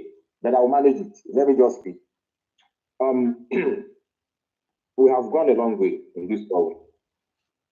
And the more we go, the more we realize a lot of things that have gone wrong in the movement, which is not bad.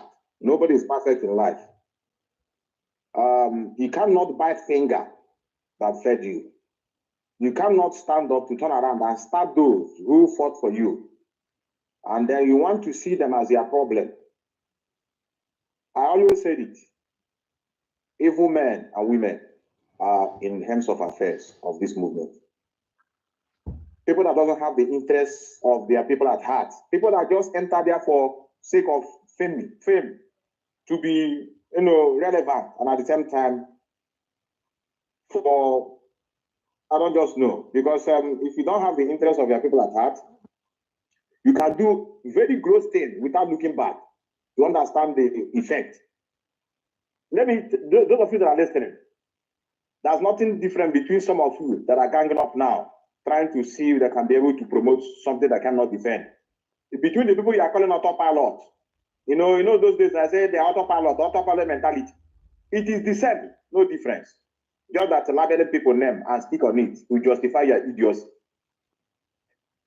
And when a lot of injustice now at this movement, to be honest, brother, I don't even, I want to make a second thought to reduce the way Nigerian youth, the zoo, and about to take a brain or the okay. Now, I don't have anything to add up, but to tell those of you that are listening, I am carrying the message to TikTok. I'm going to cover a lot of people. Because the behavior of these people, many people know me as an IPOB member, the person that speaks and at the same time fight for the restoration of our land. I cannot keep quiet to see this idiot to bring the shame on me that I'm beginning to fight this struggle for many years now. That an incompetent sickle cell anemia in the name of Abani can go out and begin to spread lies. Now, anybody that is still defending these people are so foolish and idiotic, I tell you. I know why. The reason why I want to speak to your platform, to tell people there's no difference between you and me, because they see you as someone that's so evil. How they want as a different person. Now, okay. Now, only the difference between me and you. The only thing is that I don't know a manner of approach, the way they attend to some issues. But what is bothering you is also what is bothering me, which is injustice. a lot has gone in this struggle. Mazin Namdekano, some of you are kicking against. Ndishi, Abani, China Sanwuru, Keke Oda, Nkunabo Azayoba. All of them are against Mazin Namdekano. Why? Because of the grievances they had, stemming from the brothers. The behaviors of the brothers, the atrocities, transfer and Mazin Namdekano. They know, let me tell you what is in their mind. They believe in whatever they see them doing. So, in other words, they try to defend themselves without defending the movement. And some of you that are brethren are down are going around shouting, we must defend this leadership. The leadership are not defending even itself. They are defending their own personal interest. Their own self can they defend it. They don't defend the movement. If they defend the movement, they will not be quiet and see somebody calling this trouble a terrorist organization and calling your leader a terrorist group, a terrorist leader. They didn't do anything. Ordinary a topic on different television, and yet, I tell you, I have to be honest. I may make a come and they defeated it or get defeated here. It's a log on your name. Everybody is an outside person. Everybody not inside the movement. I'm not inside. I ain't got no inside. Now to now on to the know the right thing. I tell you, we go nowhere. I'm the last person I want to send. I don't quit. I want more. I'm not proud of this thing now. Go on TikTok. Everyone more audience to teach people what is going on. So that to begin to speak up instead of it, protect our injustice. Now this movement, they make a lot of people now actually many sincere, genuine ones. Now the movement. Some of the so-called media warriors, they cannot speak. Under is so strong, we stand the heat and continue to speak. The only thing I want to tell you, our brother Achebe, just like I think somebody made it. It is very, very sincere from the look of the things I've seen. I'm not giving you as an advice, it's just my own point of view. Ndị na-achịkọ ọwa ha uzombi, esola hoto echi ekwu okwu. Esola hoto echi, ile hoto echi ekwu okwu, ị ga-apịawasa ma ya phone ma anyị ji na-eme program. Apịakwala m phone na ngwa ndị mụ na apịago m phone na ngwa mụ na ofu ya na-ekwu na WhatsApp. How can I feel frustrated? Because the reason you couldn't go, we try to cover some people here, or he didn't go, now cover people, they confused. So, at the process of explaining with the anger, how they feeling that they are grieved, just like they are telling them that my sister is talking because I don't get position. Position position or go on, I hold the position like this movement, or they are easy brother, or are these. Is the position at IPO? It got no 11:30 or 12. Mother bug meeting. She no conference call. In other words, it's not easy. But some people are saying that now the reason Guinea will go not because now actual position and no. Let me tell you, many of you, I put them, and they been check you know when I'm asking them the count. Onya ha unu pasunu iwe. Onya unu feel that now he doesn't protect their interest. Onya unu feel that now. He shouldn't do no ya de tigu munni hana apadu ever ha kan tell. And what I'll be doing now is to begin to wake people up so that I will not tell them to attack you people. No, I want them to wake their antenna up so that I would direction more so that they have any sign. How to pass it? So okay, it's true. One example. People refuse to send the people from media warrior to begin to debunk the lies. The Chihuahua in South Africa is dealing with against Mazin Namdekano. Now, when I defend the war against individuals. Now, I different television. All the very sad. I will drop here because I'm going to change my phone. No, I'm going to phone. I'm going to noise. No, even though I'm not, I just not manage to but it's okay. It's okay, brother. You see, can I hear that, brother? Dalu, I really appreciate. And we must continue. Emma, many people has an amadelo diplomatic. I'm going to bench of lady diplomatic. I'm a hamukeje beapota. Ndiana apampa. Iyemfukwa na this thing no. That's why Many people are going to say Mazi, masses Nandi DOS, Monasis or Sabanyum, the reason J generalize everything, Bona. IPOB na Abapata has said Nigeria government is evil. Hana has said Tinubu is evil. Nigeria government, do you know the meaning of government? It means that from the councillor to the last person, the evil, which is not true. Welcome to the program, Mwachineke. Your name and where you are calling from. Hello, okay. Ezumezu. Hello. Ezumezu we kwensu oge na akpọ. Ndewo Nwachineke gaa n'iru. Yes, Maazị Akubefo. Oh, Maazị Ezumezu we kwensu. Afum the number channel Elochukwu Ọha Malụ nno ye dia before bia na anyị ugboro na afọ n'oge. Yeah. Maazị ndewo. Thank you so much, you know. Ndewo. Maazị, the reason why you were called, your number our brother Methuselah. No, Maazị, it is time. I started going why eziokwu. I need with evidence. Maazị Methuselah has demanded from him for me to have a debate with one also name. Methuselah I'm not agent. Achom Kaguma Kamuna your platform. Because only one statement to make now. And the jury had to do before poor. All see the atrocity of siblings of Mazin and the canon. So it is time the siblings of Mazin and Canon at this struggle with an evidence. So not then made the search, I remember my own research. Now with this date, I got your own platform.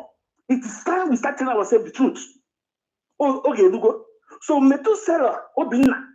I've been maybe on all customer been at the end, no what's that kind of before. No, on the phone. See, you should start and go and make it start. I took a breath of smaller. The atrocity of mass in a kind of place, you are committed. So, I'm messaging talk, and I'm not going to now. Okay. Thank you, Pico. Thank you very much. Debate from Methuselah. Methuselah, honestly speaking, and well, only from Nagwama de Ezioku. I feel better my gap Methuselah na debate or Babalonia also. Not even me. How many times now? Not even me or any person. At some point, or grab your flight side. You should not accept my own debate too. And with the videos, in my own person, and with the videos. So, actually, now it's not on my platform. Can I be your own platform? Can I go on social media app? Let's go. Come with that atrocity. The family me. No, can I go on why you so now? Okay. Yeah, at this point, I'm going because I believe Maazị Methuselah name program. I believe Niponya no ye pick your call. Honestly speaking. Not money another may defend there. I don't, but na like I watch you go Methuselah on age phone, yeah. Now for people say I no need the opposition. So, Mazi, can you devote Mazi Chelo another debate from him on your own platform.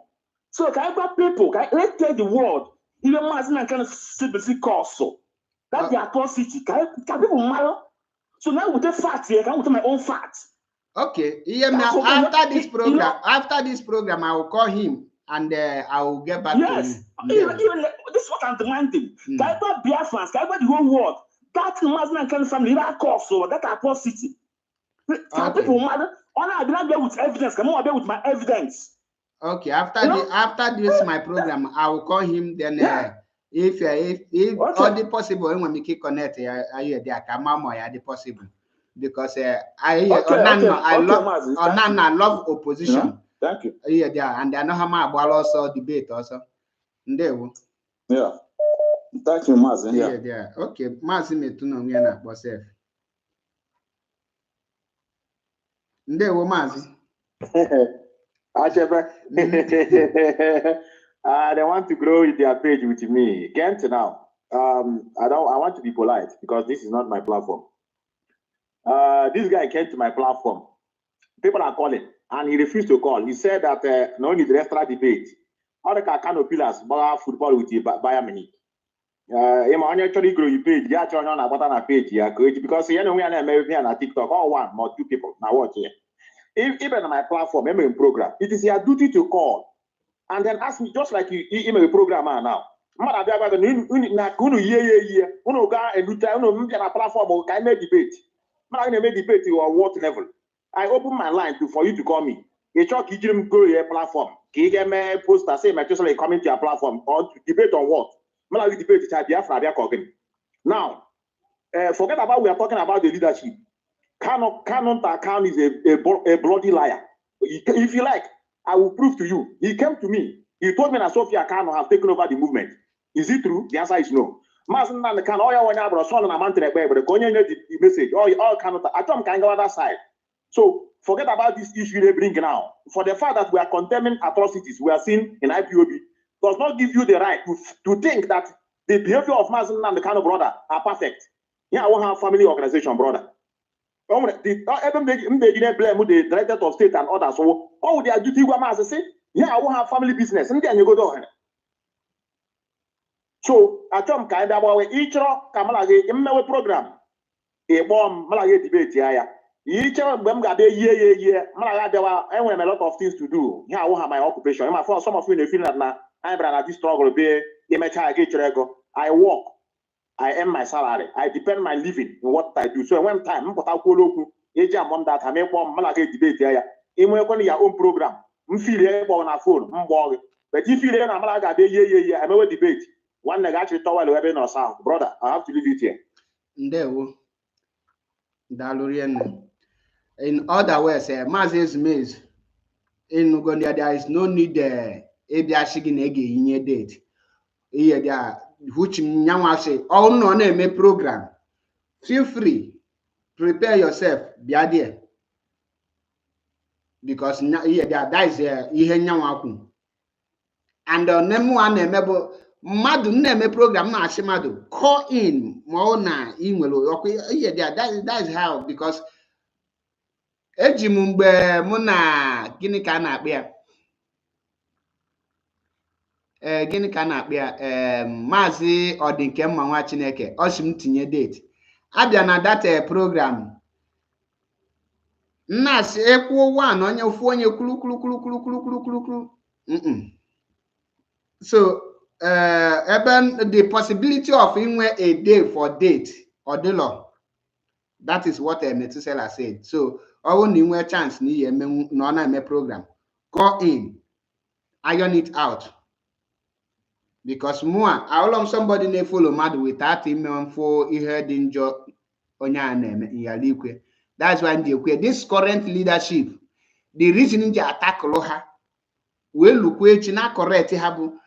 They have failed as a leadership, and the people now it is my duty to ask them questions. All my duty. And any person they follow any person without you have question. A man again will be end up being brain damaged or being brainwashed. Only for makum neziokwu, that is why I'm a well friend. Nke enemy. Man ye mama me will be a pampo. Maybe my two brothers or my two friends or my two enemies. Them their side, another man side there. Now, can I get straight to here? Can I get the Chihuahua? And well on your DOS gap here. No one may expect a DOS member or here because Kushini may expect they can never call. And well, DOS and with the member self. And well, a member and well followers. The only people who can know with these people, only principal officers. With the little morons happen on her Guinea Canapia, Mpolo ha the media. Uzum Talang Benina Jalono Campulelo, the current DOS spokesperson. I get this voice record. Okay, Bono. Where is this here? There. Okay, below here. Oh, where's record in the play just now? Where is it? Okay, but this record, no. Oh, no, here. Okay, let me go and bring it from my platform then.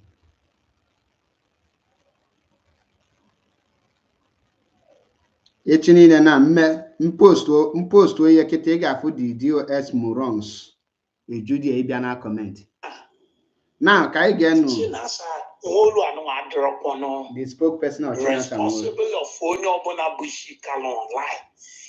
Anybody can put isi Kano and start talking rubbish. And most of these boys now put online. Somebody like Metosela, somebody like Praise, somebody like Dalente, somebody like all these people are no longer under the doors. Forget about IPOB. There is nothing like IPOB. That is me. I'm not the IPOB is a prescribed this thing and named terrorist by Nigerian government. So under the doors, now, in real this Chibuze Gwatu here, a lot of you guys say, oh, no, Nenkoyeri. Iye Chibuze Gwatu here, the 100% correct. To them, the IPOB at them exist. Ihe name exist to them is DOS. And that is why the current DOS is still working with Chibuze Gwatu. Everything Chibuze Gwatu neku here. That is why you cannot see a lion man, Lioni, open his camera to counter Chibuze Gwatu. That is why you cannot see Chika Austin, the Bira boy. If you had the board to get an app, Mazi Benjamin Madbuguka generator, I pass my neighbor. Now, don't ask the hot like I pass my neighbor. You can see Chika Austin talk about this very young man. The reason is because all of them are the same. They are one group. You cannot see what is it called? This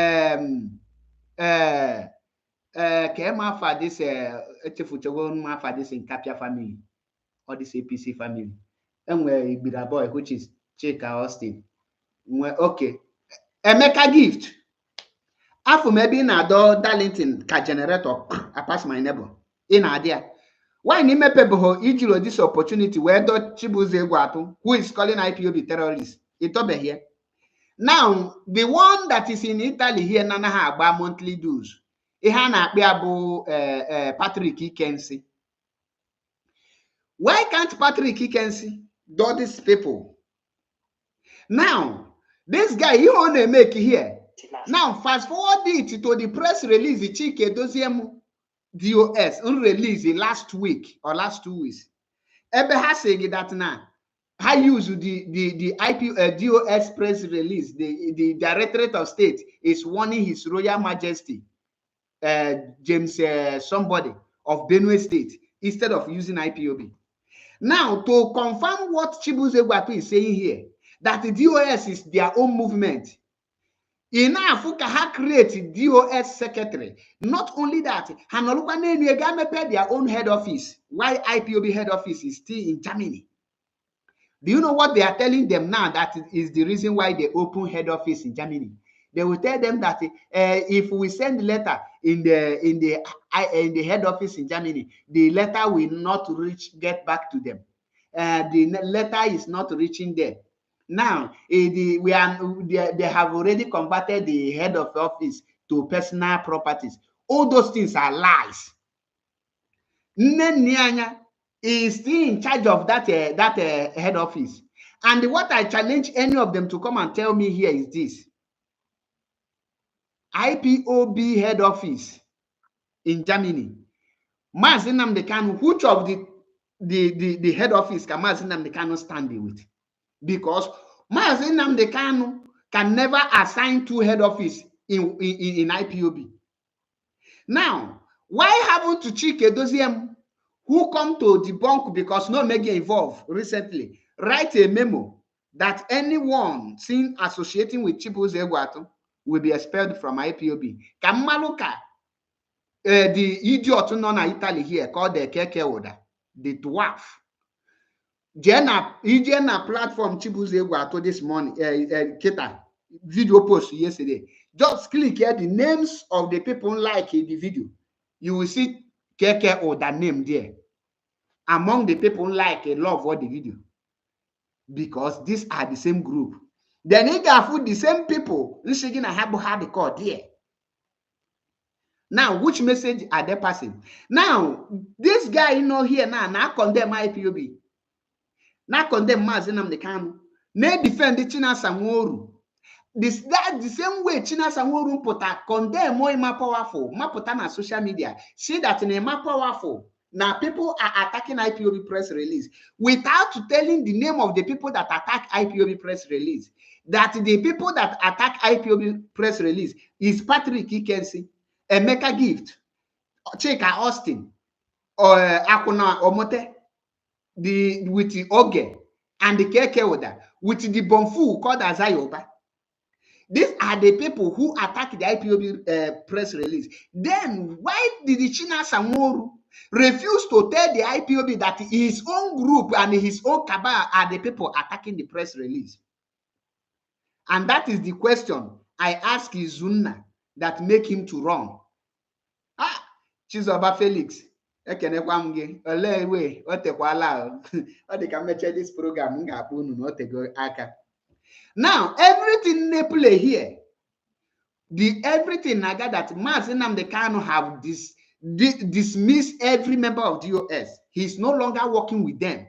That is why Barrister M.A.P Eziokwuu announced that the spokesperson of IPOB is a more powerful.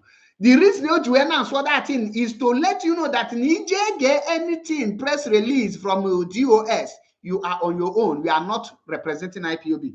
And I challenge any of the person who defend IPOB to call me and tell me the reason why they created DOS press release and the function of that DOS press release. Let the person give me 5 functions of DOS press release that is not within the jurisdiction of a more powerful. Do you understand me? Am I communicating?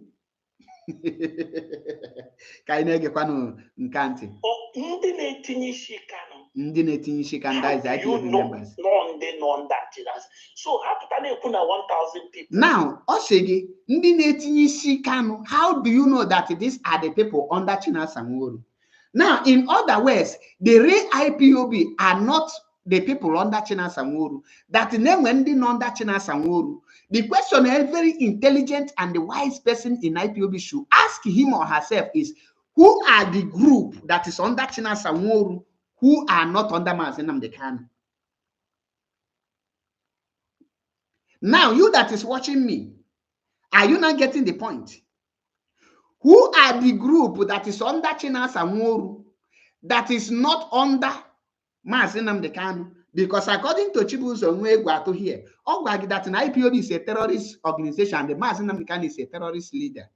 Now, in this voice, most of the ESN Ebu under tag Ndori by China Sanworu, these are men that their loyalty goes to Mazinam the Kanu. Pay attention. 1,000 people like they are always propaganda and they are evil, not just ordinary propaganda, evil propaganda. Would you then start blaming Chinasa? So, my brother, we hold on we're right. You hold the Chinasa responsible of anything if we post, just like you are not okay with or you disagree with. Yes, I will not stop you. You can argue it with him, you can debate it with him. It's okay. But online. They don't know it's not fair. Or fair beyond that. Now, pause it there. Is it not clear now that China Sanworu has his own group, which is Chibuzo Egwuatu, Chika Austin, Emeka Gift, Akunomote, Okay. And the worst part about all these people self, like Oge now, Kembosh Oge join the IPOB. As of 2021, Oge can emiye one Nigeria. Oge is a pure one Nigeria list as of 2021. After K kidnap Masinam the Kano.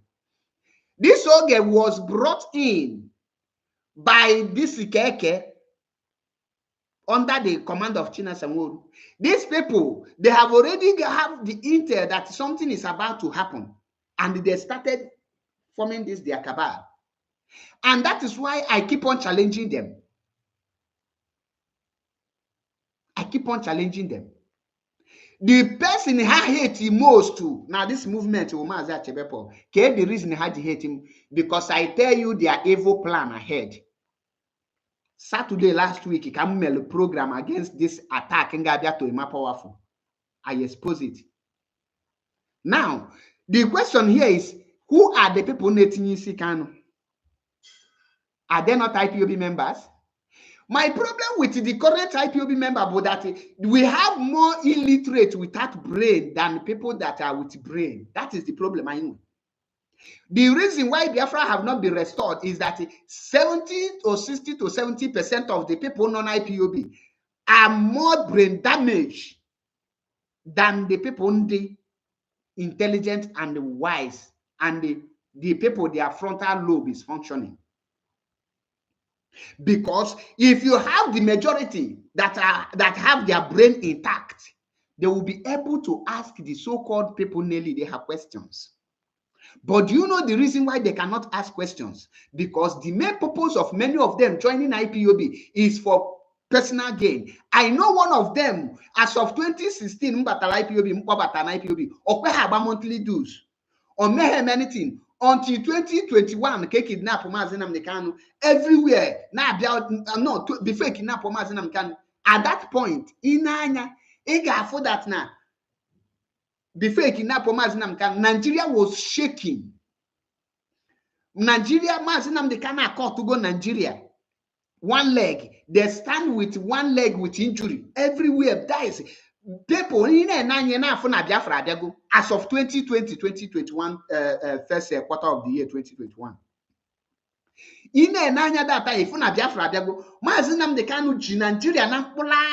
As of 2021. Everything was working perfectly in the right direction. Nigerian youth were about to wake up, and that was what prompted Sunday Igboho to call for Yoruba Nation. And the Benue and the Middle Belt start talking about Middle Belt waking up, and that make Nigeria to be more worried about the mic Mazi Nnamdi Kanu was using. All of a sudden, they kidnap him, China Sanwo-Olu, under the command of Chike Doziem, crippled IPOB. This guy, as of then, everything was shaking. He told me that he want to be a governor if they restore Biafra to rule his state. And because of that, he come back to IPOB. And he start working with Tikeke. Today, they are parading themselves as hardcore. I look them. And I say, when Mazi Nnamdi Kanu come out, I will look their faces and tell them, is this how you think that we build IPOB as of then? Now, up to today, Chike Doziem have not seen any reason to use one memo to dismantle Chibuze Egwuatu. Azayoba become dumbfounded and confused when they bring the issue of Chibuze Egwuatu to his table. Abanimu is the one feeding him with China Sanwo-Olu. China Sanwo-Olu defended Chibuze Egwuatu on Radio Biafra. Now, those of you who are telling me that the leadership have not failed, in what area has the leadership not failed IPOB? Can anyone tell me the area this leadership is functioning? I challenge you to call in and tell me the area that this leadership has not failed. It's an open challenge. I mean one area that this current leadership under the watch of Chike Doziem, can you call in and tell me in this area they are doing perfectly well? And if you make sense, I will give you 500 euros without sounding stupid. If you can prove it beyond reasonable doubt and answer the question that follow it, I will dash you 500 euros. instantly for a recharge card. Because I can tell you that this current leadership have failed in all ramifications with fact and figures. M.A.P. M.A.P Eziokwu Bu Ndu. Ihe na-agwa gị bụ raw truth, and that's why ọ ji afụ gị ụfụ n'obi. The reason why you hate M.A.P is that I don't exonerate idiots. I don't exonerate failures because maybe I want them to look me as a good. No. Enenemanya as a good person. I derive joy. You see me as a bad person for telling you the truth. The more I tell you the truth and you hate me, the more it gives me more courage to hammer you. That is why I will abuse hell out of you if you talk rubbish. Now listen to Chibuzo Egwuatu. Remember, Chibuzo Egwuatu is the spokesperson of these peoples. Believe it, take it or leave it.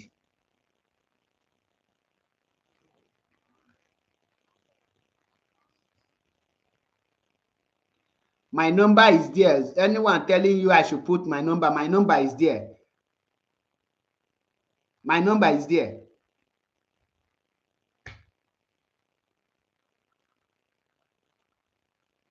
Can you put number here? There. My number is there. I'm going to floor my number in your phone of mine. Let's continue. He may not come out and say it. Okay. He will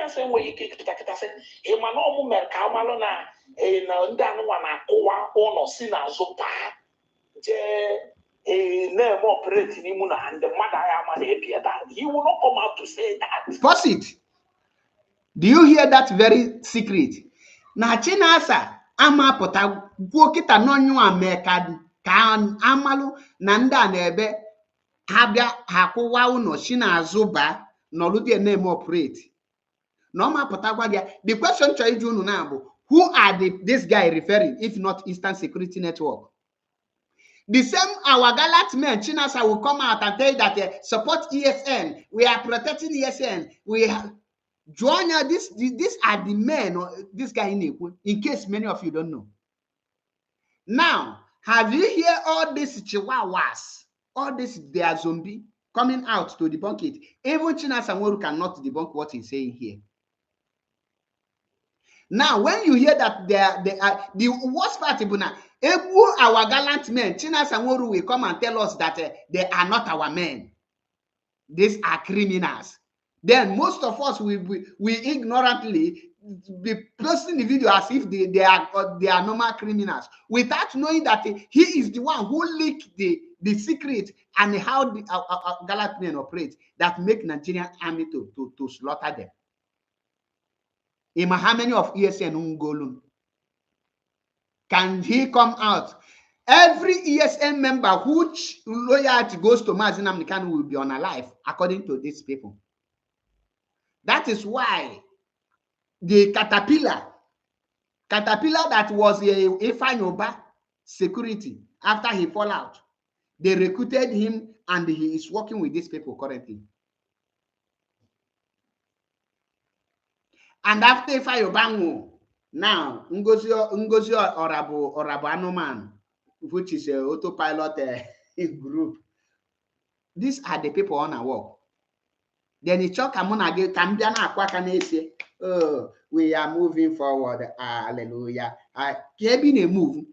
Currently, IPOB is not even stagnant. They are moving backward. IPOB is in disaster. Nigeria is on top of IPOB as a game now. The leadership is zero. Everything about IPOB currently is zero. The only functioning things in non-IPOB Kitabo, the legal team and the Mazi Nnamdi Kanu. Apart from the legal team and Mazi Nnamdi Kanu, every other thing have been collapsed by this current people known as the leadership. And some of you want me to come and pick up Agbanyimu and be talking about Agbanyimu, pick only Chinasa Nworu and talk. What of the rest? Are the rest dump? Why can't they speak up? Don't you know that when you keep silent, it means that you support them? So when you destroy everything, finish, you must come out, you say you are afraid because they will not write your name. Is it not better they spared you than being in the midst of the failed people? Is it not better? Is it not better they write this their memo that is not recognized by Mazi Nnamdi Kanu and they put out there instead of you supporting them? Now get up here. Now Chibuzo Egwuatu is telling you people how Chinasa Nworu leak the strategy of men on ground, and the Nigerian army saw happen. Did he post it? Do they counter it? I challenge them.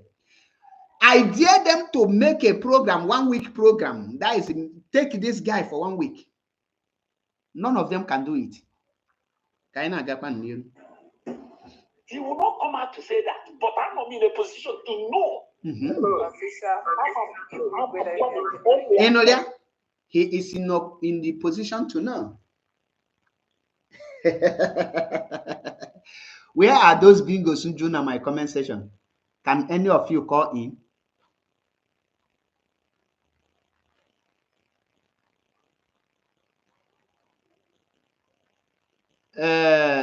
Nubas Eze, I cannot mind how I pass my message because the message is raw. I pass raw message, not filtered message. And I want you to call in to tell me how you want me to pass it. Call in and tell me this is how you want me to pass it. No, I'm not the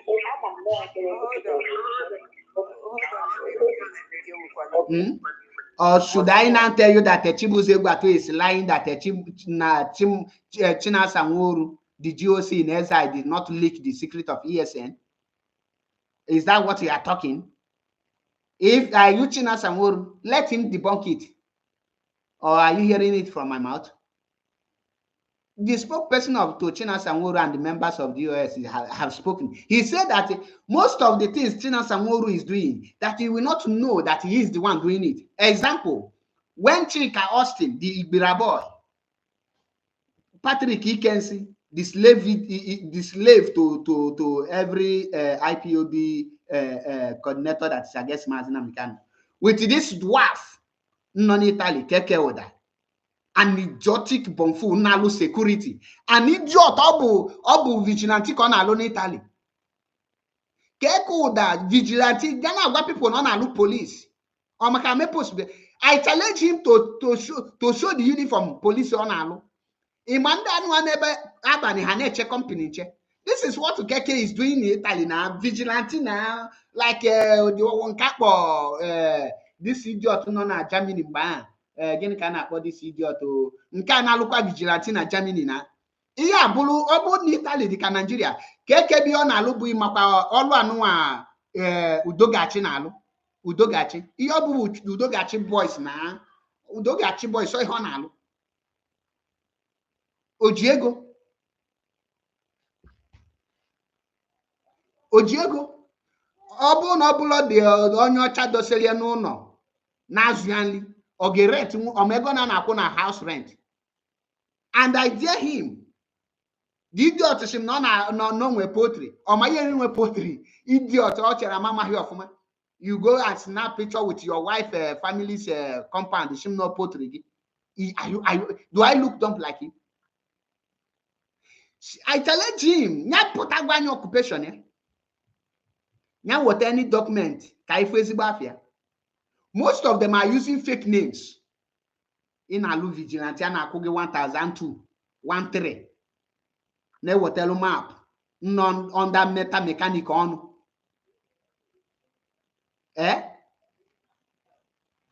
Bo in alu vigilante. Egole ka na aku vigilante.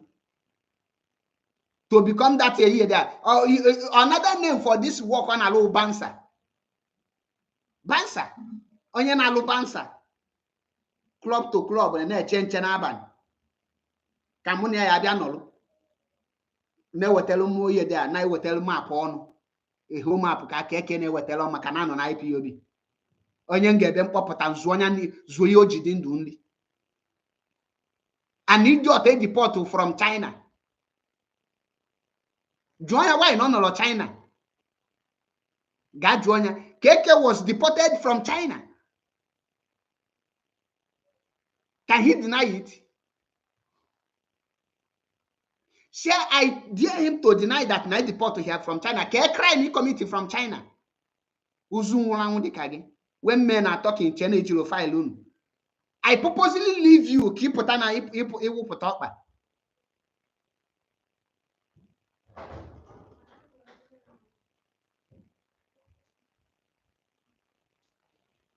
A deport idiot from China. Deport one there. Or be Dali. Today, on what M.A.P on an idiot on alu vigilante. Vigilante course will come 6 months in Italy here. Each child the vigilante 6 months. Oh, yeah, now allow the course equal 800 euro for the course for everything. A low give vigilante. A blue black cloth bonyagi. Nyako jebande IPOB leadership need na lose security na yabu police. Police and black and black in Italy. Italian police and black. Don't you know their color of uniform? Biafrans, go online, check here the Italian police uniform. Then check here the idiot black and black dogachi. Now we tell map on.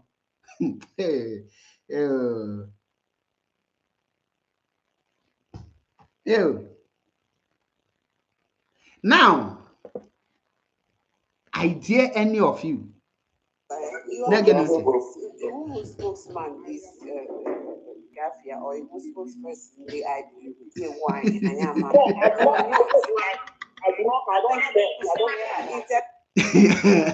Me program you a spokesperson IPOB or you all spokesperson IPOB you all spokesperson DOS failed cabal. He's a spokesperson of Kekeoda, spokesperson of Abanya, spokesperson of Chia Shangoru, the GOC in exile, the spokesperson of Azayoba.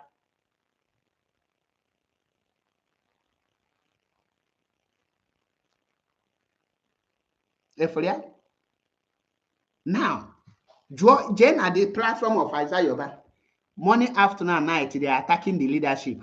They want to destroy this leadership. They want China Sanguru for more than 4 years now. They want to destroy this leadership. Can you hear this leadership name? Okay, here have me put a go since what are the achievements for good 4 years? The only achievement that I can write correctly, accurately now that the US have achieved is destabilizing and destroying IPOB movement, making people not to join the movement again, making people to start asking some questions that they shouldn't be asked in the first place. Now again, the anything people go there and they every really good opportunity to come here, guy question, guy joy, go clarify some things or something. If that now in a woman and all these people you calling, how I have they memo or distance we have from these people snatch on Hana IPOB on how long okay, let me answer you right quick, then I will look at it. Now, you know that question. Some of you are wondering, why did they now make memo that Mwada Chalugo is no longer speaking for IPOB? Darlington is no longer speaking for IPOB. Metusela is not speaking for IPOB. The reason is because in the China Sangoru group of Nigeria Limited, they are asking Ikenga, and Ikenga guaranteed them. After this program, that is when you see that memo that came out on the 29th of May, 2025. Is it not 29th May? Yes. 29th May or 29th of April. Between these 2 dates. Kuchi, Abanyunu Potana, Italy here. Na gu memo ka Tinubu. Na gu iye ka Buhari. Ne shake aka. Very zombistic human idiot. Now, kaina gan. Ifulia and the Juomwegi up to date. Why are they not talking about Chibu's Eguatu?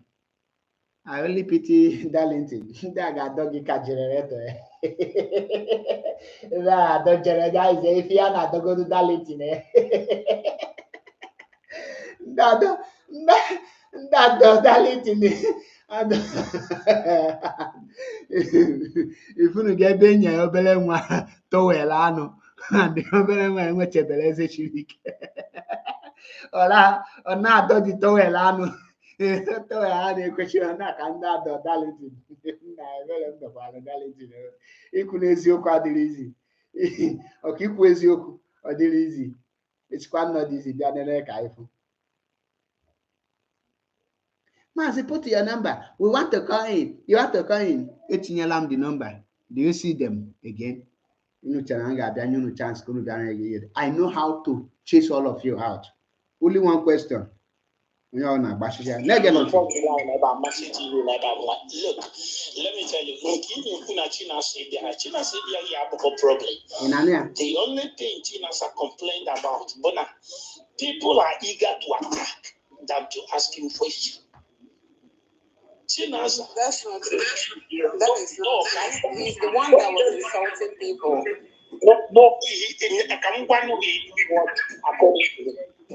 People are just eager to judge and to conclude. Like somebody that do a question and conclude to go there and choose a question.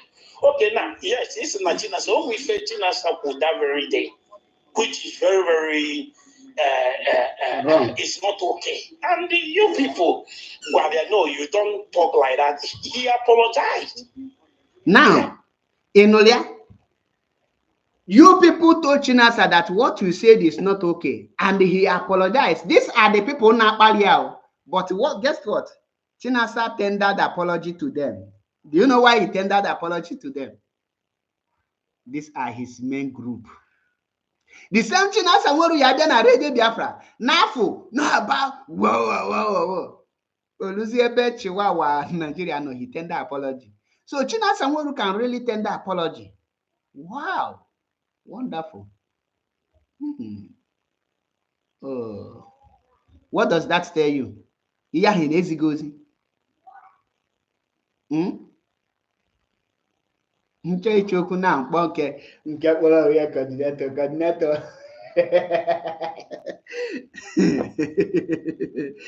Yeah. Apologized. Chelo, Biafrans get ka ngunu nke beziokwu.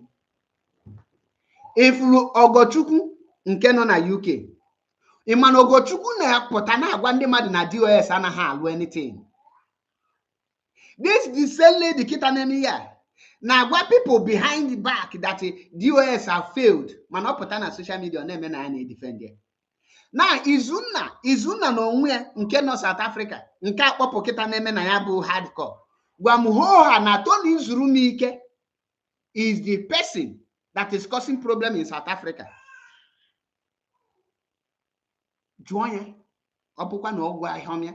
My problem bụ na ha ga-abịa na my platform na akpọ m iyi, ha bịa na my WhatsApp ha na-akọ another thing entirely. He never repeated again.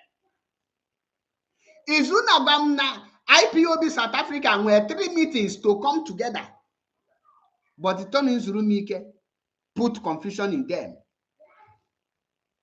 I hate people na apụta. That's why you let them know the nature na ha DOS form go kaba. Mgbe maazi pụta ka ha ga-eji fu na onwe ha ya kwu with them. Ka maazi pụta ka ịpụtazie openly. How do I know that we go 3 meetings in South Africa to bring South Africa together?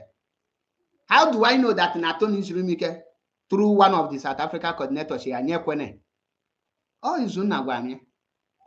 Kita no obu hardcore maka na enyere coordinator. Ochonya play my conversation with him.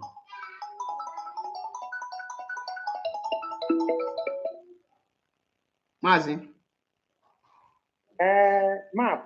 Ndewo. Yes, M.A.P. because I called back for a reason. Oh. Mbaganiru. Yes. M.A.P. Chukwu gozie gị. Ịbụ onye eziokwu. M.A.P. I really love you with all my heart. Go ahead with your preaching. Can you imagine that Chinasa can actually tender an apology? But here, the same Chinasa now up on a radio Biafra, or Buru a lion, or Buru tiger, or Buru now, talk, carry. Up on a radio Biafra, you know, the new speaker here, or Banyo speaker. Oboyo speak or Georgia and Diana. And they put all these zombies, dinner to comment section. Mother Rider, much naked. We are doing again our people. If we did Biafra, we are not yet ready until our people will start thinking like the way they are thinking, the way Methuselah is thinking, the way Darlington is thinking. People that are not following you, they are mentally derailed. And another thing I'm noticing at this fight now, if we even Chinasa, I can beat my chest and tell you that my Chinasa Bonyoka. Rapupa no na bi ona atege our nkan ona na fit kaga to no onyo menana obugedi no onyo menala iproda bi imo menana mo we be mentally awoken is not by professing it in the mouth or by your action, by the things you display, by your character. Character of Chinasa is exactly the character of Ndoka. Propaganda, blackmail, accusation. If and then what he talks, what all his right talk, they Methuselah need to give advice. Now point out to people, or people to somebody like Darlington in the program now. On our way after direct, so that the message will be clear to the people. But they are doing this, they are doing that one, they are doing this. You know, my brother, and I still wonder the people that are following. And those people that are following are nothing but India, because they are among this thing, many people in Dokana, they are backing them up because the kind of thing they are used to. If this other side are now, they are not used to it. So they choose to go to where they find the soft landing. Exactly. So we have a lot of problems, and I'm really recommending everybody to go. I'm not even the leadership. They should go to Methuselah's platform and listen to the program on Friday night. One of our brother, a very brilliant guy, our man from Canada. The guy who in the Methuselah place. Because he can never be exonerated. Right from day one, I have been pointing him. Even on also go on my point. Will not accept him. Okay, mayor is generous. He will not accept my point. Okay, mayor is generous. But they can never exonerate Chief from all this mess. If he said otherwise, he should come out and prove it. That our brother on our program when something very clear. Also, we love him. He's a very gentle guy. He's a very intelligent guy. We love him and we have a very big respect and regard for him, which is true. The only thing we need for him now, he has to come out boldly. He's the leader. He's the one. Always good person now, surrounded by evil people. We don't agree that. Someone like me will never agree that. Also, not be free from all these things. He should come out, no matter the evidence it is to our in South Africa, be against them. Because I'm this guy non South Africa. All chance not just that not Hanam as an opera haka which as an awful again, only a teacher and Madi again, a something and a Madi Pidogi, or Pido have to do one, even Mastenasa, Ura maybe can operate a war, or on a platform. Even today, Mastenasa, we even descend to going to the platform of who we perceive as our enemy, but always very good friend of him. Then we go and now, he can name the program, all our good company can name the program, all these English, they can never come. I'm on their presence in all these platforms now. We're very big bonus, we're very big boost. The thing they boost to the morale of you guys, they boost to the morale of we listeners. I am now we to kind of since we were time is going on the platform. So they go to do double takita upon a phone. I tell more about it and come comment there again. You see, the Biafrans, I agree to. It must not be only radio Biafra who have to one you who will get nearly all these places. You can come out and put voice. So in my own conclusion now, because that's that our brother on a platform also that's not cheap to stand up and demand enough to come out. Yeah, no way the rest of all these things. No matter attack up and then you see out some old man do here. See now cheap it is the bruise of what they are wrong now. We back him up, which is true. He has the opportunity right now to come out and vindicate himself, certainly, because we all protect our man of vindicating himself. Any allegation I know with target, we will back him up. I got years since to go there. Someone something I do with blackmail, especially all this person I met with the partners now, somebody of your news. How do you already bring jagged down? And the only bring jagged down only when you keep on hiding that secret from your partner. But if you want to free yourself, go and confess without your partner. You want to fight without your partner, then that blackmailer will never blackmail you again. Yeah, I can't be able to watch you with the hands. But still, they don't have the opportunity to generate himself by himself right now. When he's not loose, because the whole game they change, and the other before hand if you go in the whole evidence is not there. We have the evidence, the whole evidence is not there. So we still have the chance to remedy himself. Only a little chance right now to remedy himself out of all these people, especially the influence of Chinasa, because I don't know Chinasa now, but people by that hand channel they won't be able to know the post person. They want their spoken, they want an agent, which is open. But he's not what we thought he is. So right now he's irrelevant, 100%.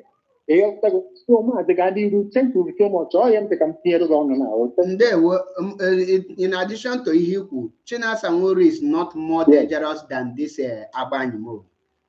Abanimu, yes. Abanimu is a born criminal. Onya the more dangerous than Chinasa Nwori. Chinasa na back kick a dog. The only thing Chinasa moral available because of no own contact of some commanders. Manomahona those commanders was Mazepota. Had just not made 360 revise. But the only person that is all the cunning, the evil, they pretend to be more good is Agbaniha. Very notorious criminal. It's a notorious criminal with evidence. Why Azayoba is a born coward? The only thing the value never Azayoba no but that upon him. If you see any other opupu buffalo, here no there. Okay, what? Nothing Nianisi. Apatanafi. You're attacking the leadership. You're attacking the leadership. Apart from the crazy, the mad, only other hammer. Get up on Chihuahua. Yeah, there. Eguatu. Let's listen to him. Now, you need an here. That is why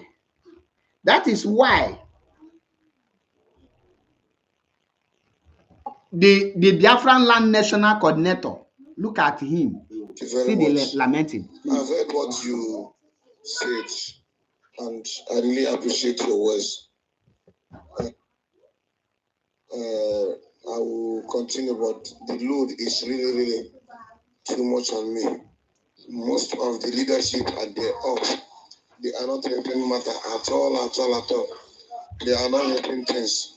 So in Ania, Astros now, I did try make I knew I could give up.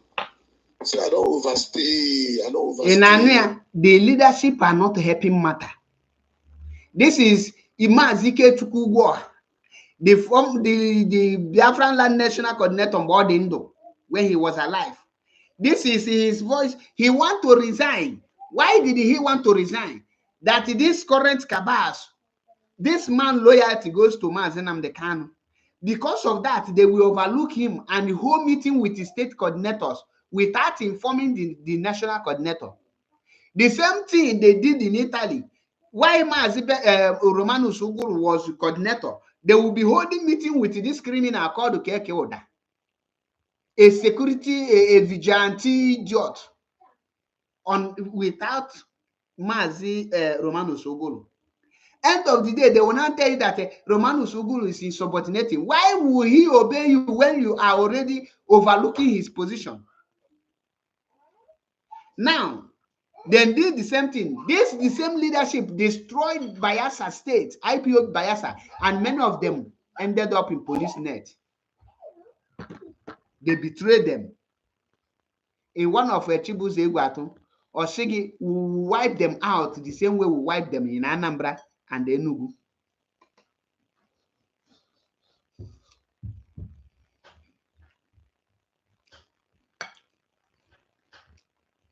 Unu na na-afụ na na-eme enjoy ya bụ asịrị m ndị n'Europe nwunye ha dị enete ha anya amị ha dịcha ka ewu akpọrọ ọkụ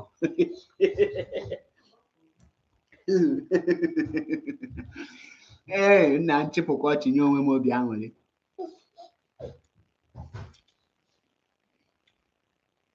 dadị ka ihe ngwa ndo nna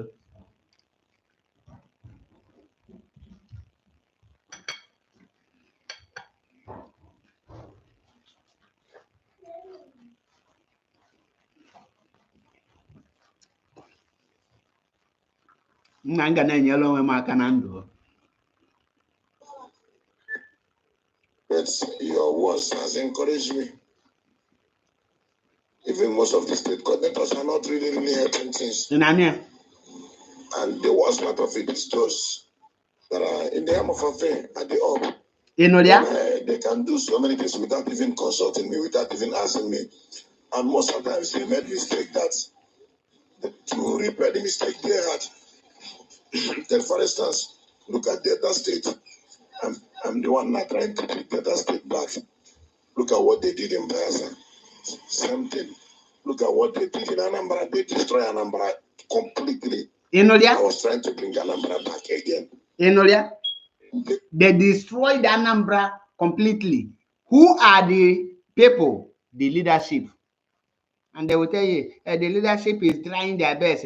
The leadership is not easy. Oga, before even before you join the IPOB, or name how that he join a freedom fighting group is a dead journey. It's either do or die affair. Not to talk of leading a group that is a do or die affair. So you want it to be easy, right? You must be crazy. Now, if we are Biafran Land National Coordinator Ghana, they will hold meeting with the state coordinator. The same thing they did to Tarinem. They do the same thing to Maz Ogoro, Italian National Coordinator. Probably that is, let me tell you people the truth. All on this leadership page like this IPOB, Biafra could have maybe Yagane Kukitabo referendum or already release Maz in them, they cannot referendum.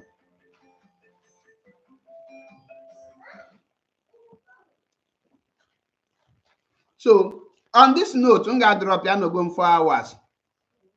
And before Metie, I apologize to those who think that M.A.P is rude or that I speak out of anger. Iwe dim nobi. Obuni tinye go diego tinye. Or we love or the passion when at this movement. Onye konko yelina akoge swanya manon. So I think in that area, I accept it.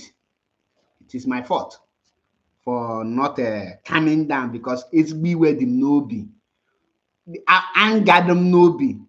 Most especially, this after Kachina Samuru, send the people to go and attack M.A.P powerful and the press release. Or put again. Now see people are attacking the IPOB press release. And some IPOB and without Ijuha, who are the people not attacking this thing? Who are the people? Igbo boys say what? Pretending. That is why now destroy your ESN. Had it been a massive mistake, where was that ESN in one place? Okay, go hands in.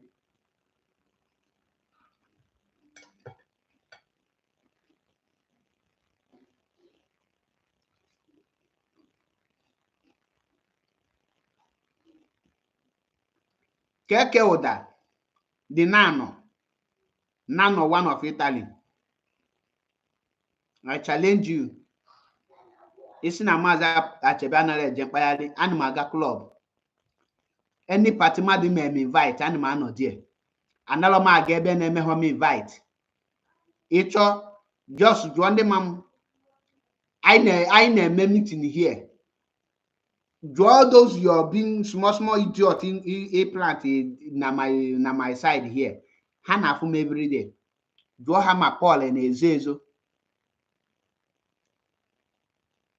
Draw haga wagi Paul and Ezezo. The only thing on ahead Jeben invite. Oh, honya obana neme be da garum gawa dead here there. Class. And din na gal event. And the bag event definitely gamana madu gal event. Okay, what I get up to go that but yeah, I'm going now on your bag event. I will here there. And I may juke here there. So on this note,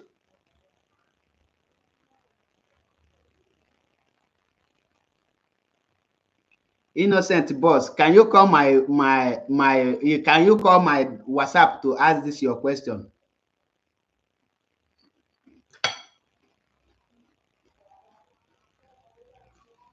Innocent. Now, Kanzaga, the reason you were like here is that now your mother have not told you the truth about your birth. Have your mother told you that the correct man you are calling your father is not your father? In my last time, I your family about your father not being your biological father. In my yearly the date. So now, if your mother can did whatever they did without even letting me know, just on gossip, and after. If your mother can hide your biological father because none on adina abakuna, on adi na megini na abakuna. Why do you think that you have sense to ask me that question, Odigo?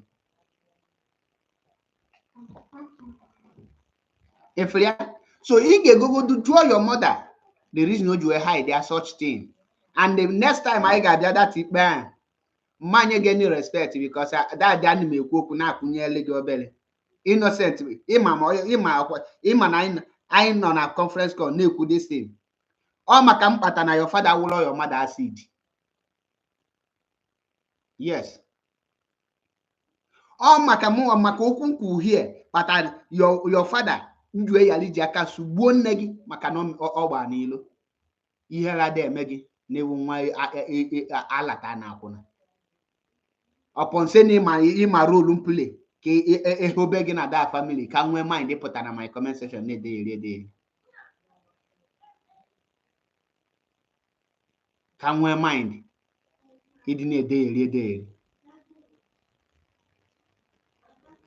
asị ka mesoro we here na anọrọ na this case na enwere ike nche na human being na dey here mama no anu mpama and idiot here the onye na-akpọ nna mgbagoro reject the family na bia reject na o nwere ezigbo here the identity crisis join as of last 4 months on as innocent boss join why otu ewepụ surname ya na this Facebook join why otu ewepụ the real surname ya there onye pụta ihe there even ndị a na-akwụrụ ụgwọ isi nne ha pụta onye ọ nọ na Facebook na iju akịta what is your occupation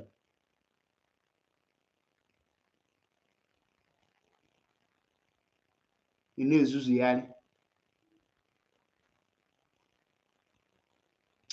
achọrọ m ihe dị anaghị m like ibupụta some people privacy mana mmadụ ịdị nzuzu ọ dịlọ mma ọ na-atọ gị ọchị ọ gwa ya na ọ ma atọ gị ọchị ihe agbata na akwụna ọ ya na-achị chi na ọchị na so Biafrans and lovers of freedom mma rapụ unu here and I say mechukwu okike abịa ma onye pụrụ ime ihe niile guide and protect every one of you. See keke the vigilante agụna chemba udo ga-achị gị nka na-eche makachi ọ na keke na Nigeria na ọ ji ka ọ na ndị aka akụgbugie n'ohi aka ọ dị mmadụ keke na-eme na-eji egbu innocent people because aka ha enwere ebe ha ya akụzi imagine onye dị ọna onye anyị ga-padova ka mụ na ya see picture with Aza Yoruba kama ọ ga-akwọta oligolo enu plank irigolenu plank ka iwe nwe ike na ọ na level Maazị Achewepo na Azayewe. Enu plank ka ọ ligoro ihe mụa na akwụ m na Azayewe akwụ na nnọọ rigolenu plank because ọ nọ na-eti nne kete ya ihe gasị ahụ na ada picture megidere nweta ụkwụ ya echi niile amalụ mụ na ya ga na-akpụ ibie onye dị short ebe a ka ọ na-elu m na chọọ ịtịa isi bụ na ebe a ka m ga-atị ya na agba kpoo. So Biafrans, you got happen here. But to round everything up, this DOS analysis with Maazị Nnamdi Kanu, that they purely against Maazị Nnamdi Kanu, 100%. And what I will assure you again is that if Chinasa Nworu, Maazị Nnamdi Kanu pota, Chinasa Nworu will work directly with Uche Oka from Efo. God there this thing unku kita. Ekwubelom something or yari bịa na mmezu. Mgbe Maazị ga-apụta, Chinasa Nworu ga-work directly with Uche Mefo in order to attack Maazị Nnamdi Kanu. Get it to ya. Ke ihe bụ date taa? Taa the 29th of June 2025. 29th of June 2025. Go and write it down that M.A.P si na Maazị pụta after everything said and done. Chinasa Nworu ga-unite with Ikenga Uruagụ and Uche Mefo. And mgbe ọ ga-unite, that is when the prophecy of Sampe Master ngwa gị na IPOB ga-agba onwe ha egbe, that Biafrans will fight against each other and many villages will be burned. Ọkụwata mgbe ahụ unu ga-afịa mgbe because Chinasa Nworu will definitely like to fight back because ọ ga-like enwetego men who is Maazị Nnamdi Kanu. I have men on ground.